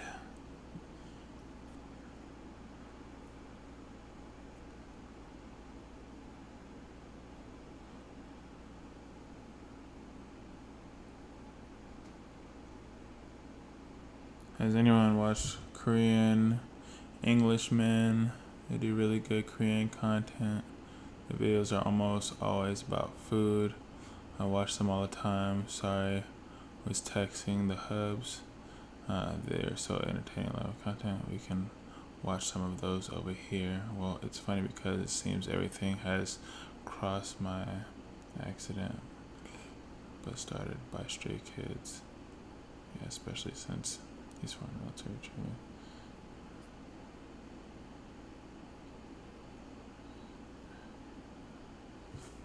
Oh no, I'm not lactose intolerant. I'm not like all the other black people.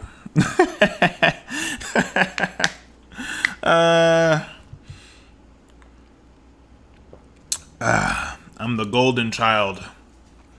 I'm the golden child black guy. Nah, I'm not lactose intolerant. Thank God.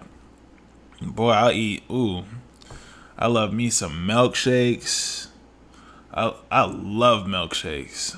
I'm talking about I love milkshakes. Love milkshakes. Oreo milkshake, strawberry milkshake. It gotta be the one with the actual strawberry chunks in it. Vanilla milkshake. My favorite ice cream, I've only seen it in Seattle. So it's a salted caramel with chocolate brownies in it. So it's like all mixed in together. Salted caramel with caramel and chocolate brownies. Bro, when I tell you, I'm talking about there ain't no like chunks or nothing in it. It's like smooth, creamy. Get that sweet with a hint like little salty in it too. Man, that like no crunch, no chunk, no nothing. That thing, oh my gosh, bussin'. It's called Cupcake Royale. Like it's a place in Seattle. That must be cracking. Look, the only time I drink milk is if I'm having milk and cookies. I think it's the wildest thing when I see people have like a cup of milk, like not even ice in it. How you have a cup of milk with no ice in it, have a cup of milk, no ice, and a hot meal is crazy. It's bonanzas to me. Bonanzas. It don't even make sense. Just give me some water. If we doing it like that, just give me some water. Don't give me milk. You're lactose intolerant, but you still eat ice cream and shakes. Oh, do you take those pills, the lactose intolerant pills? So like, you know, you won't be blowing up the spot completely. Hey, look, my mom's lactose intolerant. I be joking on my mom. My mom cool though. My mom's lactose intolerant, but she said I don't care. I'm gonna eat it. I'm like, I know. I'm gonna just keep my distance. You feel me?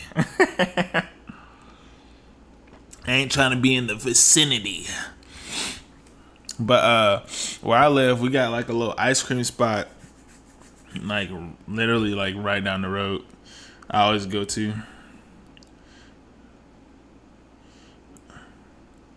Start the insulin drip. Said it's lovely. Yeah, I like my cheeseburgers. My. I haven't found any place that makes really good macaroni and cheese restaurant wise, but I am moving to Florida, like I said, so I probably might be able to find a lot more diversified foods and whatnot. I'm sure everybody's eating Mexican food, right? Well,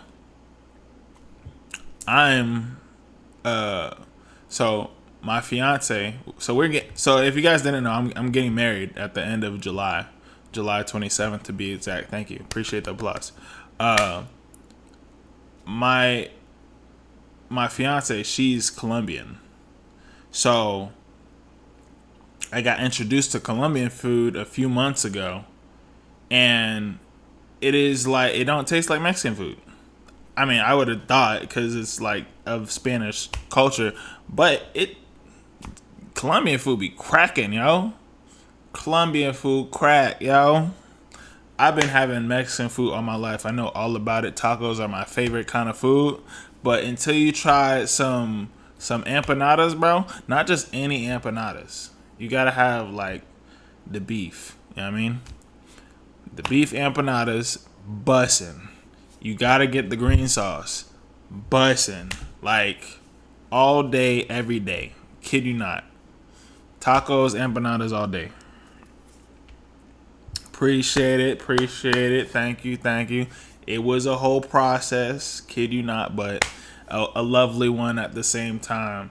Cause, hey, today's day and age, people try to avoid the marriage thing. I've always wanted to get married since I was a little kid. I don't care. I wasn't caring about none of that. I've always wanted to be if anybody's like, oh, what's your dream? I wanted to be a good husband, a godly husband, a good father to my children, and be in their lives. That's all I wanted. I kid you not. That is literally all I wanted. Like, of course, to like provide and be well off and all that kind of stuff. But ultimately, I've always wanted to be married and always wanted to have a family. That's really bare minimum. That's what I wanted.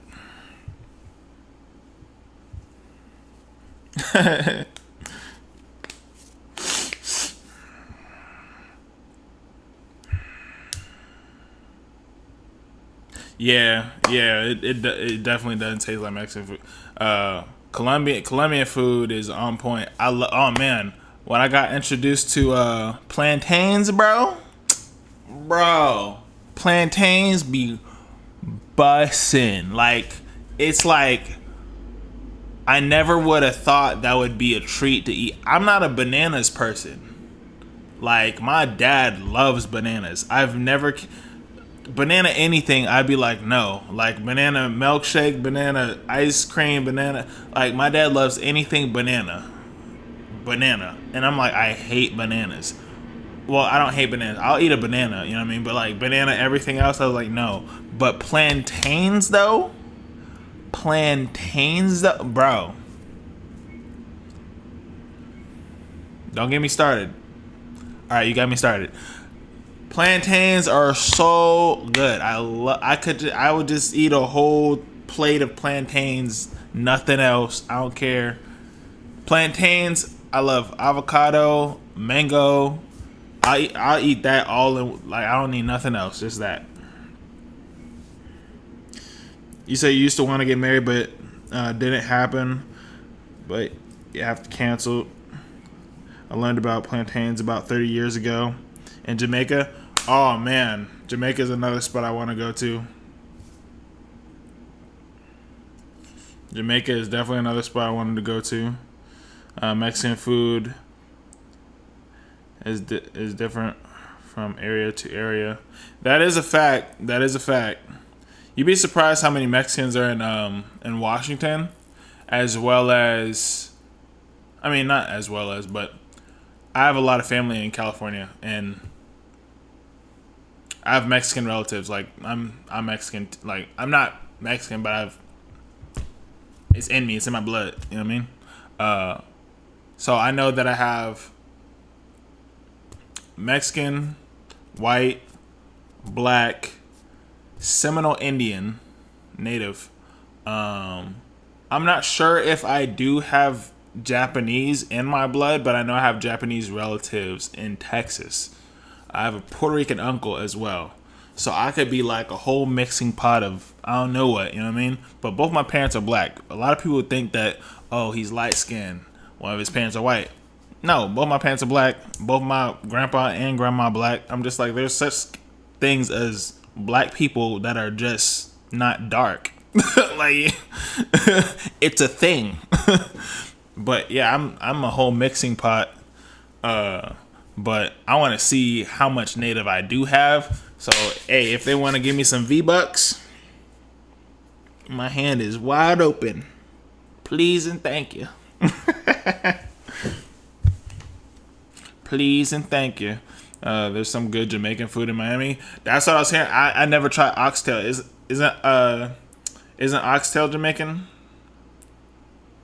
Or is it Haitian? I think Haitian is different. Haitian is like they got like more spice and I think both of them are. I don't know. I ain't gonna speak on it because I don't know about it. But yeah, I'm definitely want to try the oxtail. Yeah. I'm gonna need all that. Yes. Ooh, Indian food. Look, you West Indian. Say I'm West Indian and sorry, but not a fan of them. Give me oxtail, jerk chicken, Pete. Come on, tell them. Yeah. All of us black people are mixed. Yeah, that's a fact. I don't count anyone. Oxtail is Southern American and Caribbean. Yeah, Caribbean. You can find it in both. Okay. Yeah, that is true. Because even, empanadas are like, well, they got Cuban empanadas. I don't think you would call them Cuban empanadas, but if you had a Cuban restaurant and you get empanadas, they're going to be like, their own thing. They're different. Yeah, because so at my wedding, I'm going to have like all my homies, right? From the West Coast to the East Coast coming, and I got this one friend that I've known for like almost 10 years now, and how I met him was actually through YouTube, and we were like gaming, right? But he's like from the islands, and he be on that oxtail all the talk. I was like, yeah, you gonna have to bring that. Oxtail is also Mexican. Hey, look, if it's hating, I don't care where it's from. It could be from the second planet, like in the book. You know what I mean? It could come from the aliens, just as long as it's hating. I'm with it. Yes, African and Indian food is good too. You know what's crazy about Indian food? Like, I'm talking about not native Indians, but I don't know how to say that. I don't want to be disrespectful, but like Indians. Their food is hot. Like, I'm talking about out the park hot. Listen, I went to a what is it called? What do they call them things, bro? I mean, it's an Indian restaurant, but they have like a specific name. Oh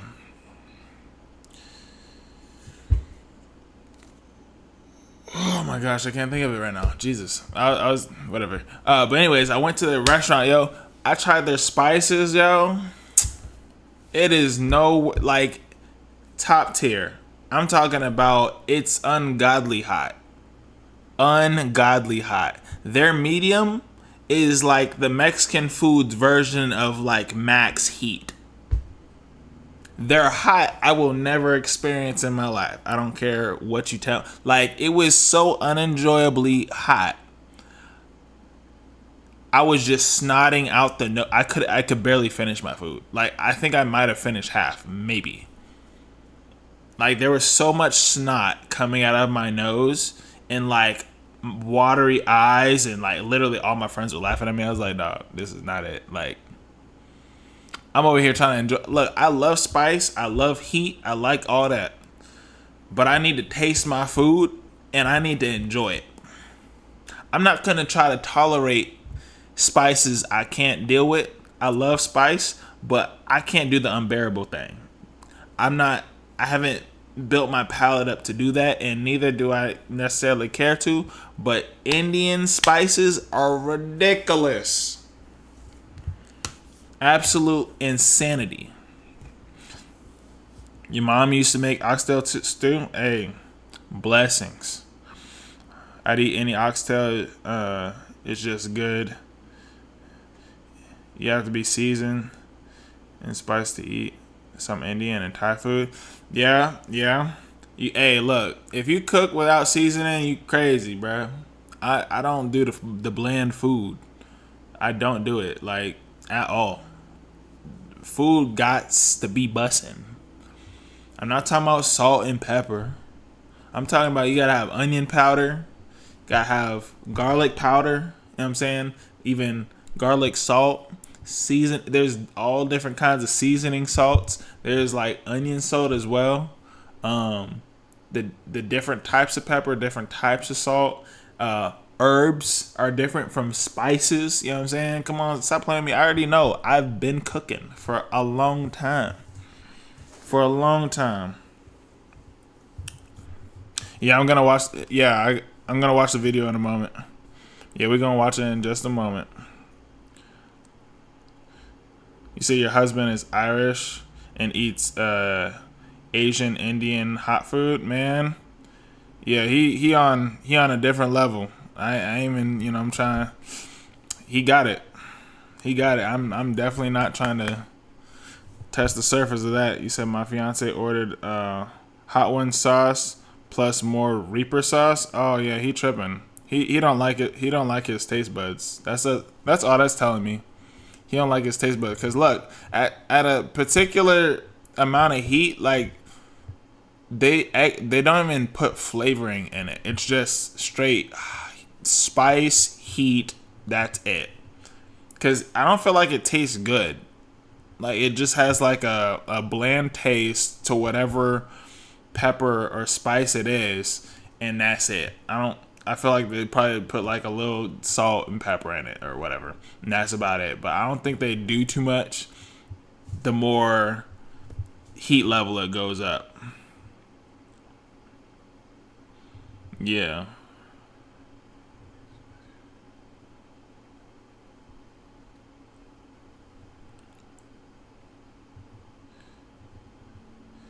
Yeah, boy, man, he just trying to put his booty hole on fire. That's all. Like y'all guys got hey, look, he have to have the extra plush toilet paper, and then look, if you ain't using wet towelettes, look, like the baby wipes, yo.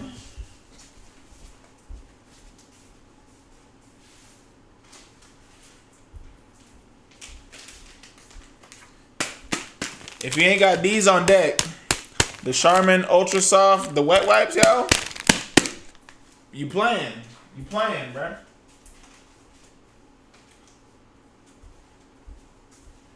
You playing.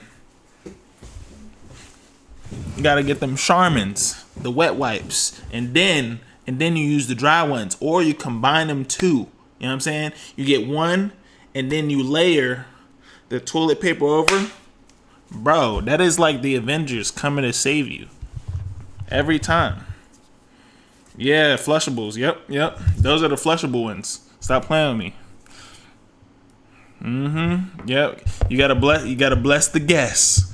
Hey, when your guests know that you got them, they be like, that's real love. That's real love right there. But all right, let's get this thing started. Yeah. Bada bing, bada boo. Orchards are not fun at night. The rows and rows of fruit trees with the twisty little branches and the green leaves, those are all pretty during the day, but at night, everything is dark. Everything is gray. The rustling of the leaves, it no longer feels like a nice, sunny, breezy day. It sounds like somebody is hiding behind a tree watching you. The cute little twisty branches, They're now creating these eerie shadows on the ground. It feels like a maze from a horror. All right, so just to rephrase, the Korean, I don't know what this is, Junko Futa, whatever this is, Korean, whatever, case, 26 days of torture, crazy, essay, we know what that is, then sealed in concrete is insane. That's like some mafia stuff right here. Movie. Standing in the middle of an orchard are a group of high schoolers and young 20-something-year-olds. A few of them are 24, 25, but a lot of them are 14, 15 years old. They're huddled in a circle, and there's nobody else in this orchard but them, which makes sense because why would anyone else be in an orchard at 3 in the morning? What was that? Is somebody here? Focus. They have to focus. Right now is not the time to get distracted. Nobody's here. Why would anybody be here? They need to hurry if this is actually going to work right now. They cannot get caught. That is the only rule that they agreed upon before coming out here together again. A few of them, they still need to graduate high school. One of them still needs to graduate middle school. If they get caught tonight, all of that, it's over. They cannot fail. What did Kim say? Kim said, you just mix these two together and it'll work out perfect. He said it's the perfect mixture. There's no reason for it not to work. I mean, it has to work, right? Hurry, just start pouring it in. They kick their shovels to the side and start pouring in the mixture down into this massive hole that they dug up in the ground. They have to hurry. They're starting to get hungry. They pour the sludgy, gray cement mixture until it covers what's buried. First, they completely cover a hand, 5 fingers. Then it's connected to an arm, and they start pouring the concrete on the arm. Then the torso, and then finally, the face. The face of the 15-year-old girl that they held captive for over a month and tortured. Oh when my they're done, gosh. they all leave. They head back to their cars with their little shovels, and honestly, they feel good because they freaking did it. They're gonna get away with it. That's how they feel, at least. But don't they know? History always repeats itself, and a very, very similar case took place 26 years ago in Japan, the case of Junko Furuta. The case of Junko Furuta is one of the most... So that's how you say it, Junko Furuta. I did not know that was somebody's name. My bad. gruesome cases of sadistic torture we've ever covered, and it was all committed by teenagers. I think if you've ever kept up with true crime cases at any point, Junko's case would have been one that you've absolutely come across. And today, we are covering the Korean version of it. This is the case that everyone in Korea has been calling the Korean Junko case.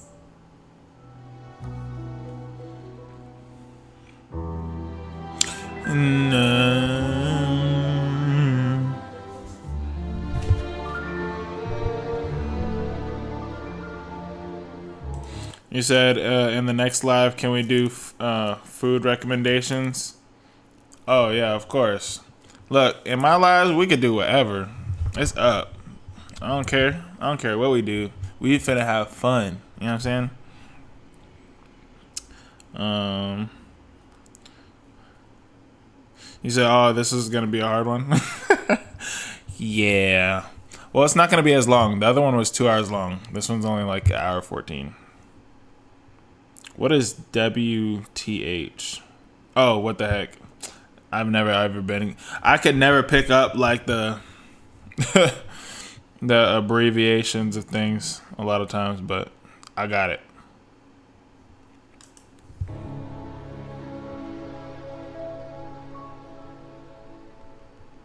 We would like to thank today's sponsors who have made it possible for Rotten Mango to support the NAMI. Funny enough, I made a vlog that I was actually cooking. I did a whole vlog of like me going to the grocery store, getting food, bringing it home, making it, cooking it, and presenting it. It got like no views, but I was just like, I liked it. I thought it was cool. But soon enough, I'm gonna be intertwining a lot of my, a lot of the stuff that I used to do a lot. I used to vlog like all the time, but hey, the people's want Stray Kids reaction, so Gotta bless everybody. But soon enough, I'm gonna be intertwining a lot more of everything. But it's gonna be more so live streaming later on in the year. So.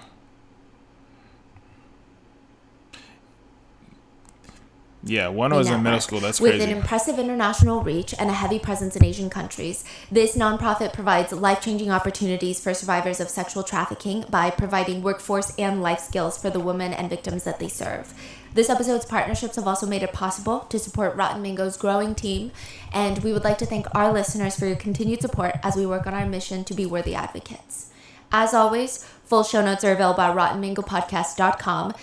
A few massive disclaimers before we get started. Yeah, it's like to find a lot of my videos, you'd have to like just literally just like scroll searching for like anything, honestly, because I think it might be in you gotta probably check the playlist because it might be in my playlist for my vlog. It might be in my vlogs. If not, then it's in like the normal video searches. Cause I have like, if you see it, my video count, I have like over 900 videos. So there's going to be a lot of warnings for today's video. There are heavy descriptions of sex trafficking, SA, CSA, and graphic descriptions of what is CSA?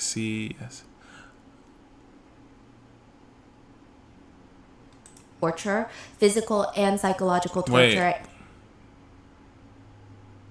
Wait. Is the C for child? I hope not. It's a lot. If that is a lot for you today, please go take care of yourself, and I will see you in the next one. All right, the disclaimer was up. This is gonna be a lot, so I don't, no hard feelings. If you like, look, I gotta skedat. It's all good. It is not for everybody. But on the other side, on the brighter side, is that other than watching it by yourself, you're watching it with you're watching it with all of us. So, we're all bearing witness. Many names have also been changed for anonymity, and also because many identities have been not released. They've been protected by the law. A few statements have been condensed for time, and we had our So speaking of food, after this, can we check out ATE 8? It's only about 4 minutes.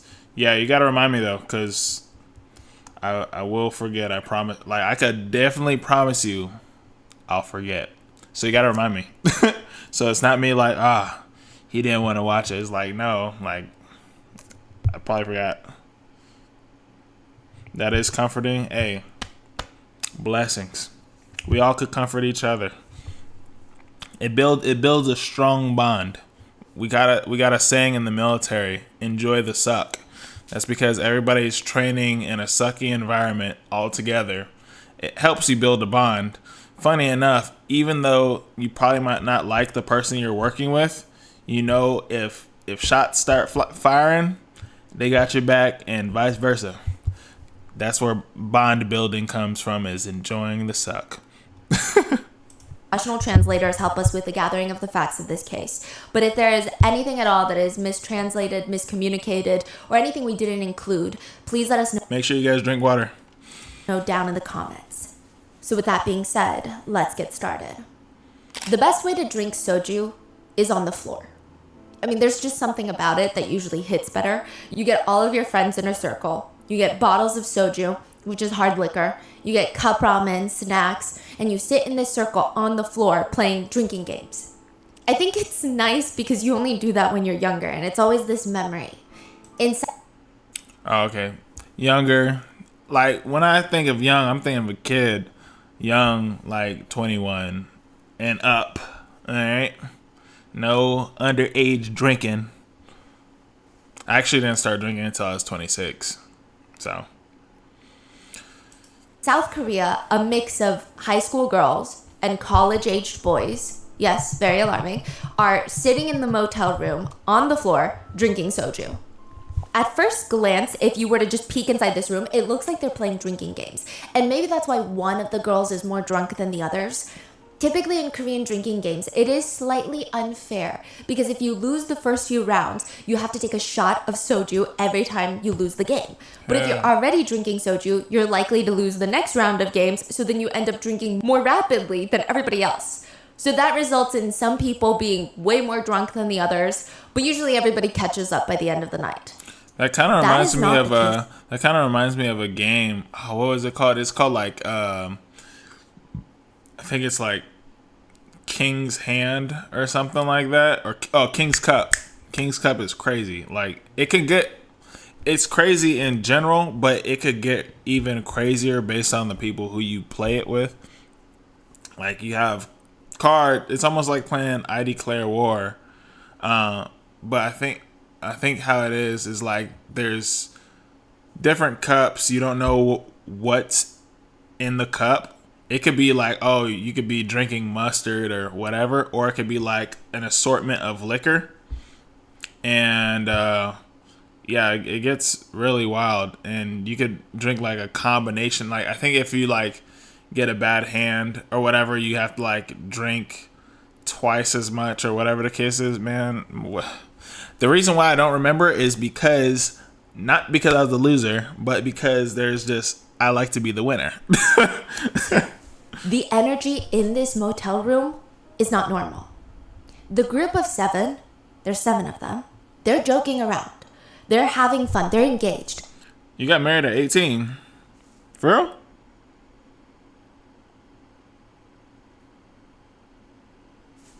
Sheesh. And then one of them, the 8th one, the very drunk girl, Yuna, she's kind of sitting off to the side, crouched down with her hair in her face. It looks like she's being forced to be there. Like she just wants to go lay down, but for some reason they're not letting her, or for some reason she can't leave. Nobody is even engaging with her.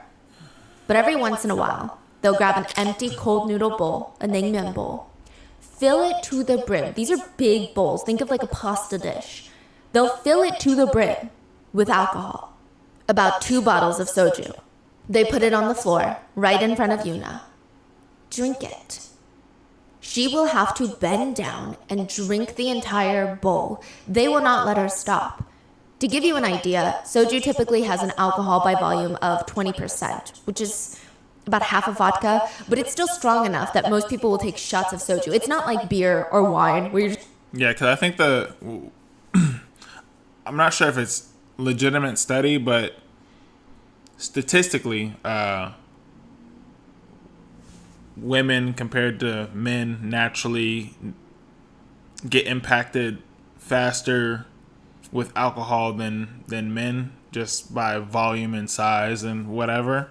So I'm imagining this small, dainty little girl drinking this huge bowl of alcohol. A bowl of alcohol is crazy. And I'm sure that she's already had alcohol in her system, into being forced into drinking even more obscene amount of alcohol. What the frick? Your parents' arranged marriage. Yeah, and that is way too much liquor. I've thought about that. Like, I mean, I don't know too much about arranged marriage besides, you find out like on the day of being married, right? Who you're marrying. Hey, fill me in. I'm just a lowly American boy. You like to think that your tolerance is better. I don't know if that's true. Yeah, I don't. At this point, I'm just like, I mean, either you could take it as a talent or a skill or a disorder. Like, I don't know.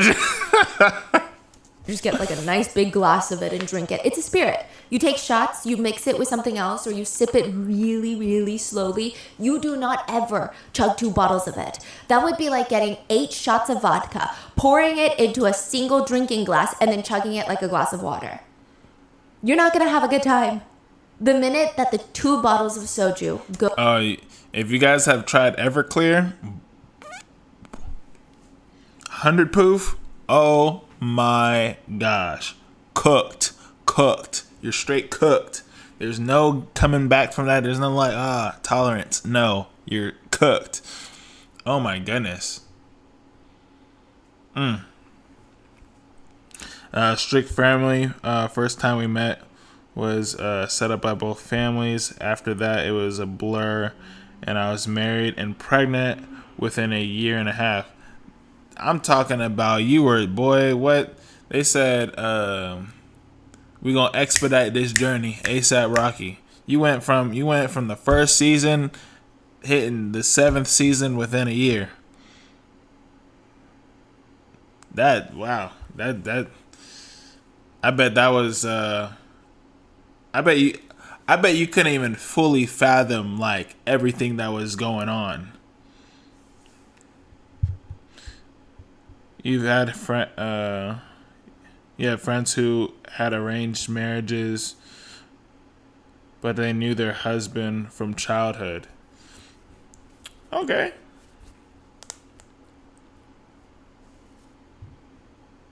I think that makes it like probably a little bit more tolerable. I couldn't imagine, you know what I mean? I couldn't imagine that.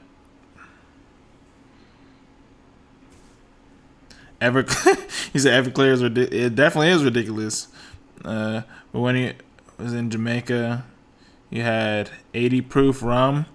Oh man, I can't look. If you ever heard of Kraken, that is. If you ever heard of like an alcohol that you know that you're not supposed to touch, or like if someone like, oh, I can't drink this, like it's not good for me. That's my kryptonite. Kraken is a spice rum. I cannot drink that ever in my life ever again. Bad things happen every single time. Because I remember about 60 to 50% of whatever happened. And yeah, that's really about it.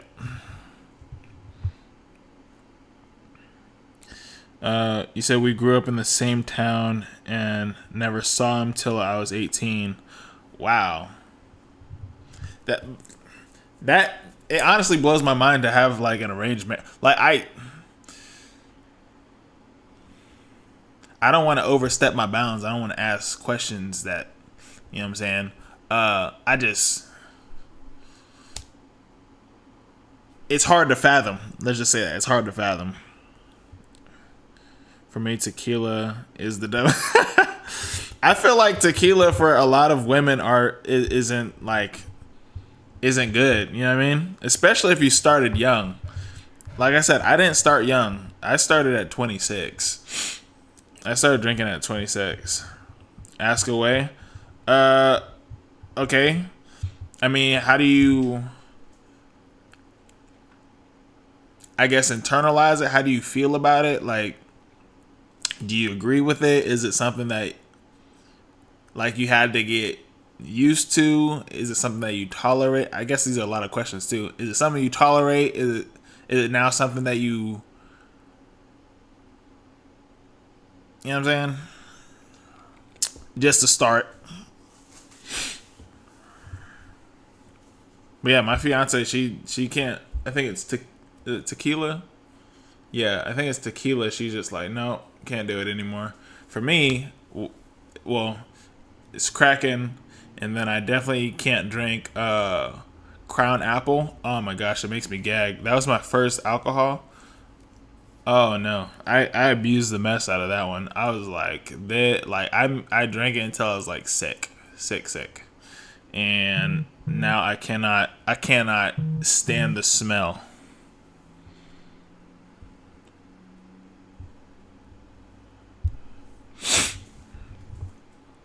You say you're resentful to your mom for a long time that she didn't trust my judgment.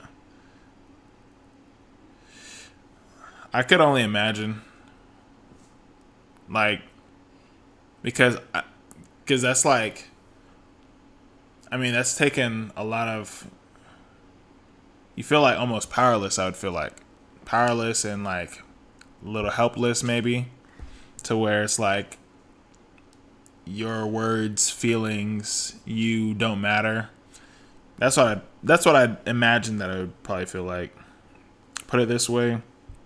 Day after tequila, I had a very angry boyfriend standing over me. He really hated nursing me back to normal. He was so mad at me. I mean, like, it is not the most fun time ever, like, trying to nurse somebody, like, drunk back to normal, because then you kind of take a dump on their night and now they got to babysit. Oh my gosh. Look. Couldn't. That's, yeah. I refuse to get drunk anymore. Let's just say that. I will not do it anymore because then it's not fun. It's not fun, and yeah, I like to keep it fun. So I like to cruise. So I'll do like a shot and like a beer, or like I like mixed drinks. I like my favorite kind of, this is my default now, is Moscow mules. I love Moscow mules, like huckleberry Moscow mule, peach Moscow mule, any of the berries I like. That's my favorite.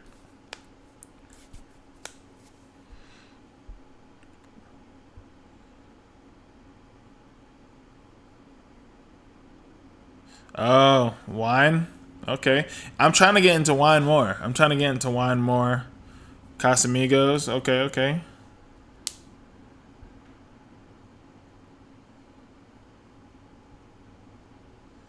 Oh, he was mad at how you acted off the ticket.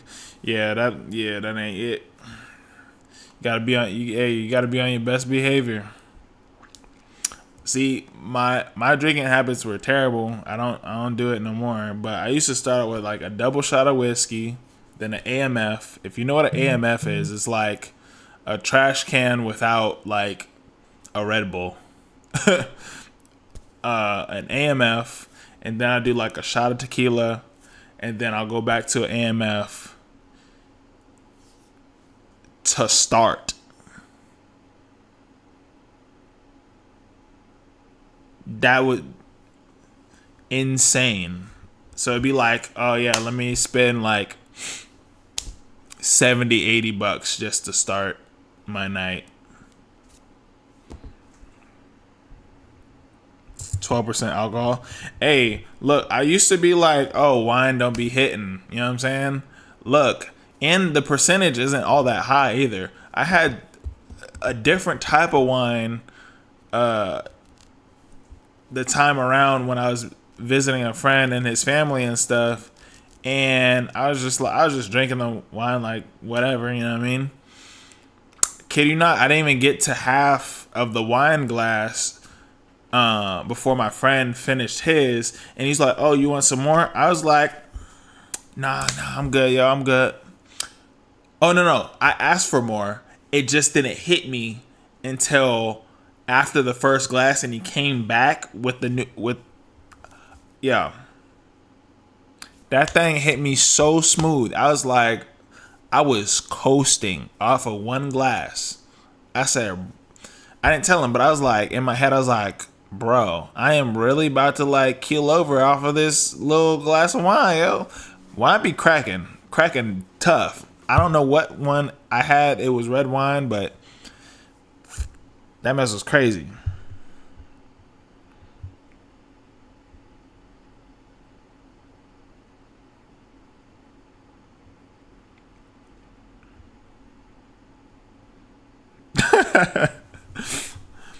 And the thing is, I try not, like, if I drink, I rather actually day drink than drink at night, because I'll go to sleep. I'll go to sleep immediately. That's NyQuil to me. Try Stella. Yeah, I've definitely tried Stella before. Kenton plum wine.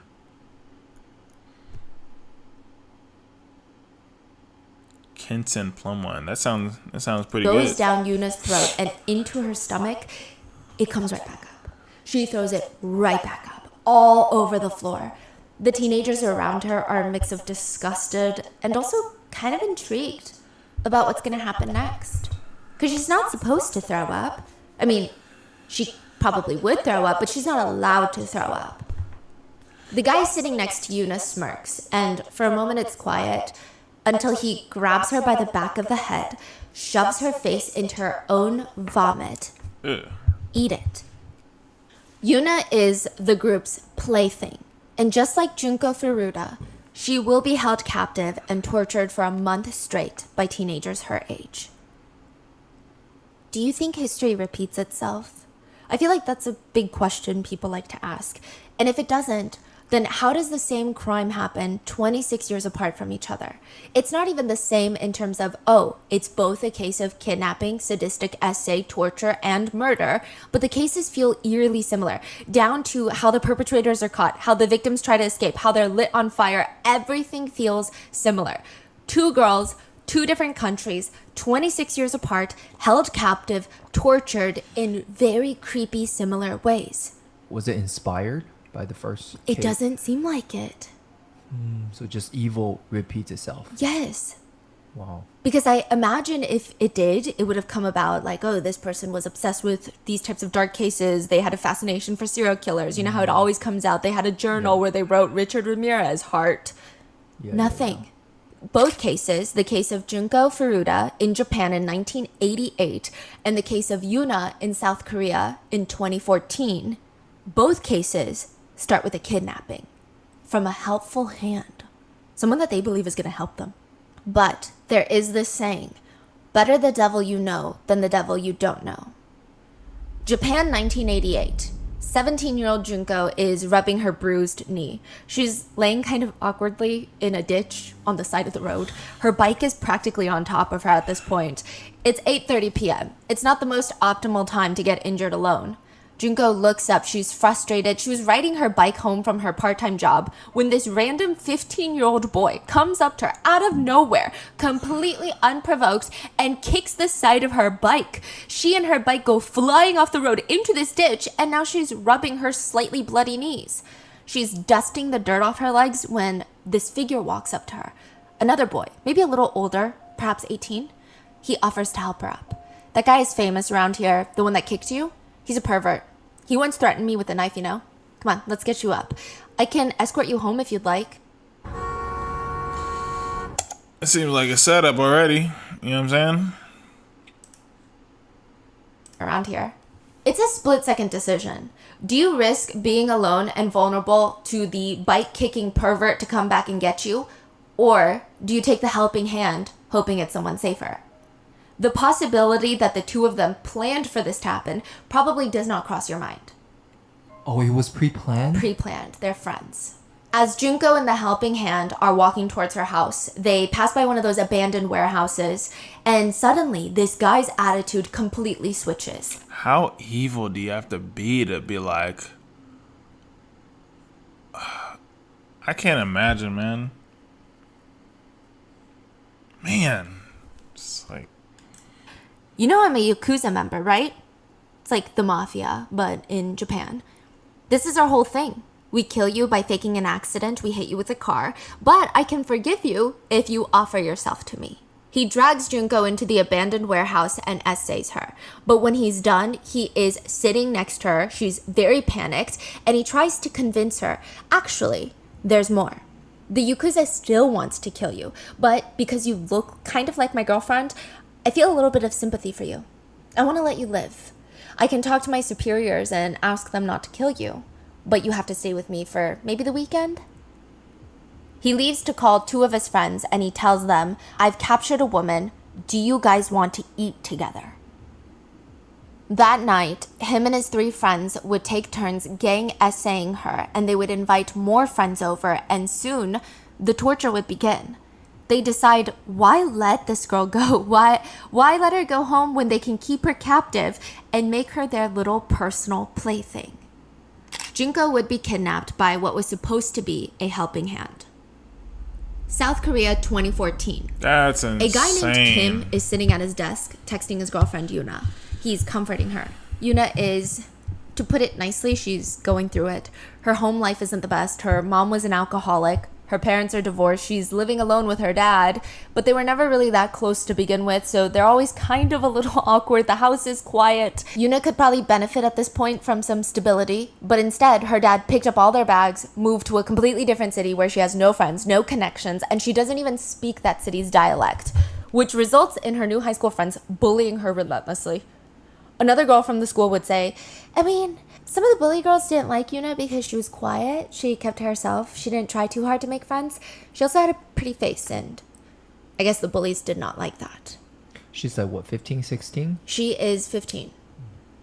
She would text Kim, her boyfriend, I don't like school. I don't like my dad. I hate everything. Kim debates on how to respond to something like that, and he settles with, then just leave. What? Are you suggesting I run away right now? I'm not saying that. I'm just saying you can leave and get some fresh air. 바람새, which means truly get some fresh air. It's obvious you're not going to feel better when you're stuck at home with your dad. I guess that's true. So then, does that mean you're going to stay with me? Kim hesitates again before he starts clicking away on his phone. The text reads, of course, I have a car so I can drive you around. We can go grab some yummy food, have fun, and just relax. Then I can drop you back off at home. I don't know, I feel like my dad's going to be really worried. Well, if you ever do, just call me. Your dad will understand if you just tell him you're going to hang out with friends. I did all of that too when I was your age. Kim is 24. She's 15. I did that too when I was your age. You trust me, right? Yuna responds, of course I trust you. Thank you. I always feel better when we talk. Kim responds, good, I'm glad I can help. I can't wait to meet you in person. What about tomorrow? Wait, they haven't met or? They've never met. They met online. It's 2014. Oh. Kim is anxious because what if Yuna doesn't want to meet with him or she's not ready for a serious relationship? Maybe he's coming on too strong. Maybe it's too quick. He's tapping his feet, anxiously waiting for a response, and it finally comes in. Yeah, see you tomorrow. Kim turns to his side where a guy friend of his is standing, nodding his head. Fuck yeah. They high-five, then they turn around to the two girls sitting on the bed. I told you he could get her to meet. The girls giggle, and now the only question is, how much do you think Yuna is going to go for? Yuna's boyfriend Kim helps her with her little suitcase, gives her a helping hand up the steps. She's glancing around like, this is where you live? They're walking into a very shady-looking motel in a rough neighborhood, which she's not trying to judge, but it's just, I guess it's just not what she expected. When you're 15, you think a 20. She steps into the motel room. Yuna likely has a gut. Are now 7 plus Kim plus Yuna. There's 9 people. He never mentioned having a roommate or that there was going to be other people around them. I mean, not that anything is wrong with that, but again, it's just nothing what she was expecting. There's 3 guys in their 20s, 24 and 25 years old, and a few girls that are her age, 14 and 15 years old. A whole group of 7 people in this motel room. What is going on? Kim turns to her and explains, they're kind of like us. We call ourselves the runaway family. We're all just helping each other out while we can. Yuna expresses, maybe this wasn't the best idea. Maybe I could just go home and I'll be back and it'll be great when I get back and maybe now's not the time. But they block her from leaving. The girls her age start pleading with her. Come on, it'll be fun. You can just stay here for a few days. Just kill time and then go home. Few days? You know, if you go home now, your dad is going to freak out that you ran away, and he's probably going to beat you up and shave your head. Because that is a very common threat in Korean households, that they're going to shave your head. It matters, because I guess they think that you're having too much fun getting attention and going outside, so they threaten to shave your head. I think it's toxic. I don't think it's normal or okay, but I don't know how many people actually follow through with it. But if you go home in a week, he's going to have missed you so much. He would have been so worried and so stressed. He's not even going to be mad. That's how it always is. It always works for us. Trust us. Do you want to get your head shaved and lose your phone? Or do you want to go home, the king of the house? It was a question, but it didn't really feel like a question. It didn't really feel like a choice. So Yuna ends up staying with the runaway family. And they were right. Just like they said they would be. Of course they were. 2 weeks later, Yuna is standing in the open. I mean, she has no idea how her dad is going to react after seeing her for the first time in 2 weeks since she ran away. Instead of being upset, her dad slams into her, hugging her so tight that she can't even breathe. He's so happy to see her that he doesn't even notice that Yuna is fidgeting. She's barely making eye contact with him. She's even hesitating to step inside their apartment. It's not until they get inside he realizes, oh, something is weird. Something is off about my daughter. He would later state, you know those stories where they say like if a clone replaced your loved one? That's what I think he was trying to say the feeling was. How would you know? This looks like Yuna, talks like Yuna, remembers the same thing as Yuna does, but this doesn't feel like his daughter. It feels like something happened and made her a different person. She's sitting on the living room couch, barely moving, as if she wants to keep her body as small as possible, touch the least amount of couch surface area as possible. And the smell hit him before he even opened the front door. But it's even stronger now that she's inside. I mean, not that he cares about the smell as long as his daughter is home, but it's such a strong cigarette smell. Of course, she's been gone for 2 weeks. He's not expecting her to smell great, but even if Yuna had spent 2 full weeks, every second, every day, every night, inside of a club, a hookah bar, surrounded by chain smokers, he doubts she would smell this bad. Her dad stated it was so bad that he even later washed her clothes multiple times and it was embedded in the fabric. The scent would not leave. But most alarming is Yuna's eyes were very unfocused, like she's in a daze. She is sitting on the couch staring at the wall as if she can see through the wall, like she's hypnotized. It seems like she's disassociating. Yeah, I was just about to say, she seems like she's detached, which means something happened. And he walks up to her and he tries not to scare her. And he asks, what happened to you during the 2 weeks? It's okay, you can tell me.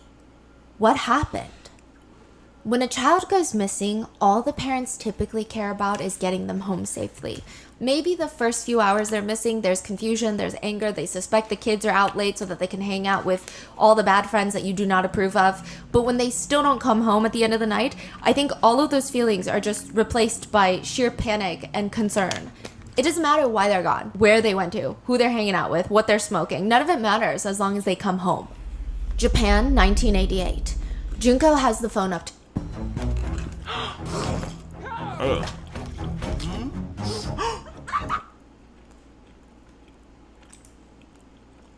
her ear. Part of her just wants to scream into the phone, please help me, these kids are holding me captive and they've been gang essaying me 12 times a day. They're using objects to essay and burn my areas with a lighter.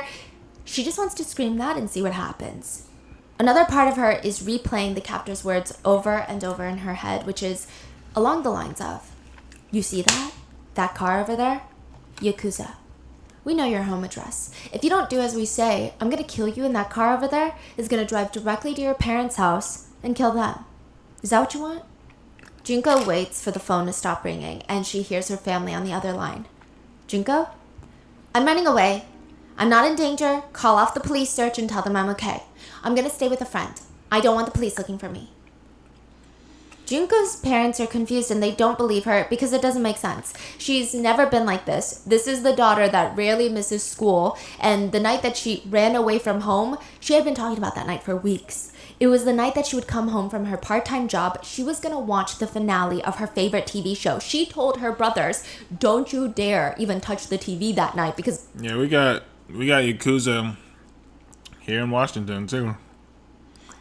You could tell they are by the import cars that they have, and they got like katanas on the side of their car. It's mine. Additionally, it was Junko's mom's birthday. The night that Junko disappeared, she had already been in the process of buying supplies to bake her mom a strawberry cake. And then suddenly, out of nowhere, with no event, no fight, she just runs away. It just doesn't make sense. Junko hangs up, but she would call again a few more times over the next 5 days, begging her parents to stop looking for her. Junko's parents would never stop looking for their daughter, but the police were no longer as concerned. It hardly seems like an emergency situation anymore. I mean, Junko's reached out to the parents. She said she ran off. The police reassured the parents, we're still actively investigating. Just sit tight. But she's no longer their top priority anymore. Junko's kidnappers' plans are working. Terrible. Before we opened our Grandpa Mango business, I heard so many people talk about how hard it is to open up an online store. And don't get me wrong, it's very hard. But the parts that they were focusing on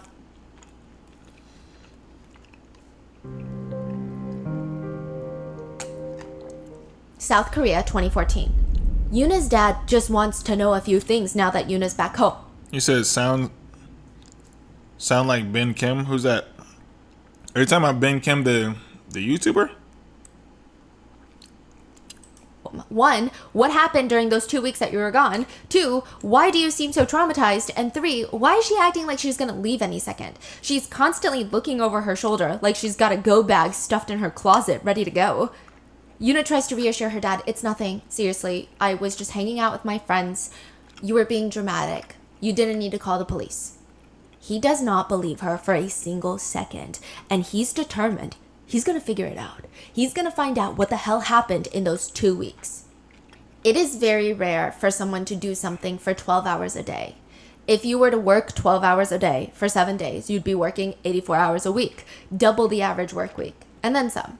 Most people don't even sleep 12 hours a day. Truly, it's very hard for someone to do one activity for 12 hours per day. I imagine it can't be enjoyable in any sense.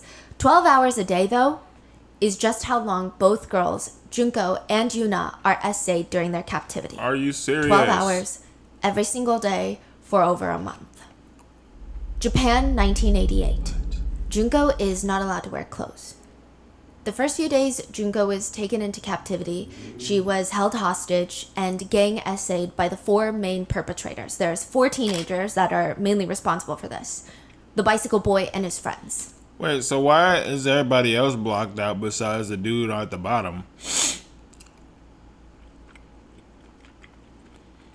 Man, what? But soon, she would hear them calling their friends over. And they would tell their friends and their friends. And this is a paraphrase, but along the lines of, they'd be on the phone saying, we have a free woman trapped inside ready to be used. Oh, yeah. I've seen Ben Kim. He cool people. Single day from then on, 12 times a day, 12 to 18 hours a day, Junko would be essayed. Eventually, the captors and their friends would get bored of, quote, just assaulting Junko. The fun was more so in the power and the torture and the humiliation. They would force Junko to lay there while they all took turns urinating on her. Sometimes they would play loud disco music and force her to, quote, dance for them while touching her privates. They would make fun of her. It was estimated that Junko was essayed by at least 100 different men during her 44 days in captivity. That's insane, The bro. sexual torture would only escalate in the next few weeks. It's almost like her captors and the other friends who would be invited over were playing this game of who can be more sick, who can be more twisted. Within a few weeks, they start essaying Junko with other objects. They initially start with random objects that they could find, get their hands on, but eventually they start intentionally looking for objects that would cause the most damage. They begin to torture Junko by inserting sharp scissors, metal rods, metal skewers that you use to grill meat on, glass beverage bottles into her private parts to essay her. At one point, they placed a hot light bulb into her private region Oh my gosh. and roughly moved it around until it shattered inside of her. Oh my gosh. Junko would be essayed so regularly and so brutally that her internal organs were, quote, mangled by the end of the 44 days, by the end of the 6 weeks of hell. South Korea 2014, Yuna had come home. Dog, I have never heard anything like that in my life.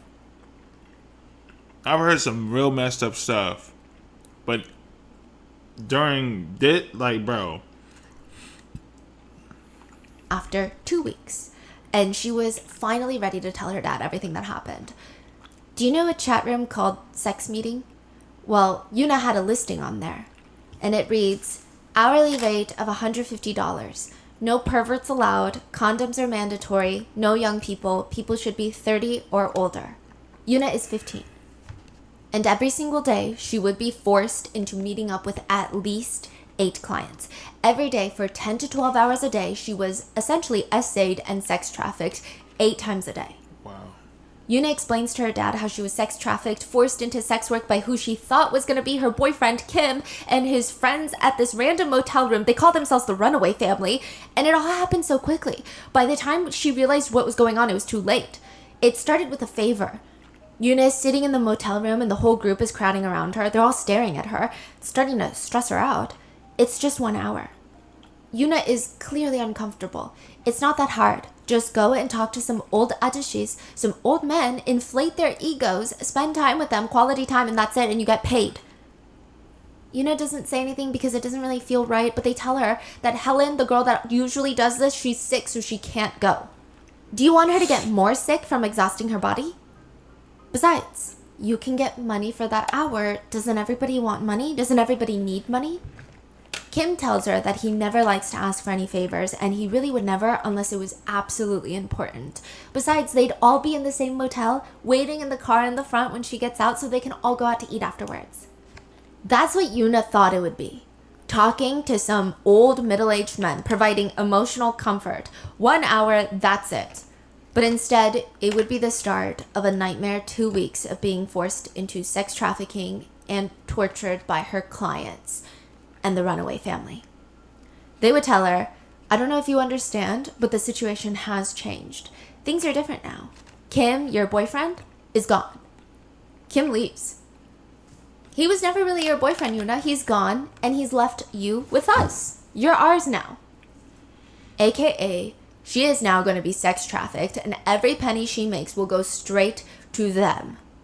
Wait, so Kim is no longer in the picture at all? He leaves. Side note, Yuna was making about $1,000 a day, and the group would blow it all on food and drinks. And they tell her, you're going to do whatever we say if you want to stay alive.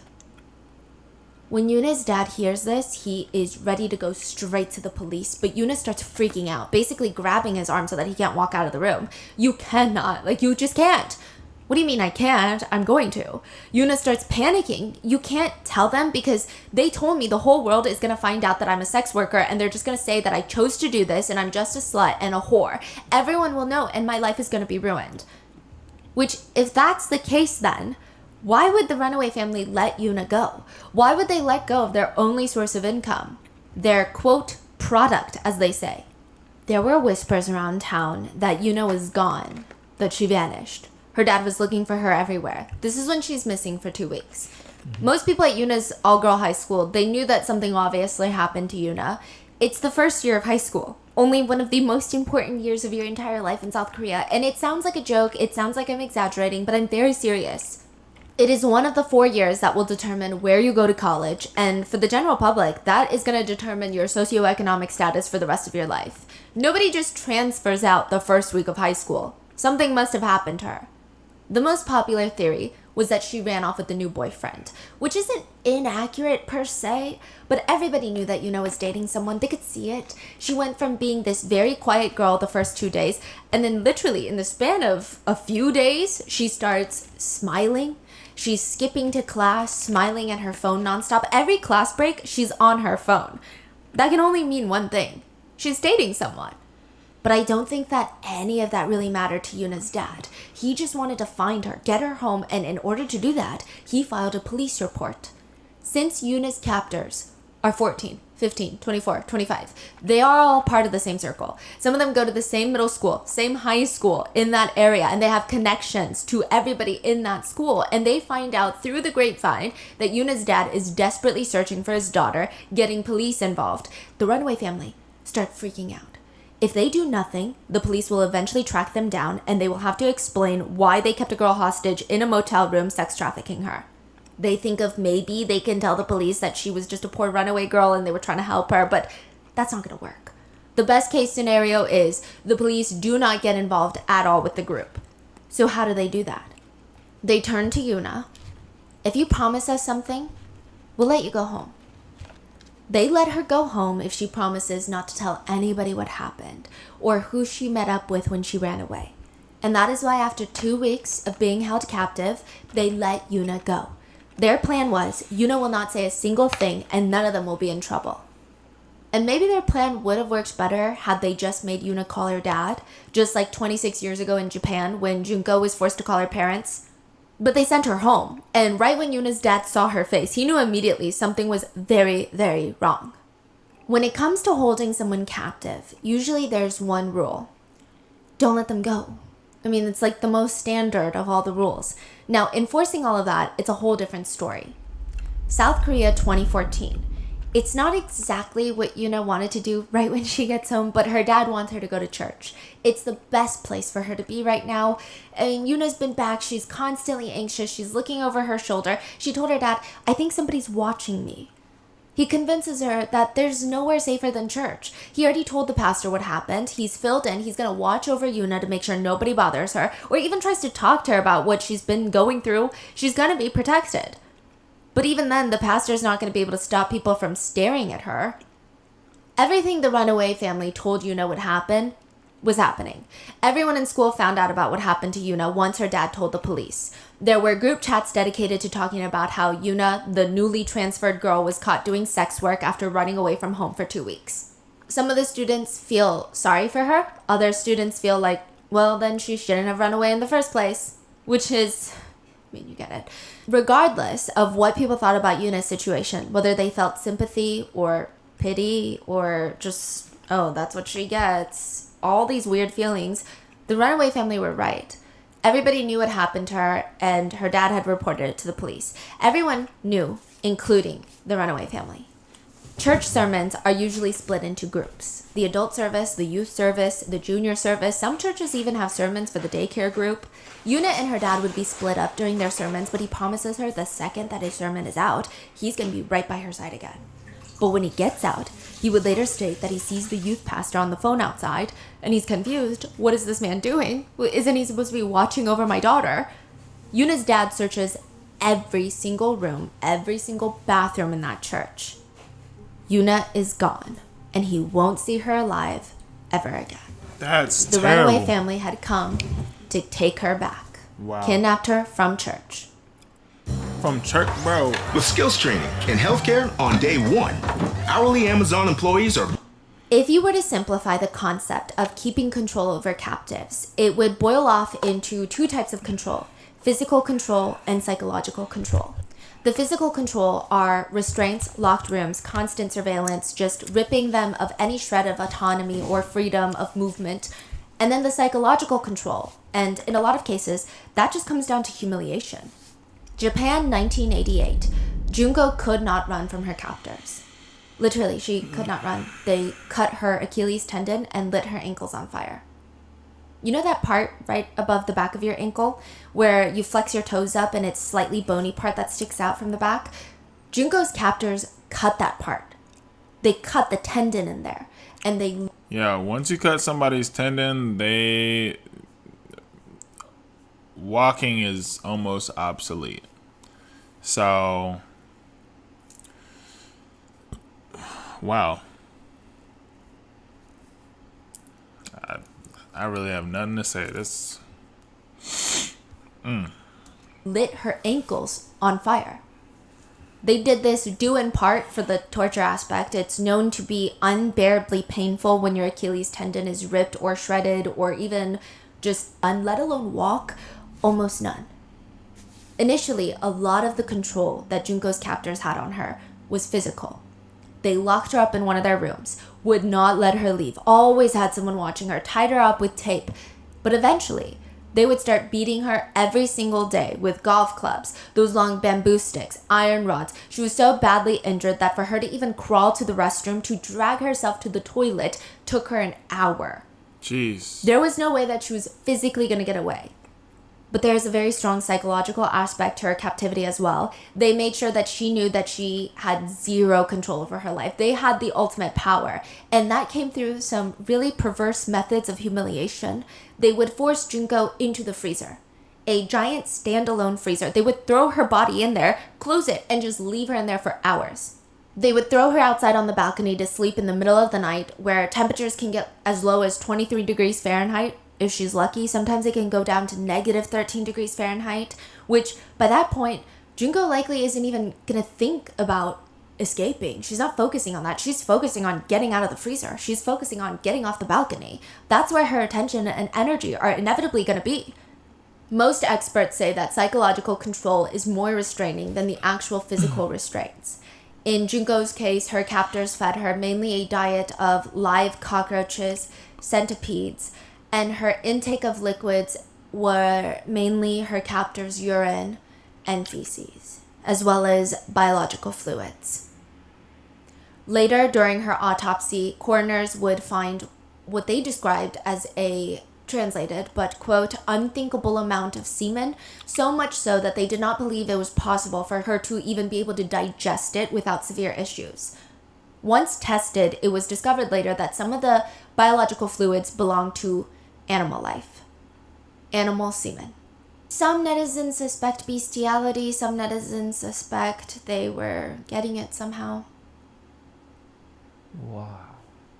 South Korea 2014, 26 years later, humiliation was also the focus in Yuna's case. The runaway family, her captors, once they kidnap her from church, bring her back, that's where a lot of the abuse starts escalating. They start using her as a personal punching bag. They would take degrading photos of her body, post them onto texting apps. They would force her to connect with creepy old men online that wanted to pay for intimate relations and do really disgusting actions in bed with a 15-year-old.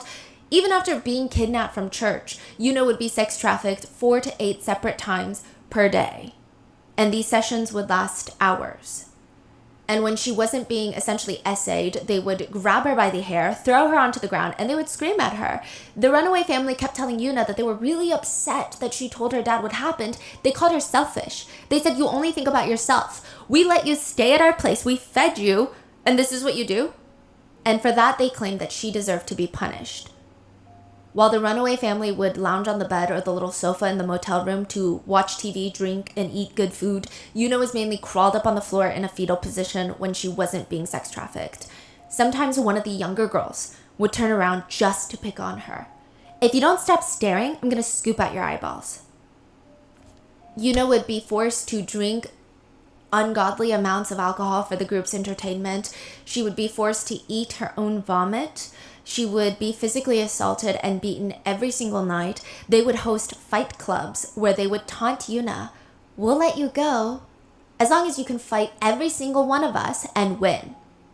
Most of the time when they proposed such a game, Yuna was not in a state where she could even fight, whether she was too injured or too drunk or both. And God forbid she actually did harm one of them, it's likely that they would hold her down and assault her together.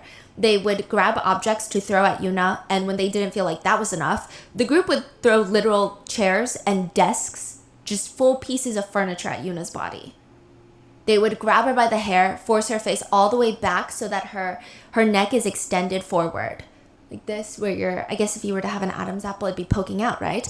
And they would essentially karate chop her neck, the soft spots of her neck, using the edge of their hand. They would beat her with steel bug spray canisters. They would spray bug spray all over her, and she was starved. In both cases, the girls were starving. They were both dehydrated, and even if they were given food, it is likely that once the physical abuse escalated, they would not be able to keep any of it down. Because they had such extensive injuries, they would throw it all right back up. I think the most confusing part about both cases is how nobody did anything for the month, or in Junko's case, 44 days that the girls are held captive. It's not like both of them are secretly held captive in some sort of isolated dungeon. They're both being held hostage in plain sight, and nobody did anything about it. Japan, 1988. Over 100 people.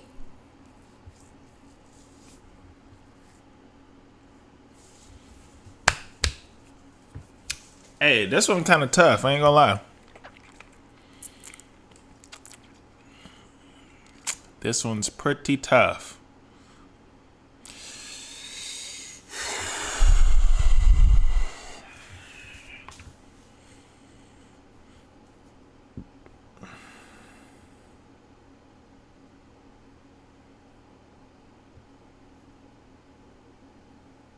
To know your last days went out like that, bro. What the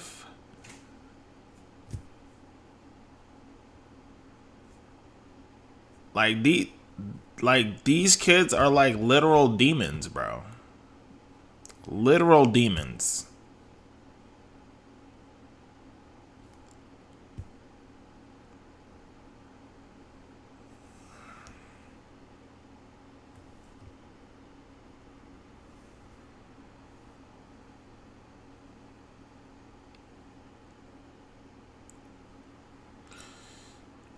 people knew that Junko was being held captive and tortured because she was essayed by at least 100 different people about it. Japan, 1988. Over 100 people knew that Junko was being held captive and tortured because she was essayed by at least 100 different people, but there were others too. Others who did not partake in the essay, but they saw her, and nobody did anything. Or I'm sure they're all telling other people too. Like, Yeah. you know, in that age, you must be telling all your friends and your groups. So you could probably safely estimate hundreds of people. Yeah. I'm kind of surprised that even the teachers weren't informed. Because when things get around a school, I don't care how under wraps it is, like something gets out. Somebody telling, somebody snitching, somebody. And it's going to get to the teacher, and the teacher's going to find out, and unless if like the whole system is corrupt. Like that, oh, what the... Oh. Some of them would later say, well, we were too scared because the captor had ties to the Yakuza. So one of the 4 main high schoolers that kidnapped Junko, apparently his uncle has ties to the Yakuza, which, side note, like I said, the Yakuza is like the mafia of Japan. They are a very scary group, but I digress. That means every single day that there were new people, several people at a time, finding out about what was happening to Junko, and they did nothing. But you would think that one of the few people who aren't scared to say something would be the parents of the guy who's holding Junko captive. Because Junko is held captive in Shinji Minato's house, upstairs in his room where he lives with his parents. What? And his brother. What? Look, I'm thinking of like, it's like some rural area off in like a freaking barn or whatever. It's upstairs in this dude's room, bro. This little kid's room. My nigga. So the whole family knows. Yeah. At first, Shinji lied to his parents stating that Junko is his girlfriend. But eventually, everybody just drops the act because it's so obvious that Junko is not his girlfriend. She's screaming for help and begging for mercy on a daily basis. Every part of her body is broken. She is a shell of a human. There's no... Where do they find 12 hours a day? Things is happening for a month. Where you find that type of... Where do you find that type of time? way. She's just a girlfriend who's willingly staying upstairs. Shinji's parents knew that. Some sources state that Shinji's mom tried to help at one point, tried to help Junko escape, but the attempt was unsuccessful, and she was beaten for a few hours by her 16-year-old son, Shinji. I don't feel bad for her, because since that night, it is stated that she pretended that Junko had gone home. She just stopped going upstairs. She didn't want to get beaten by her own son. She didn't want the neighbors to know what their son was up to. She didn't want their good family name to be ruined. So she just lived in her fake Delulu land, where she told herself the screams are just the walls creaking and Junko has gone home. So nobody was helping Junko. At one point, there was a young girl around Junko's age that came over and saw Junko. And instead of doing something about it, I don't know if I would expect her to do something about it right then and there, but maybe go home once you're safe and tell your parents, tell everybody. The girl takes a pen and starts doodling a beard on Junko's face. Doodling a beard? Yeah, like taking a Sharpie and doodling a beard. South Korea 2014. It's hard to estimate just how many people knew what was going on with Yuna, but it can't be nobody. It can't just be the runaway family. They're jumping from motel to motel. They have to check in with the motel staff, use the elevators, run into other people in the hallways, outside. They have to move Yuna because near the end, she wasn't even able to walk on her own. Her whole body was filled with cuts, bruises, and pus. Nobody said a single thing. Even without Yuna's extensive injuries, you would hope that some motel staff would say something after seeing a bunch of 20-something-year-old men checking in with girls that are clearly 14. But nothing. The whole system is corrupt. What? Oh my... Look. Tell me that, like, your whole community pussy without telling me your whole community is a bunch of pussies, bro. Oh my gosh. family are basically running a child trafficking ring out in the open. I believe they jumped even from multiple different cities, and nobody said a single thing.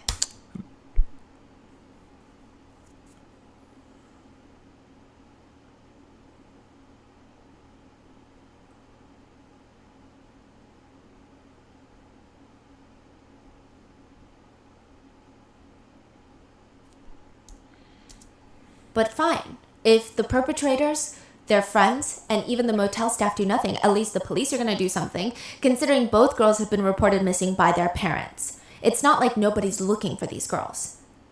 Japan, 1988. The police receive a very strange phone call. A college boy had called to tell them that his younger brother had witnessed a crime. His younger brother came home overly excited but also panicked and stressed out, and he starts rambling about he just saw at his friend's house there's this girl that's like a circus animal. She's tied up being essayed over. Back in 2022, I lost two very important people. All sorts of strangers are like coming and peeing on her, and they're sticking light bulbs and bugs inside of her. She has zero autonomy, and they're hanging her up from the ceiling and using her like a punching bag, beating her like a piñata. This is by far the strangest call that the police have received all day. They immediately dispatch 2 officers to the house in question. They knock on the Minato house. Shinji's parents come to the door. Shinji Minato. What's going on? The police explain the bizarre situation of the human punching bag forced to eat cockroaches. It sounds crazy. Oh, I'm sorry. There is no girl in the house, just our 2 sons. You're sure? You're more than welcome to check, but we've never heard of a Junko. Doesn't ring a bell. The police pause. They look upstairs towards the 2nd floor. It's a small house. I mean, there's no way that a girl is in here experiencing this level of trauma and torture and abuse, and the parents don't hear a single thing. There's no way. So they brush it off. They thank Shinji's parents for their cooperation and have a nice day. It doesn't matter to them that there is an active missing persons case for a high schooler in the same area named Junko. South Korea, 2014. If you don't understand what just happened, out of 100+ people, the only person that ever said anything out of the whole thing was not just the brother. It was the brother's younger brother that overheard his brother talking about it. Was the only person to call the police out of everybody. And the police were literally right there. Like, I physically want to punch my whole setup. When Yuna goes missing the second time, when she disappears from church, the police do not consider Yuna a high priority missing persons case. Honestly, just like Junko's case, they're just lazy. They kept trying to bounce Yuna's dad off to other police officers. It's not my jurisdiction. It's not our jurisdiction. You gotta call these people. To show you how lazy they were, Yuna went missing from church, where there are lots of CCTV cameras at this church. If they just played through the footage, they would see that Yuna did not walk out on her own. She was effectively dragged out by these 2 girls. Her body language is screaming that something's not right here. She does not want to leave. But by the time that the police actually check the footage, it is too late for Yuna. She would be dead. So if nobody, not even the police, are doing their jobs to look for them, the girls would end up trying to save themselves. Japan, 1988. Junko's captors are drunk. She can hear them. They went from being belligerent, which isn't really different from when they're sober, but they're starting to snore. This would be her only chance. All of them are drunk. They didn't tie her up. They knew that she was so badly injured that there's no way she can get to a phone. The only working phone happened to be on the 1st floor, all the way downstairs. They didn't think she was going to get there.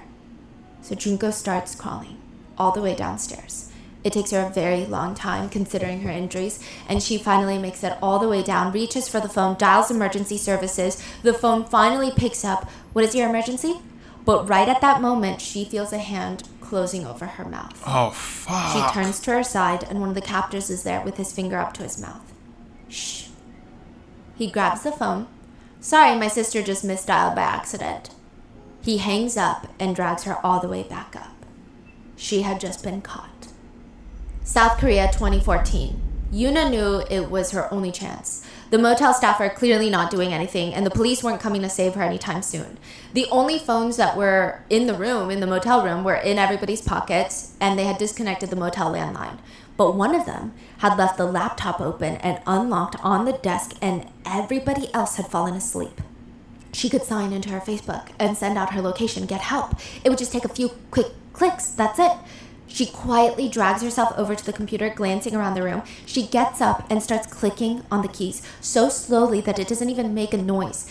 She likely is frustrated how long her email and password is for security reasons, but she's sitting there, key by key, slowly entering it in, and then finally she logs on.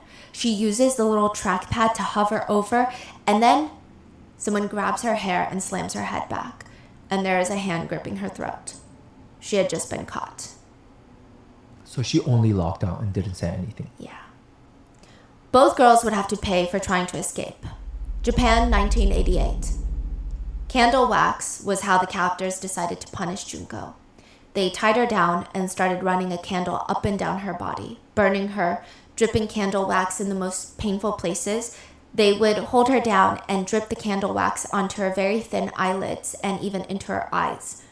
They would drip it into her private regions and all the areas where she had exposed flesh and wounds. Exposed meaning not just a scrape where the skin had been scraped off, but muscles are showing likely.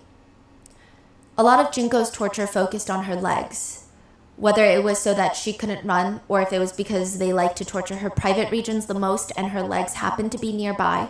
She had such severe muscle damage that she could not even move her legs. They start dripping the candle wax onto her legs, but that's not doing it for them. So they grab lighter fluid, douse her legs with them, and light her legs on fire.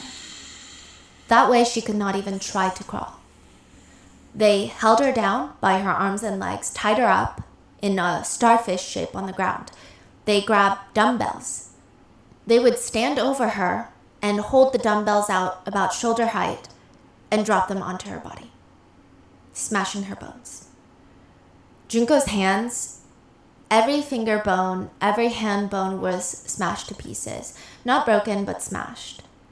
Her fingernails had shattered into little pieces and she was no longer even able to grip anything, let alone a phone. They hung her from the ceiling and used her as a punching bag. They held her head down against concrete and they would take turns using all their strength to jump as high as possible and land on her head.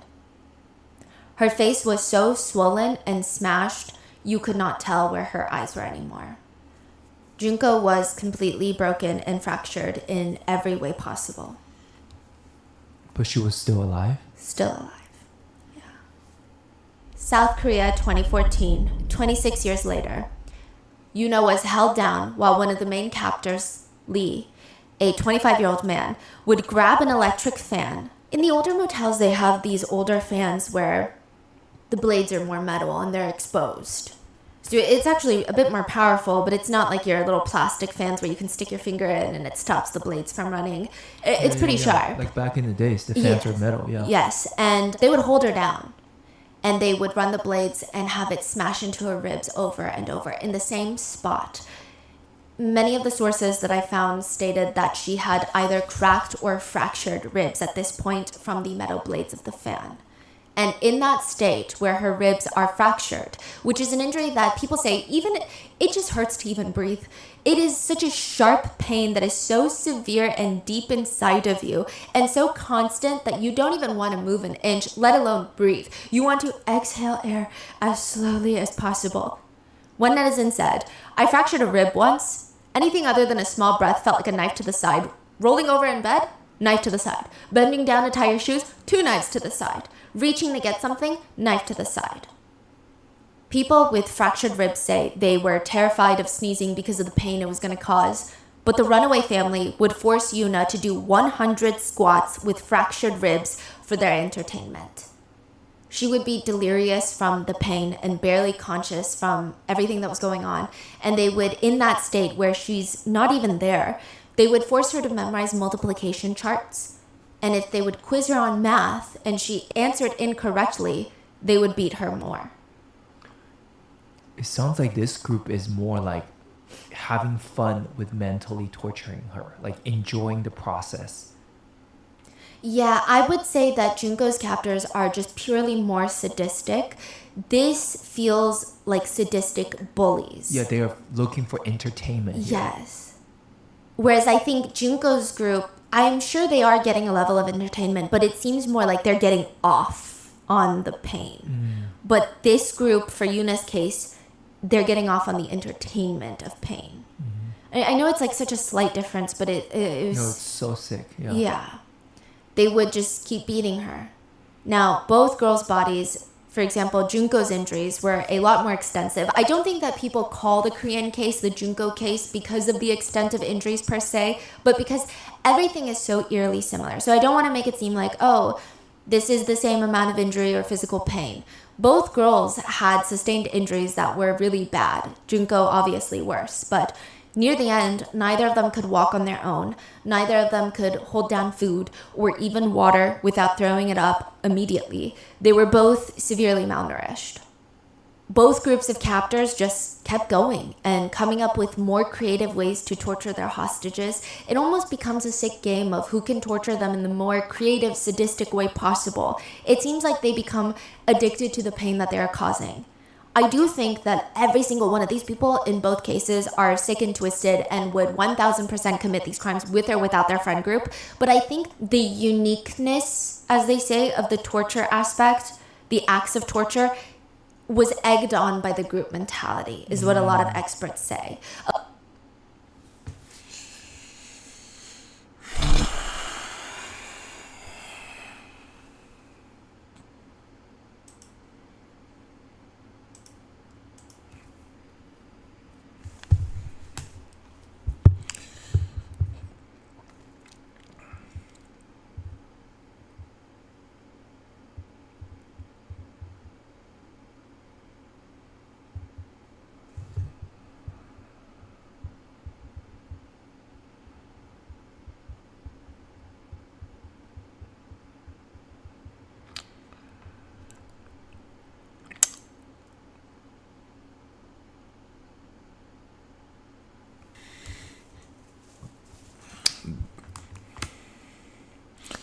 This makes me absolutely like peak level livid. If you couldn't tell like how quiet I am, I get super quiet when things really piss me off. Of wanting to outdo each other almost. Yeah. Oh, like that's all you could come up with? I'm way more creative. Which I hope nobody takes this as me excusing any of them or lessening the impact of what they did. I honestly think this just makes it worse. This is more sick. A lot of netizens were confused because obviously when it comes to sex crimes, it's never about the sex, it's about power. But Junko's captors were really excited to have a, quote, plaything ready at their disposal. They stated that they no longer found Junko attractive, so they had to go and find another one. They kidnap and start gang essaying another woman, a 19-year-old girl. In the Runaway Family case, the whole reason Kim even reached out to Yuna was so that they could sex traffic her. But now they had assaulted her to the extent that she could no longer work and make money. It's just interesting. A lot of people point out that both groups of captors, they kidnap the girls for a very specific reason, but they become overtaken by the sadistic torture. And the torture becomes the new motive. Japan, 1988. Junko had 5 fireworks placed inside of her. 1 in each ear, that makes 2. 1 in her mouth, that's 3. 2 in both of her private regions, and that's 5. Her captors would wait for the fireworks to go off inside of her, and they would let them explode. I don't have the medical knowledge to tell you exactly what injuries she would have sustained from that kind of torture, nor is there enough readily available research online that I could pull from, but especially when it comes to her private regions, Junko had already been so viciously abused that it's hard to state which torturous action caused which injury, because they had been essaying her at this point with glass shards, knives, metal grilling skewers for over a month straight. But as for the ones in her ears, the fireworks, Her eardrums were busted from the fireworks. She was nearly deaf at this point. They placed fireworks in all of her orifices. Her captors also shoved sewing needles into her chest. They stabbed hundreds into her chest to the point where later on the autopsy showed there were no gaps in between the needles. They just kept shoving more and more, and then they would take turns punching her in the chest. Bro, what the bro?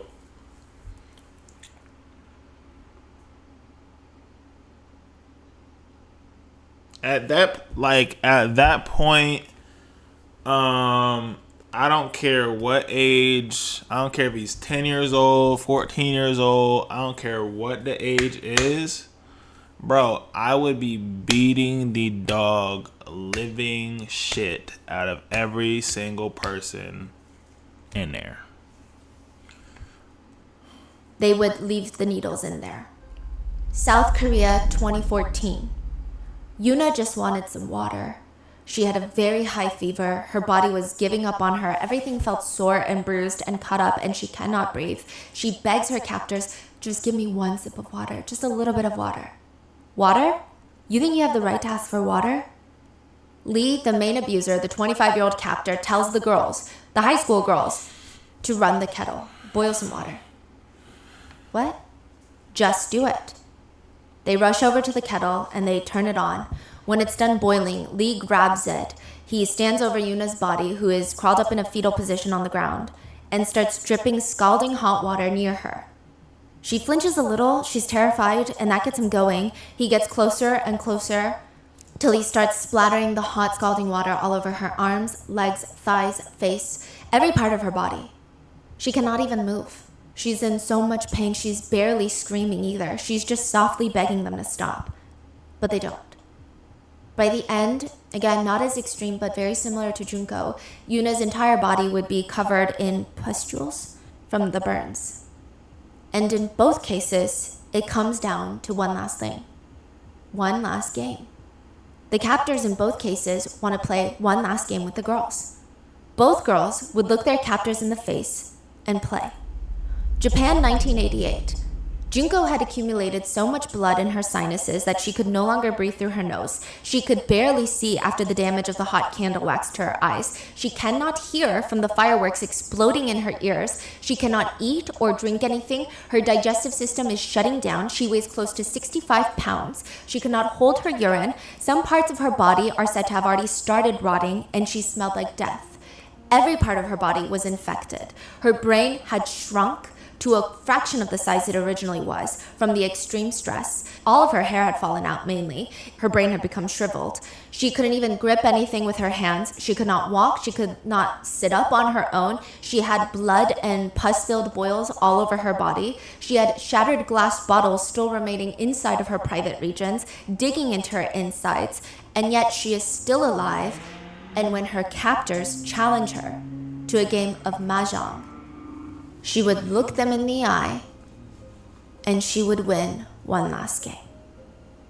South Korea, 2014. Yuna is crouched up like a ball on the floor of the back seat of the car. They had driven her somewhere secluded, and she couldn't really tell. They said that they wanted to play a game. Tell us, Yuna, if you could take any one of us with you when you die, who would you take? Remember how 25-year-old Lee was the worst abuser? The one that poured boiling water over her, the one that used the metal fan blades to shatter her ribs? Yeah. She looks up and says, Lee. Lee was there.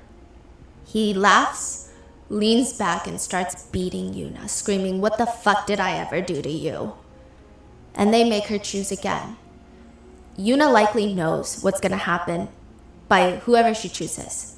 And yet she still raises her head and names the next person she would take.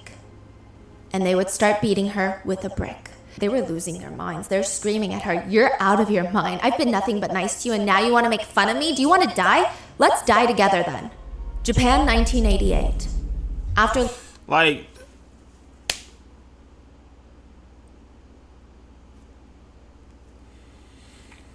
You pick somebody that's weaker than you that you want to victimize. Like, that's so corny. That's whack.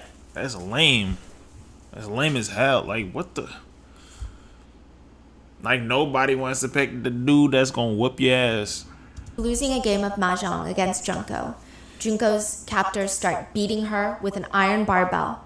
They force her to stand up, but she can't, so she ends up falling backwards, hitting her head against a stereo, splattering blood everywhere, and starts convulsing. Her captors are really pissed, though, because they think that she's faking it. And when she stops moving completely, they're confused. Confused? They're like, there's no way she's dead. They kick her, nothing. They smack her, nothing. They drop another dumbbell on her, nothing. And now they're agitated. She's really pretending. So they grab lighter fluid and spray it all over her face. Dude, like, I hope that she died. Like, as bad as that sounds, like, I feel like death is her best option out of, like, this bullcrap, because nobody, like, I would wish nothing for this to happen to anybody, yo. Forcing it even into her eyes, on her eyeballs.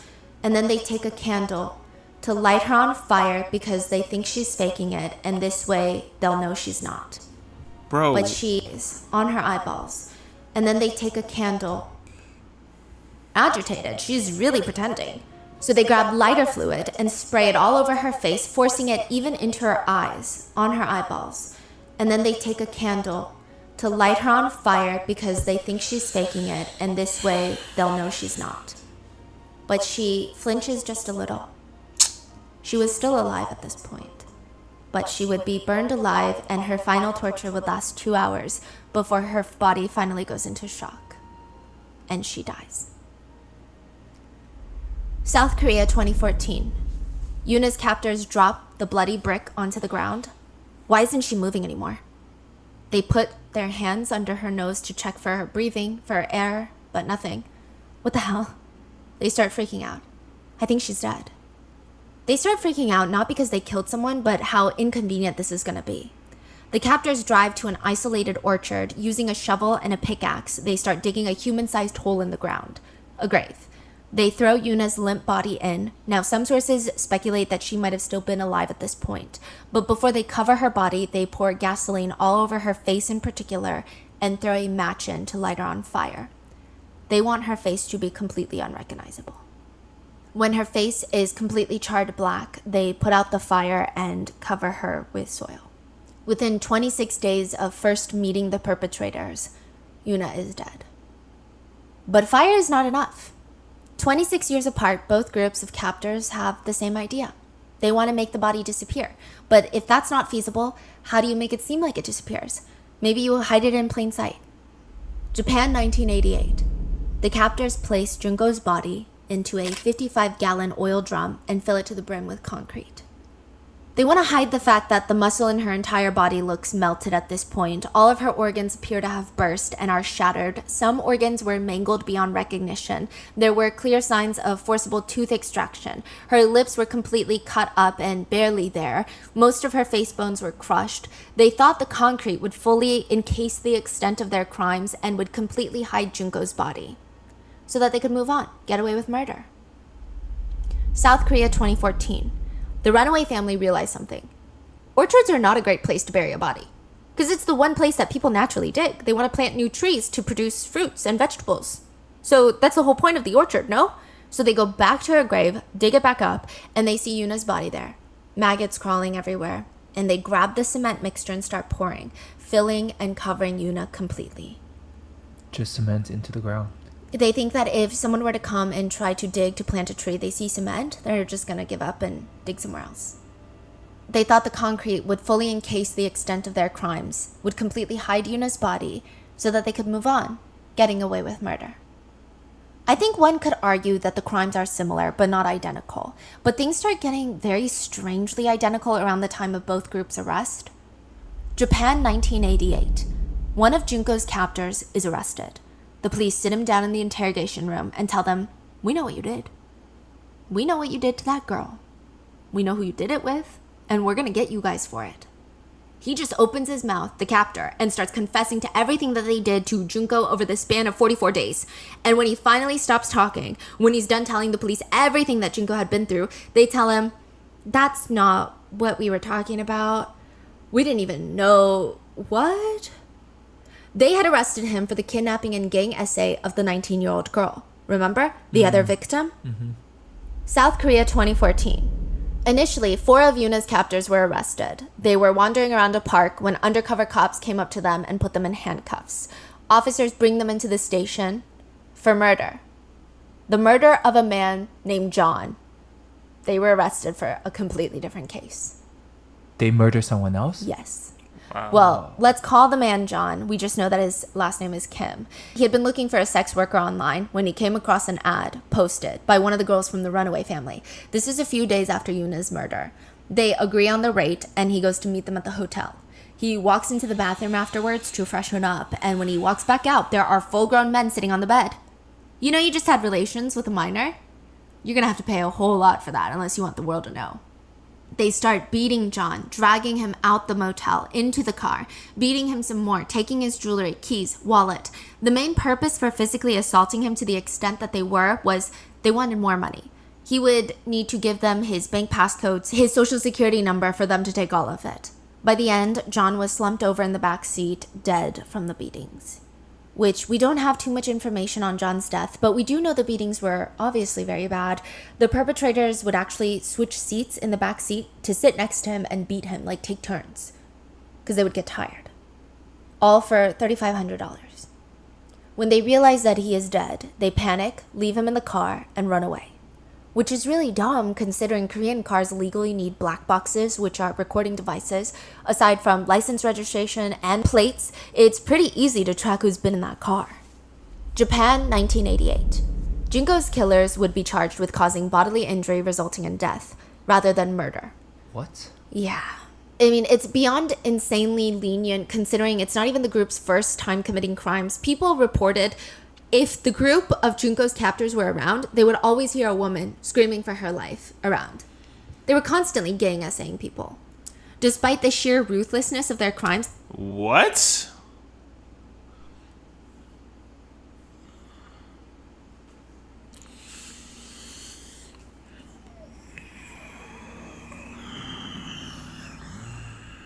They were charged as juveniles, which I believe do adult crime, do adult time. Hiroshi was sentenced to 20 years, Shinji Minato 5 to 7 years, even though it took place in his house. Yasushi Watanabe received 5 to 7 years, and Joe Ogura received 8 years. And these people are all... Them niggas is out. Yes. I know. Still alive, still committing crimes. We're gonna get into it. South Korea 2014.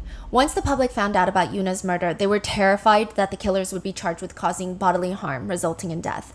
But the perpetrators were charged with murder. There were 2 trials, one held for the underage minors, and the other held for the adult men that committed the crimes.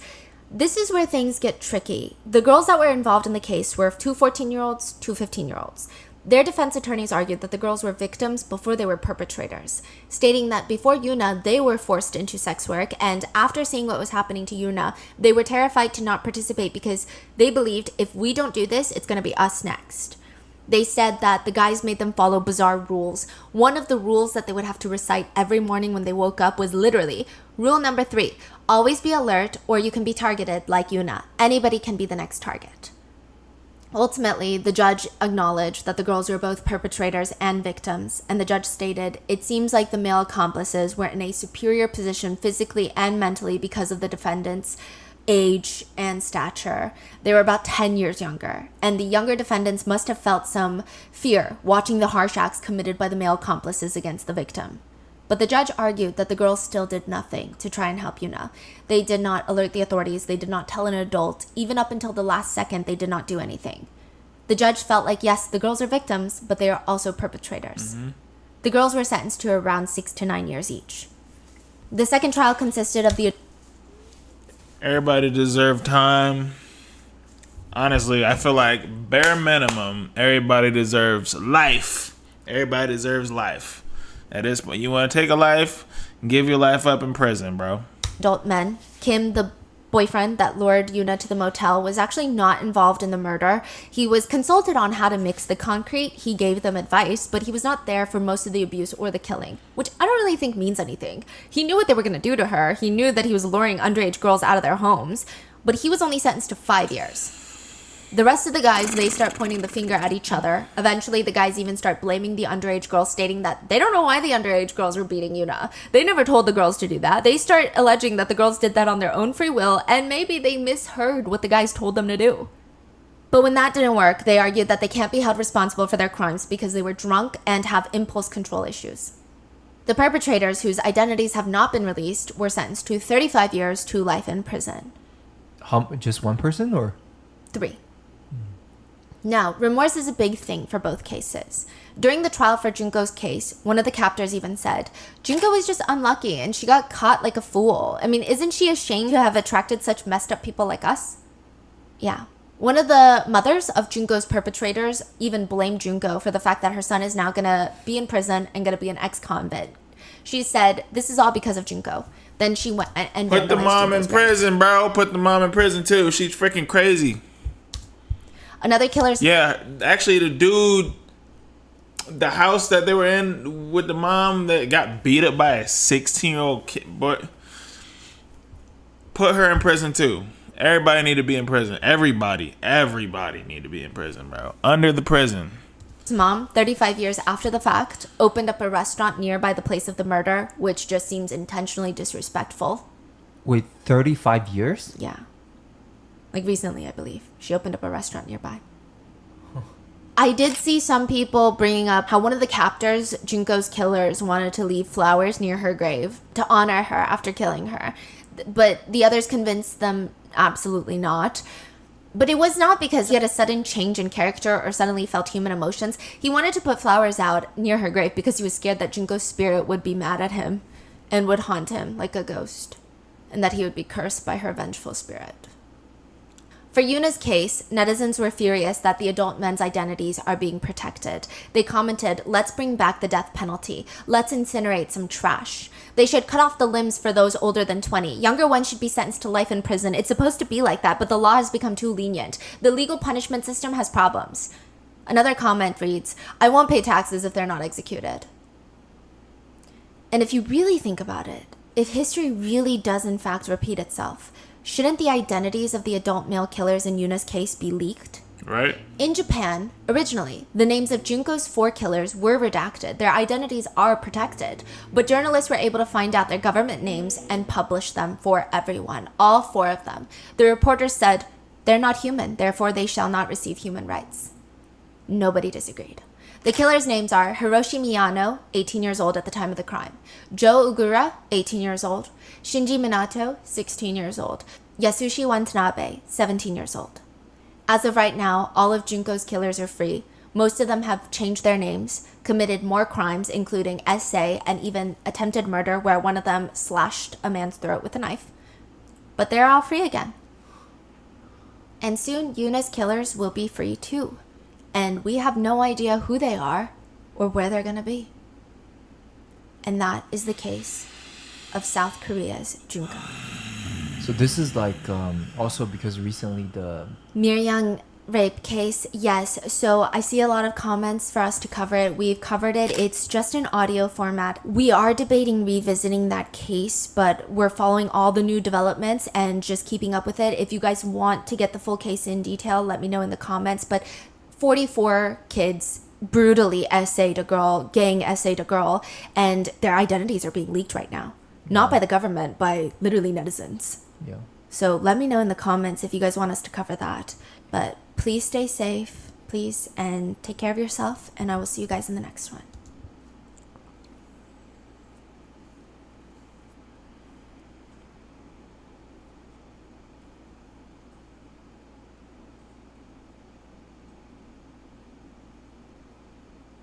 That was probably like the toughest one I had to listen to.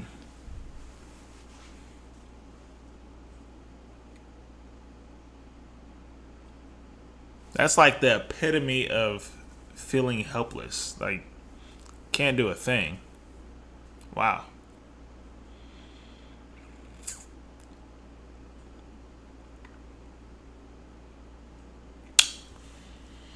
Yeah, that's definitely a.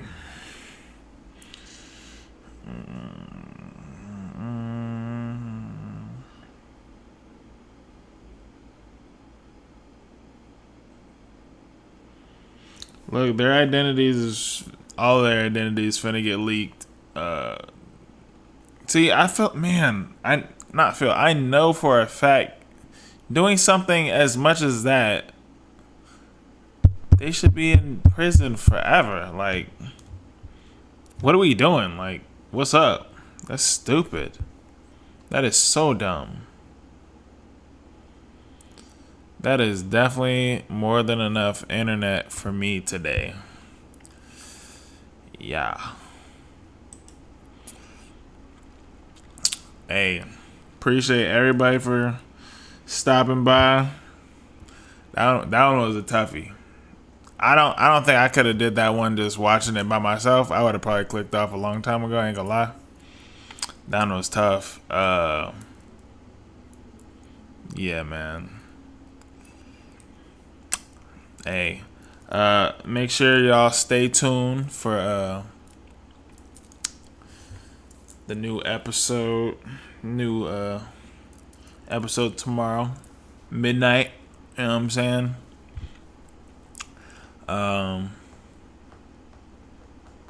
Yeah, I really don't have much to say about that. That was insane. That was absolutely insane. But I love you guys' support. I appreciate it so very much.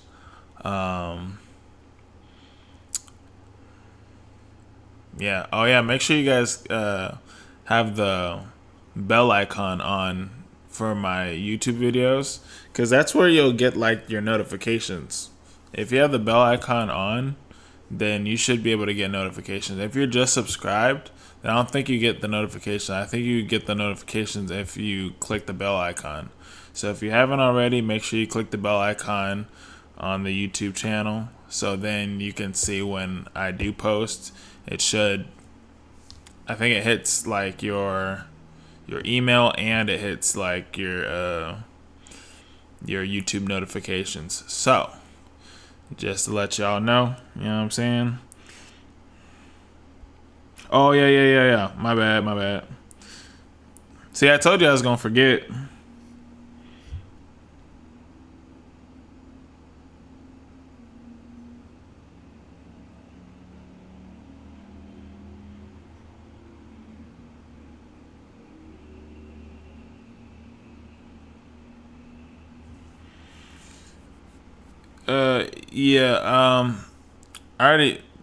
I just did, like, I don't even know how long I've been. I feel like I've been on here for like 4 hours.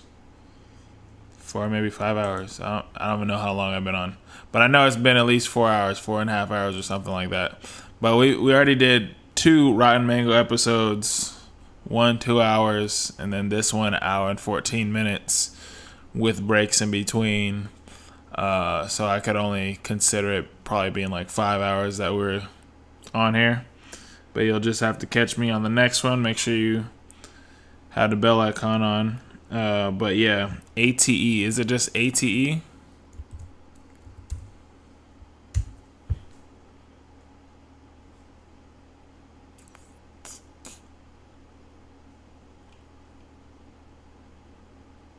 Oh, this.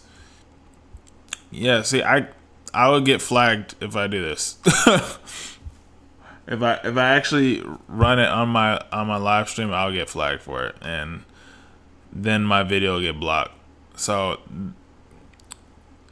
a lot of my content that I do is on my Patreon. So the Stray Kids things like this is what I would have on my Patreon. So I wouldn't be able to do that, but on my Patreon, it would be on there. Who ate the luck? Han and Simming. So is this a...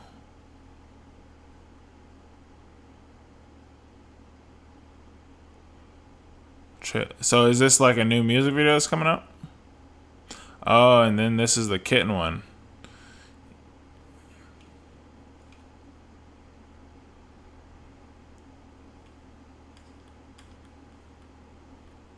Stray Kids' upcoming comeback album, ATE, is okay.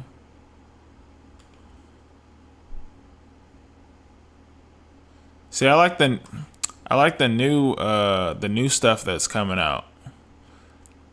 I hate when I look up like Stray Kids content and it's like everything 6 years ago. I'm like, this is old. I need new stuff.